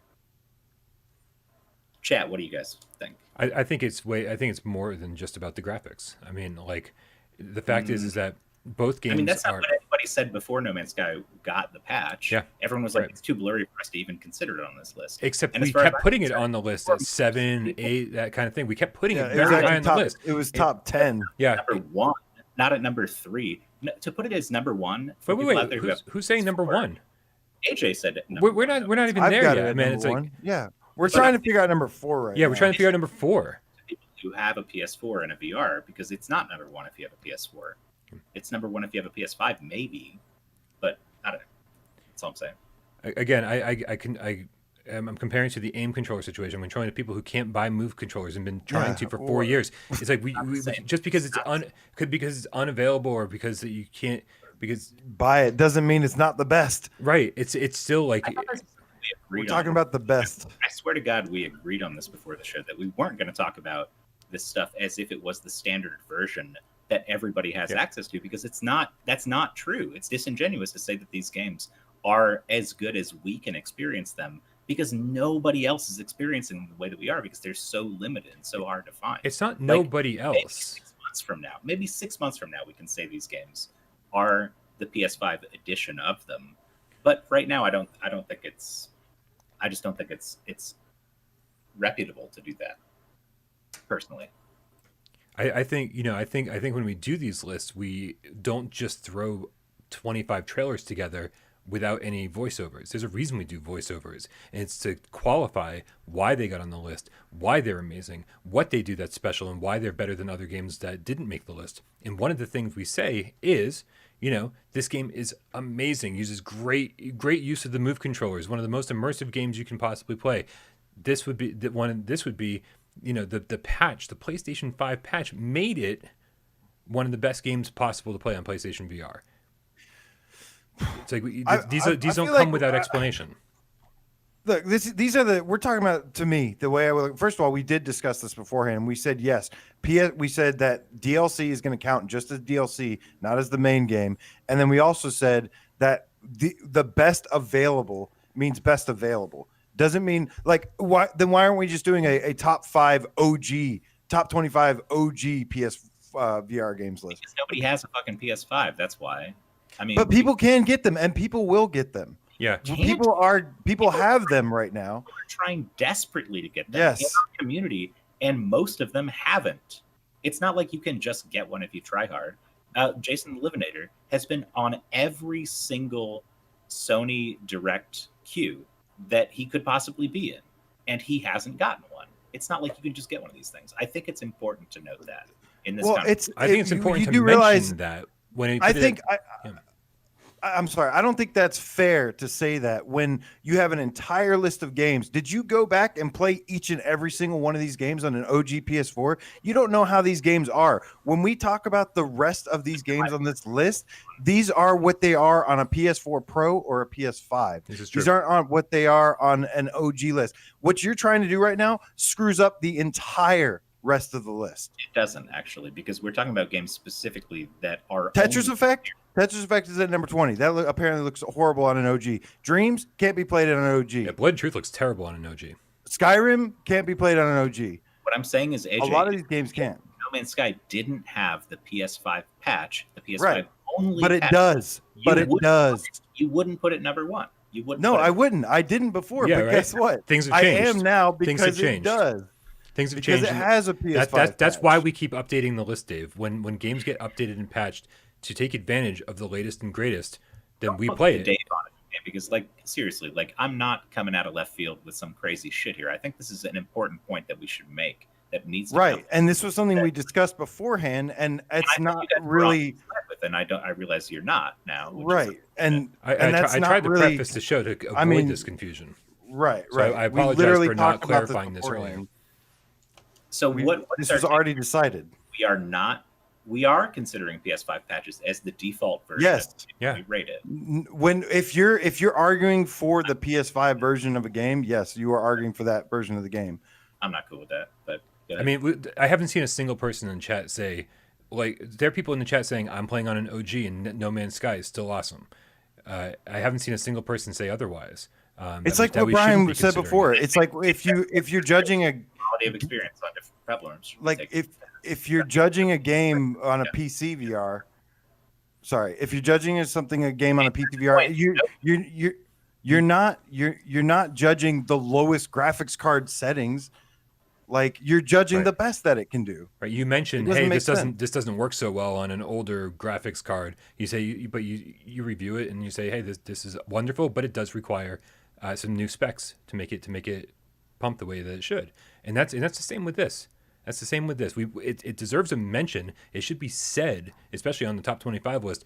Hey, on the OG and the Pro, this is still really blurry, but man, this thing shines on a PlayStation 5, and that's why it gets a huge bump on our newest top 25 list. Whatever. Seriously, it's fine. Whatever. It's okay, 4. but okay, so wait. We just had this whole debate, but we weren't even debating on which slot we were debating for. So hopefully we got that out of the way and clarified it a little bit and made things a little bit clearer. But we still don't know what number 4 is. Correct, Atmos. Like I said, it doesn't matter to me. It's either Astrobot or Resident Evil 7 for me. And one I love because of the endless amount of pure joy from start to finish and the awesome innovative gameplay. And one I love because of the amount of terror from start to finish, but also fun and excitement. So I don't like either one can be interchangeable.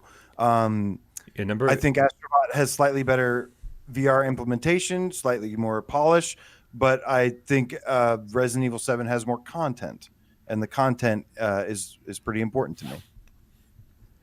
Yeah, I think Astrobot's an amazing game. Obviously, it's in the top 5. It's super polished. It is very the VR implementation for a third-person platformer is incredible. The way they were able to do that. I have issues with the game that no one else shares. I understand that, but they also robbed me of a platinum, so I'm a little salty. Don't mind me on that. That last trophy glitched out. I'm never getting the platinum now. But all that aside, I think at number 4 it is the perfect spot for Astrobot now.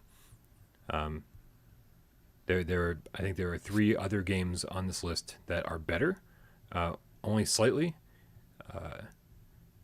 I mean, look, personally, I would probably put Astrobot first, but I'm doing you a favor here, Brian. You ain't doing me no favors. You ain't doing me no favors because I agree with people in the chat who are saying, like you say, Frosty, Resident Evil 7 versus No Man's Sky, easily Resident Evil 7, he says.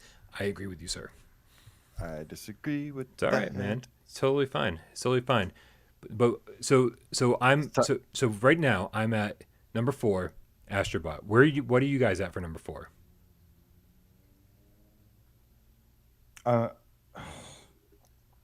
Hasib Mirza with the $5 donation says, 4 hours of content. 4 hours of content. Just got laid off due to COVID. I'm sorry, man. Anyone looking for an airport planner, I'm your guy. Guys, if anybody's looking for an airport planner, please contact Hasib Mirza. Thank you very much for the tip, man. But you just got laid off, so save your money. Thank you. Yeah. Appreciate it. Much love. Okay. Again, I'm saying Astrobot at number 4.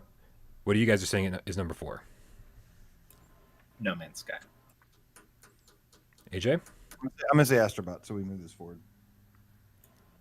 Oh, cool. Good. All right. Are you okay with us putting Astrobot number 4, Dave? I think I've explained at length why I'm not, but it's a majority rule, so go ahead. Well, look, Dave, with all due respect, when we discuss something before the show, if I don't know if we could have explained it better. Right now, I'm just saying Astrobot's a better game. Just gameplay. Just if we're doing a top 3, Astrobot gets in there before No Man's Sky does for me. Well, you're not going to convince me of that, but I'm just saying that's what I believe. That's what I think. That's all. So then you leave me no choice but to put Astro. So I mean, but here's my question, Dave. Is that we're talking about the top 5 slots, and are you opposed to No Man's Sky even being in the top 5? Not at all. Then how did it get in the top 5? I said it should be number 4. That's all.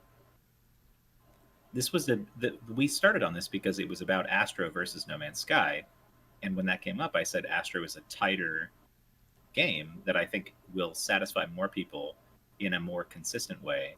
Gotcha. Even though it's a shorter amount of time and less content, I think that for me, that means something.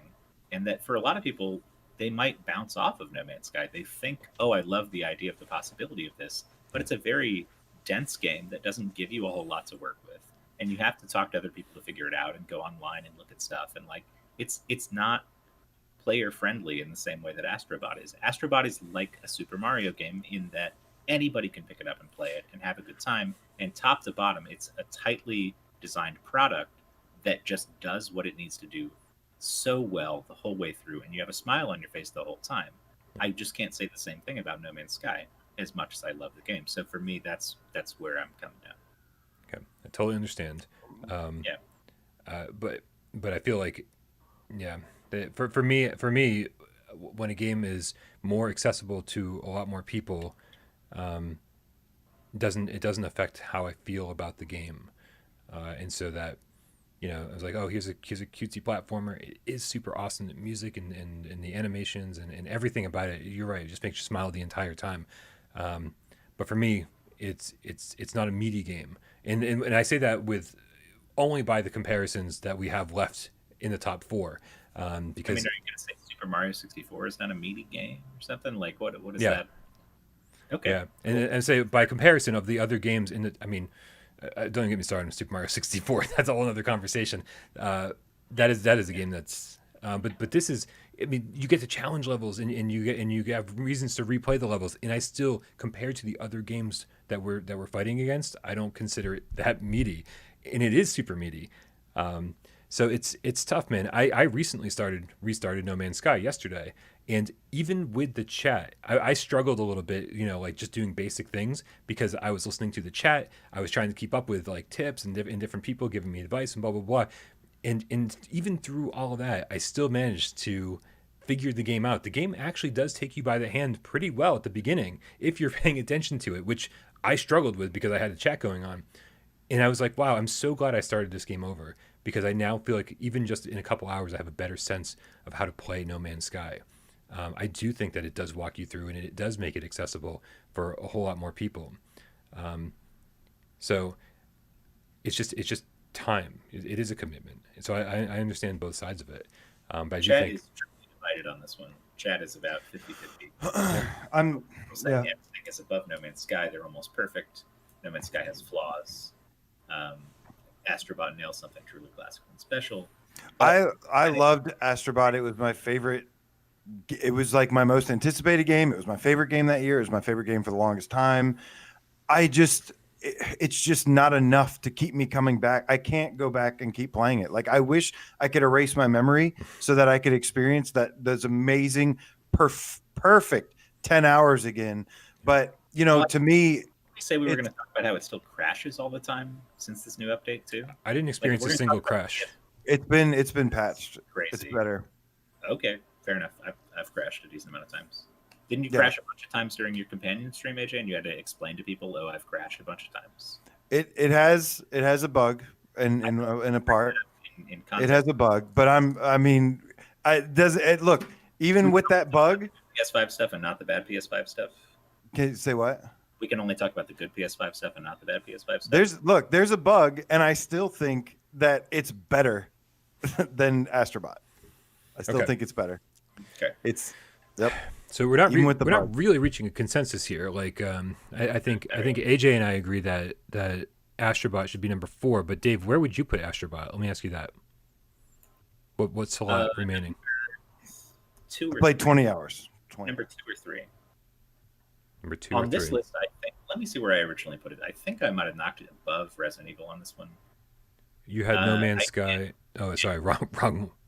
That's AJ's list. Yeah. Sorry. No, I'm sorry. I did put Astrobot at 3 and RE7 as 2.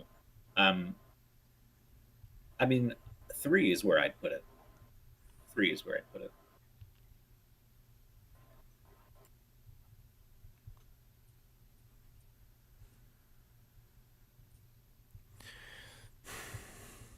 This is hard. This is really hard. Streamlining did not go as planned here. No. I mean, we knew the last 5 were going to be really, really difficult, and that's okay.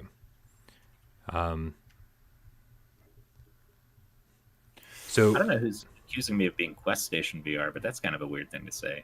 Souring on PS5. I love my PS5. I'm just saying that we should judge games by the most readily available version of them. it's K-Panic, man. Take it in the way it was intended.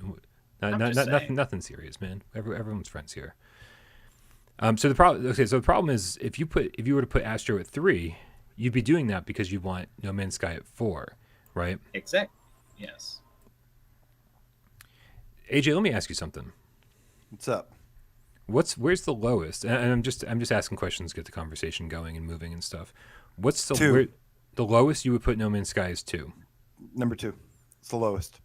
Lowest I'll go. Can't go 2. 3, That's weird because the lowest I'll put Resident Evil 7 is 1. So let's see if we can make that work. So are you saying that are you gonna say that this is better than Saints and Sinners? So No Man's Sky poster behind your head right now. yeah. You know what? Because the posters behind me don't decide what I believe to be the best games on PSVR. PSVR, You think not a PS1, PS4, PS5, PSVR. better VR game than Saints and Sinners is No Man's Sky? You'll say? I don't agree with that. I really don't agree with that. No Man's Sky is absolutely bonkers in what it does in the level of immersion and detail and depth and complexity. I don't look at a game being deep and complex as a bad thing. Again, I've played 20 hours in the last couple days alone of No Man's Sky, and it's incredible. I've been playing with the cats. I remember the time when you went back to all your bases and they were completely fucked because they had been run over by the environment. And yeah, you had done. You spent hours and hours and hours building. It just decided, no, that doesn't matter anymore. These are the kind of things that make this game has rough edges. This game is clunky as hell sometimes. This is not a tightly designed, really solid. My base is still here. The base that you built me is still there. So what's your point? I saw you going into a base where you were like, oh, I guess it's all underground now. And you had to dig out your own base. You were like, this used to be my relaxation spot. And it wasn't from under the ground. And guess what? It was worth it. It was totally worth it. Don't even care. About games that are close to perfect. Saints and Sinners is much closer to perfect. Astro is much closer to perfect.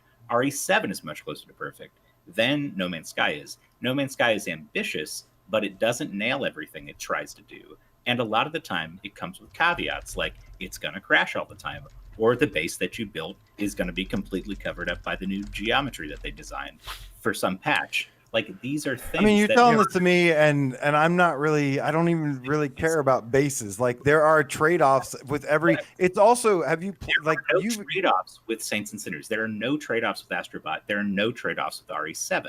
But those games aren't getting constantly updated. They're like perfect. They don't need to get updated. They're perfect. They came out perfect. But wait, hold on a second. We can't compare games like Saints and Sinners that have like a few small environments to explore and Astrobot that's a super linear platformer where you can't even go far off the beaten path to an open galaxy game. Universe. We're talking about like no loading screens. You know, we always say, hey, you know what, like Bethesda can get away with some stuff, you know, when talking about Bethesda games because they're doing so much. We don't mind a few bugs because they're trying things that have never been done before. And No Man's Sky is doing things that have never been done before. Exploration. Like the only person that's not going to be crazy about No Man's Sky is somebody that wants like a really rapid, like action-packed first-person shooter. And it still has some. You're deluding yourself. A lot of people are not going to be crazy about No Man's Sky. It's a game that a lot of people will bounce off of, even if they like the concept of it. No one of the people we're talking to right now who haven't played it yet, who might go buy it right now. I'll tell you 30%, maybe tops, will stick with it and play it regularly. The other ones will play for a little bit, be like, oh, wow. Okay, that's kind of interesting. People's opinions, Dave, doesn't tell, like, it's about what I believe is the best game, Dave. It's not a better game. Right, well, it's not a better game. Whoa. You can't say it's not a better game. We're definitely down to opinion at this point. You know, this is like what we prefer. And so it's... I think No Man's Sky is borderline an MMO. And if people don't see that, then that's not on me. Like it literally has the functions of an MMO. Like I said, I was just playing last night with one of the cats. Another cat jumped in. We went and explored and went and we had basically an endless thing. There's no walls, no loading screens, an endless world to explore and do whatever we please with vehicles, with ships, with galaxies, with universes, with animals, with all this sorts of stuff. And what other game, no other game comes even close and looks this good doing it. There's just nothing. Implementation is great. What other game does this? Nothing. Like, most games are a chunk of No Man's Sky, a small chunk of No Man's Sky. Well, every chunk of No Man's Sky appears to be deep, but is way shallower than you'd expect.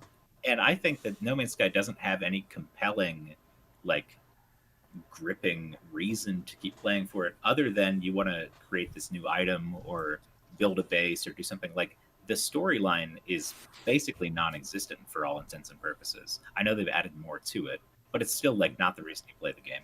It's not why I play it. No. And there's a lot of things in the game that I don't play it for. And guess what? I don't have to do those things. And I still have endless amounts of content doing just the stuff that I want to do. But I still want to do those things at some point.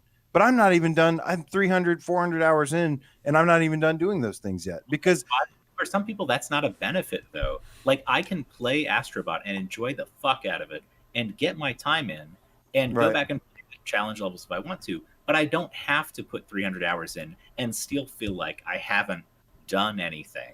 You know, like, what the fuck? Like, I feel like I've spent so much time in No Man's Sky, but when I pop back in, it's not like I have anything to show for it, to be honest, or anything that I feel like I've really accomplished along the way. And so, I don't know. I think that it's just constant exploration, which is cool. But, like, at a certain point, the environments get samey. What? No. Yes. No, they don't. No, they don't. They just do, because you know why? Because they're still updating the game to this day. Like, they just released Origins, and no, they've already updated it, Dave, twice. Twice they've updated this game with massive updates, expanded the biomes, maybe even more than twice. Every single thing they keep doing adds more depth to the game, more to explore. If, like, I literally do nothing but explore in this game, and I haven't seen everything there is. Like, there's no way you could say it's samey. It revolves around procedural generation, yes, but they don't look the same. I was jumping around on mushrooms last night that I've never seen in my life in this game.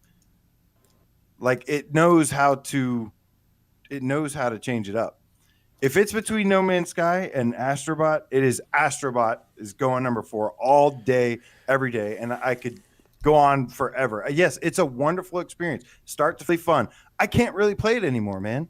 But I like, I've played it already and it's done, and like, it was amazing. But you know, it was time to move on.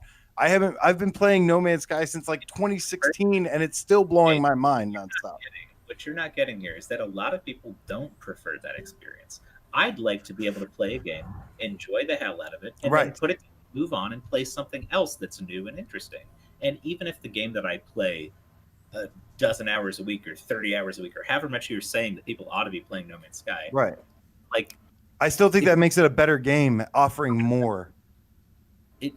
More isn't better. I feel like this idea that more is better is just flawed in, like, from the go. I don't think more is just better. And I think if the more isn't implemented as tightly as the better, then the better is better. But I don't know. I'm never going to finish Red Dead Redemption 2. Tell me it's a great game all day. I don't care. It's 100 hours long. I don't want to play a game for 100 hours just to get something out of it. I want to play a tightly designed game that I can play for 15, 20 hours, something like that, and then go back to and move on to another great game. I think No Man's Sky is great, and I have spent hundreds of hours in it myself, but I just don't think that it needs Astrobot. But I'm going to use the bathroom again because we're 4 hours in, just like I fucking thought we would be. And Intermission Part 2 or something. I don't know. Brian, what's up, man? I don't know, man. I'm just hanging out listening to you guys talk in circles. I mean, I agreed with you. You said Astrobot 4, and we're still having this conversation. So I don't know what we're supposed to do here. Well, I just want to make sure we're all on the same page when we actually put something down permanently. I don't want anybody pouting and stuff and getting mad that they didn't get their way. I don't ever get my way anymore, and I only pout once we turn off the camera. Shout out to David Moore, who gave us a $2 donation just a moment ago. Thank you very much. He writes vibes. Thank you much. Thank you guys for sticking around. This is always a difficult part of the. This is hard, man. I love all these games of death. Yeah, for sure. K-Panic, the graphically dynamic game cat with the $5 donation. Rare says, forget the pizza. Here's cash for some Dunkins. The sun's coming up. That's awesome, dude. Thank you so much. Definitely ordering a pizza, though, whether this is over in the next half hour or not, within the next half hour. Yeah, Darkwing Chick says a lot of people don't prefer a shorter game. Exactly. It's like, you can't say, Right. That's the issue. Is like Dave has to speak from the heart for himself and not speak for what we think the rest of the gaming populace wants. Right. And I think he's doing that. I think he's very clearly doing that, saying Astrobot is the experience that he wants over whatever game we're talking about. No Man's Sky. This is my brain cells going one by one, guys. I haven't eaten yet today. I'm going to say, AJ, I feel like you and I are in agreement that we put Astrobot at number 4. The problem is that we run into a real issue at that point. If you're not willing to go lower than 2 with No Man's Sky, I'm not super opposed to that. But man, it's like if you're putting No Man's Sky at number 2, then I know you're going to be fighting for Saints and Sinners at number 1. And my problem with that is correct. now by putting No Man's Sky at the lowest number 2, you've created a barrier where here I am with Resident Evil 7 at number 1, and now you don't want me to drop it to 2. You want me to drop it to 3. You've created a hurdle for me to get over, and I'm not willing to go there. And so, listen, man, I'm just saying I believe is the best game and why. I understand. That's what we're all doing here. We're all on the same page. That's what I'm supposed to be doing. That's what I'm doing. And so I want if hopefully Dave can hear us. I don't know if he can hear us wherever he is out in the ether.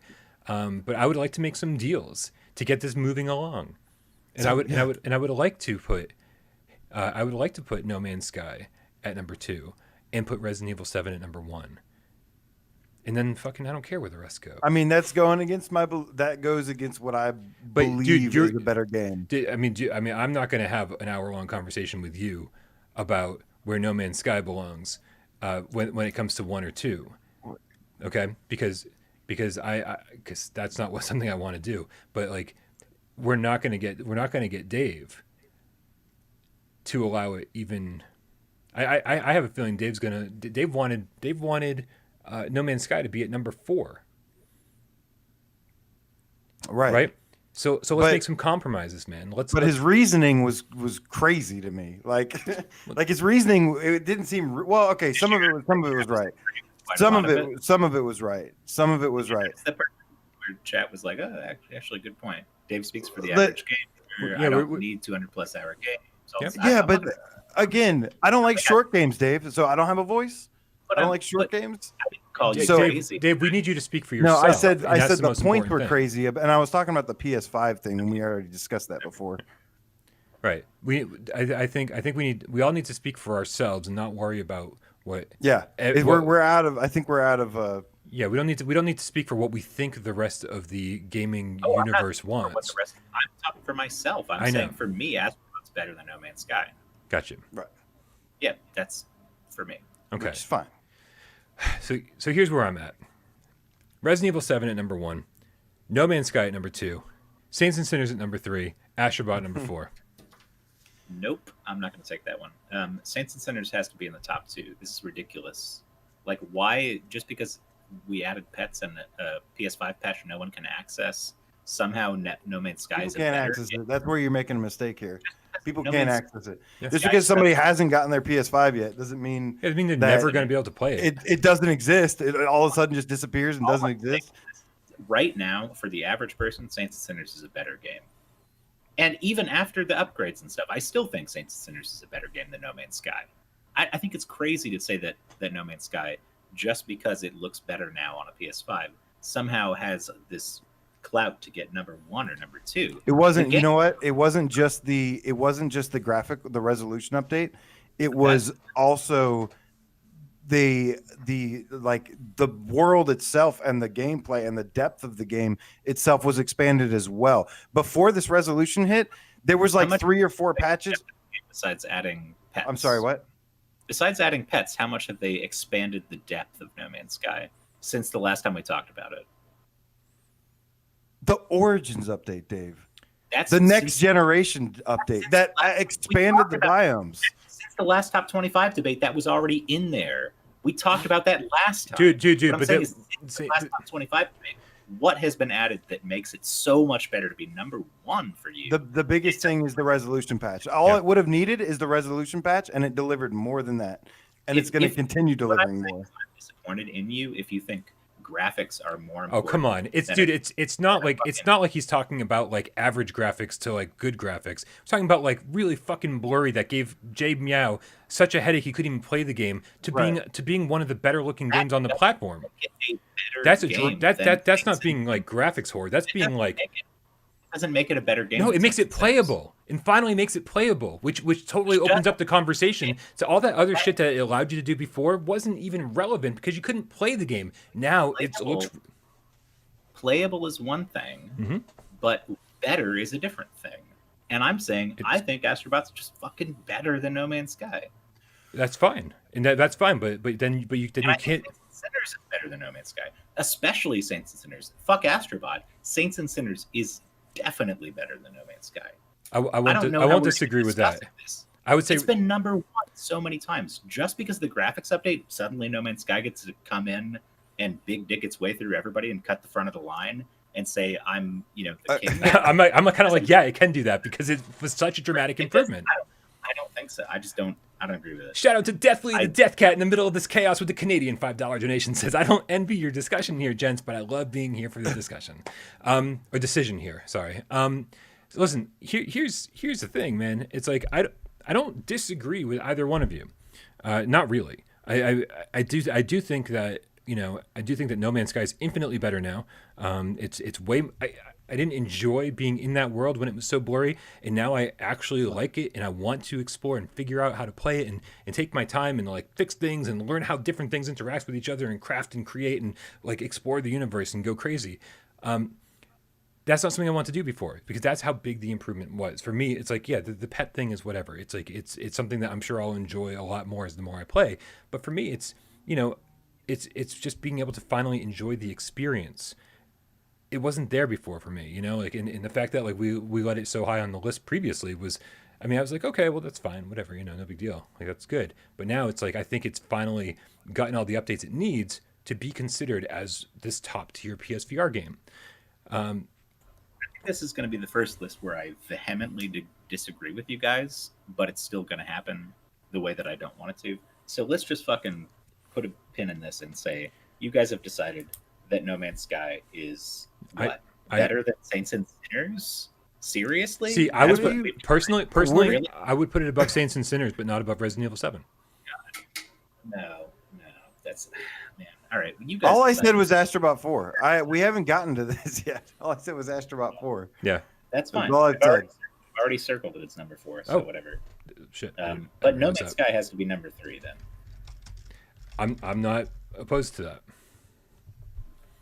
Top 3, AJ. Well, I disagree, but what am I gonna do? I don't think any of us are gonna agree here on this last one. I think we all have a different number 1 and a number 2 and a number 3 or whatever. Wonder Rob says with the $5 tip says you guys are arguing because you're so emotional about the subject. That's very cool. But who but us will have such a conversation? Saints and Sinners, Astrobot, Resident Evil 7, No Man's Sky, 1, 2, 3, 4. Oh, I get what he's saying. No, you're out of your mind, dude. You're out of your mind. Don't put thoughts in their head. I think No Man's Sky is after the PS5 patch, the resolution patch, yes, as well as the other updates. I think it's like a revolutionary VR game that's like next level shit. And it just, I don't know. I don't know what to say. To me, 1 and 2 are basically. 1 and 2 is basically between Saints and Sinners and No Man's Sky for me, and that's just what I feel. Okay, I don't know what else to do. Like that's Yeah, I mean, want my opinion? That's my opinion. and you guys know my opinion. Resident Evil 7 trounces both of those games. In pretty much every regard, as far as I'm concerned, it's not only the tight experience, but it's also super immersive, and is polished out of the box and just fucking In awesome. everything, I don't think so. I mean, Doesn't even have move support. It's the only one of these three that doesn't even have move support. And how much do I even care? Like that's how immersive this game Right, is, even but without it. how did Saints and Sinners win the last couple of lists? Was because I gave in. Because I gave in when I didn't even when I don't listen. Here's the thing, you guys know. Like, I mean, I'd much rather have move support whenever possible. Right. Me too. I think Hitman would have been higher up on this list if it had move support. Yes, absolutely. But Resident Evil 7, as it stands, is virtually perfect to me. With move support, it would it would excel. It would be even more than perfect. It would be the best game ever made in my book. And as it stands, I still think it's the best PSVR game ever made, especially when compared to No Man's Sky and Saints and Sinners. So that's kind of where I'm at. I'm Resident Evil 7. Astrobot to me is perfect, but I still Yeah. just like I said, other games are just more perfect, like or just do more or offer more in some way. Yeah, like I'm with you. These four games, I could see all of them being. Astrobot was a great number one game for a while. I don't see it being number one anymore. These three, however, I still consider number one potential. The thing about No Man's Sky is like I've never been one of these kinds of gamers that likes to just sit there and be immersed in the world and like stuff. I usually like to figure out this awesome gameplay loop and like this challenge to overcome, and you just kind of get from point A to point B. Mm-hmm. In No Man's Sky, I literally can sit there just looking around, just chilling. Like there's so much to explore. It's like crazy how much there is to explore and do. Like I said, like and like there's like I almost make my own game within the game because I have the ability, the freedom. It's the freedom that No Man's Sky offers that I love. I'll just say it's surprising when you come across something new in No Man's Sky because half of the shit looks exactly the same. Seriously, you can't say that that's not true. I will say that's not true. 5% I will say that's not true. It's because everything else is the same. The combinations of different things, yeah, it all functions the same, but it all looks different to me. So much more minor than a lot of people want to acknowledge. A green palm tree is different than a purple palm tree to me, Dave. A glowing palm tree. Yeah, that's not helping you. They call it. That's what they do. They'll repeat the same exact model of a tree on different planets, and it's called something different and has a different color, and that's supposed to be variation. I'm just saying. I don't know, man. Saints and Sinners is better. But Resident Evil 7 is better, right? But he's saying that it's better than both of them. Sinners is better than Resident Evil 7, which is better than No Man's Sky, which is not better than Astro, but I guess that's what we've decided on. Listen, we all have to make a concession here, okay? I'm not getting Resident Evil 7 at number one. AJ's not getting No Man. I don't think so. I mean, are we getting Saints and Sinners at number one? Because it seems like AJ doesn't want that either. No, Dave, I said No Man's Sky or Saints and Sinners are what I would say are number 1 and 2. You just put Saints and Sinners below No Man's Sky, though. Oh, he's gone. All right, never mind.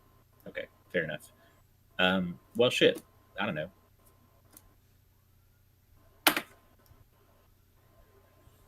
I'm just reading the comments, the chat. Yeah, I don't. I mean, for me, obviously, we've definitely been through this 1,000 times. Like Resident Evil 7 is like, it's almost perfection, man. It is. It's phenomenal. It's super scary. And that's a good thing. You guys who were saying that AJ's played No Man's Sky more than me, that's probably maybe recently true, but in terms of the overall life cycle of No Man's Sky, I've played a shitload of No Man's Sky. I started a new save after one that already had like 150 hours on it, and that one's got over 100 hours on it too. It's not like I'm some fucking noob that doesn't know what I'm talking about, and I want to be clear about that. I like No Man's Sky for a lot of reasons, but I don't think it's the number one game. I really don't think it's the number one game. And I don't think it's the number 2 game either. I don't think it's honestly, the number 1 game. I think it's the number 3 game either. I think it's number 4. But that's my piece. If somebody's saying that I don't know what I'm talking about, I've played plenty of No Man's Sky, guys. I don't know what your angle is there. I think I don't think No Man's Sky is number 1 game. I don't know how I feel about it being number 2. I would be okay again. You guys are sick of hearing it, I'm sure. It's like Resident Evil 7. I could see Saints and Sinners at number 2, or No Man's Sky at number 2. And I mean, it's really, for me, it's I could see it going either way. But we all have to give in. Diz the Game Cat with the $5 tip says AJ is stubborn as fuck. Team Dave, totally agree with you on all fronts. Oh, sorry, Dave. Somebody finally agreed with Dave and he walked away. We just won't tell him about that. Dave, somebody agrees with you. Diz is on your side, man. He's on Team Dave. Oh, I heard that. I was going to read it myself, but you stole it while I'm drinking. Sorry. Okay. This is the longest fucking. I told you it's going to be such a long show. Yeah, I mean, I'm at this point, I'm very willing to start giving in, but like I don't know where you guys are willing to give in to. Fuck up! I don't give a shit at this point. Like nobody's listening to me on No Man's Sky, the flaws with it, the issues, why it shouldn't be in this top 3. So whatever. At that point, it's fine. Astro should be higher than it, but I don't care at this point. I'm not going to sit here and argue with the brick wall. So fine. Hitman, Astro, No Man's Sky. And then RE7 and Saints and Sinners are the only thing we have to talk about, which is a debate we've had 90 times already. But I still think Saints and Sinners is better than RE7. I don't feel like having that conversation again. This is why Saints and Sinners keeps getting number 1 is because I don't mind bending a little bit and saying for the sake of the show, for the sake of the top 20 list, because it almost doesn't matter at this point. Sinners. It's like they're all so good that it almost doesn't matter. So Saints and Sinners, Resident Evil 7, No Man's Sky, 1, 2, 3. Yeah. Good. I mean, I disagree with it. Me too. Completely, but we all disagree compromise. with it. We all disagree with it. Yeah, but that's what I would do. That's what if I would have to do it. Yeah, I'd put Saints and Sinners. Like I said, it's for number 1. It's between Saints and Sinners or No Man's Sky. If it has to be that way to have Saints and Sinners number 1, then yeah. I will put that as number 1. Guys, we did it. We all compromised.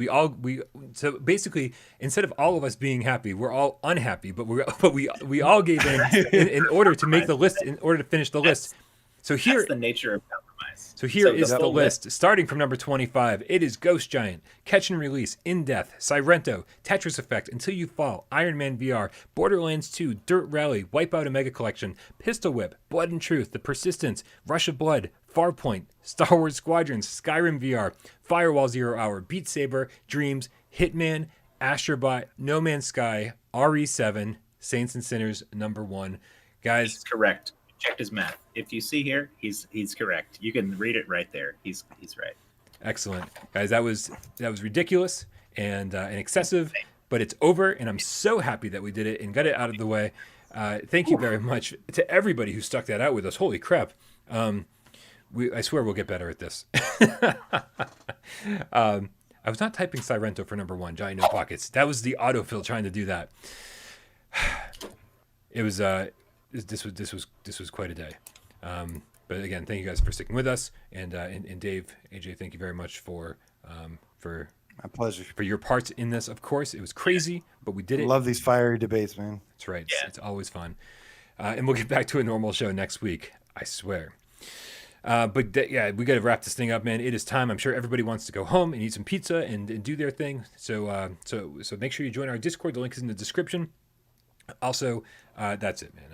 I don't need to say anything else except subscribe to Dave at Dave Station VR. Subscribe to AJ over at The Underground.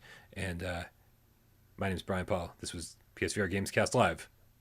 Oh God, it was, wasn't it? And we're out. Oof. The cat. It's AJ, the cat. What? Oh, so many names. So many names. So many cats. Guys, we did it. We survived. We got Kate Panic. Thank you, Decepticon. Oh yeah, David the Game Cat, 2 man, Johnny Right Pop the Stray Cat, Kate Panic, the graphically dynamic Game Cat, the Game Cat Cowboy Dad. Yeehaw! Hard to get. Thank you for helping us get some of that order. For sure. Thank you everybody for helping us. Julia, Game Cat. Thank you so much, Shades of Gray Matter, Distracted Game Cat, Guy Son Fist Bump to you. Thank you for modding. Genetic Blasphemy, Elvert, Deathly the Death Cat, the Triangulator, my man, 97 Skynet, the T800 Game Cat. So good to see you. And also, meow, meow, meow, meow, mew. Scott Justico, the PSN Harry Fella, the PSVR Game Cat for Life, Gaming Psycho, Dan Kiefer, Johnny No Pockets, the Who Dat Game Cat, War Garble. Everybody go play Whiplash. It kicks ass. David, hold on, let me scroll up some. Todd, the Fella, Mucking, Game Gat, Mankey, what's up, dude? Good to see you again. James, bro, thank you so much. Elvert says Bartender Simulator. I know it was Rob. Chris Markin, and Dan. Tax refund. The hour of his judgment has come. GameCast, Metal Judge. You stay frosty. You stay frosty. Peter, Patrico. You stay frosty. Thank you so much, man. Thank you for the support, brother. Anakin. Yes, we were still streaming, but it's almost over now. Delirium Drew. Thank you. Let's see who else we got. There's so many of you. Slyhound. What is up, dude? Diz the Game Cat. Thank you. Even though you're opposed to me. It's okay. I forgive you. Future Base Master 1. Billy Goat, the cat. Tried to get Borderlands. Borderlands just slipped again, man. I'm sorry. It happens. It's all AJ's fault. It's all AJ's fault. Just blame me. Blame AJ. This is his list. Mirza AJ really, determined everything on the list, all the games, all the order. You can blame AJ. Hashtag blame AJ.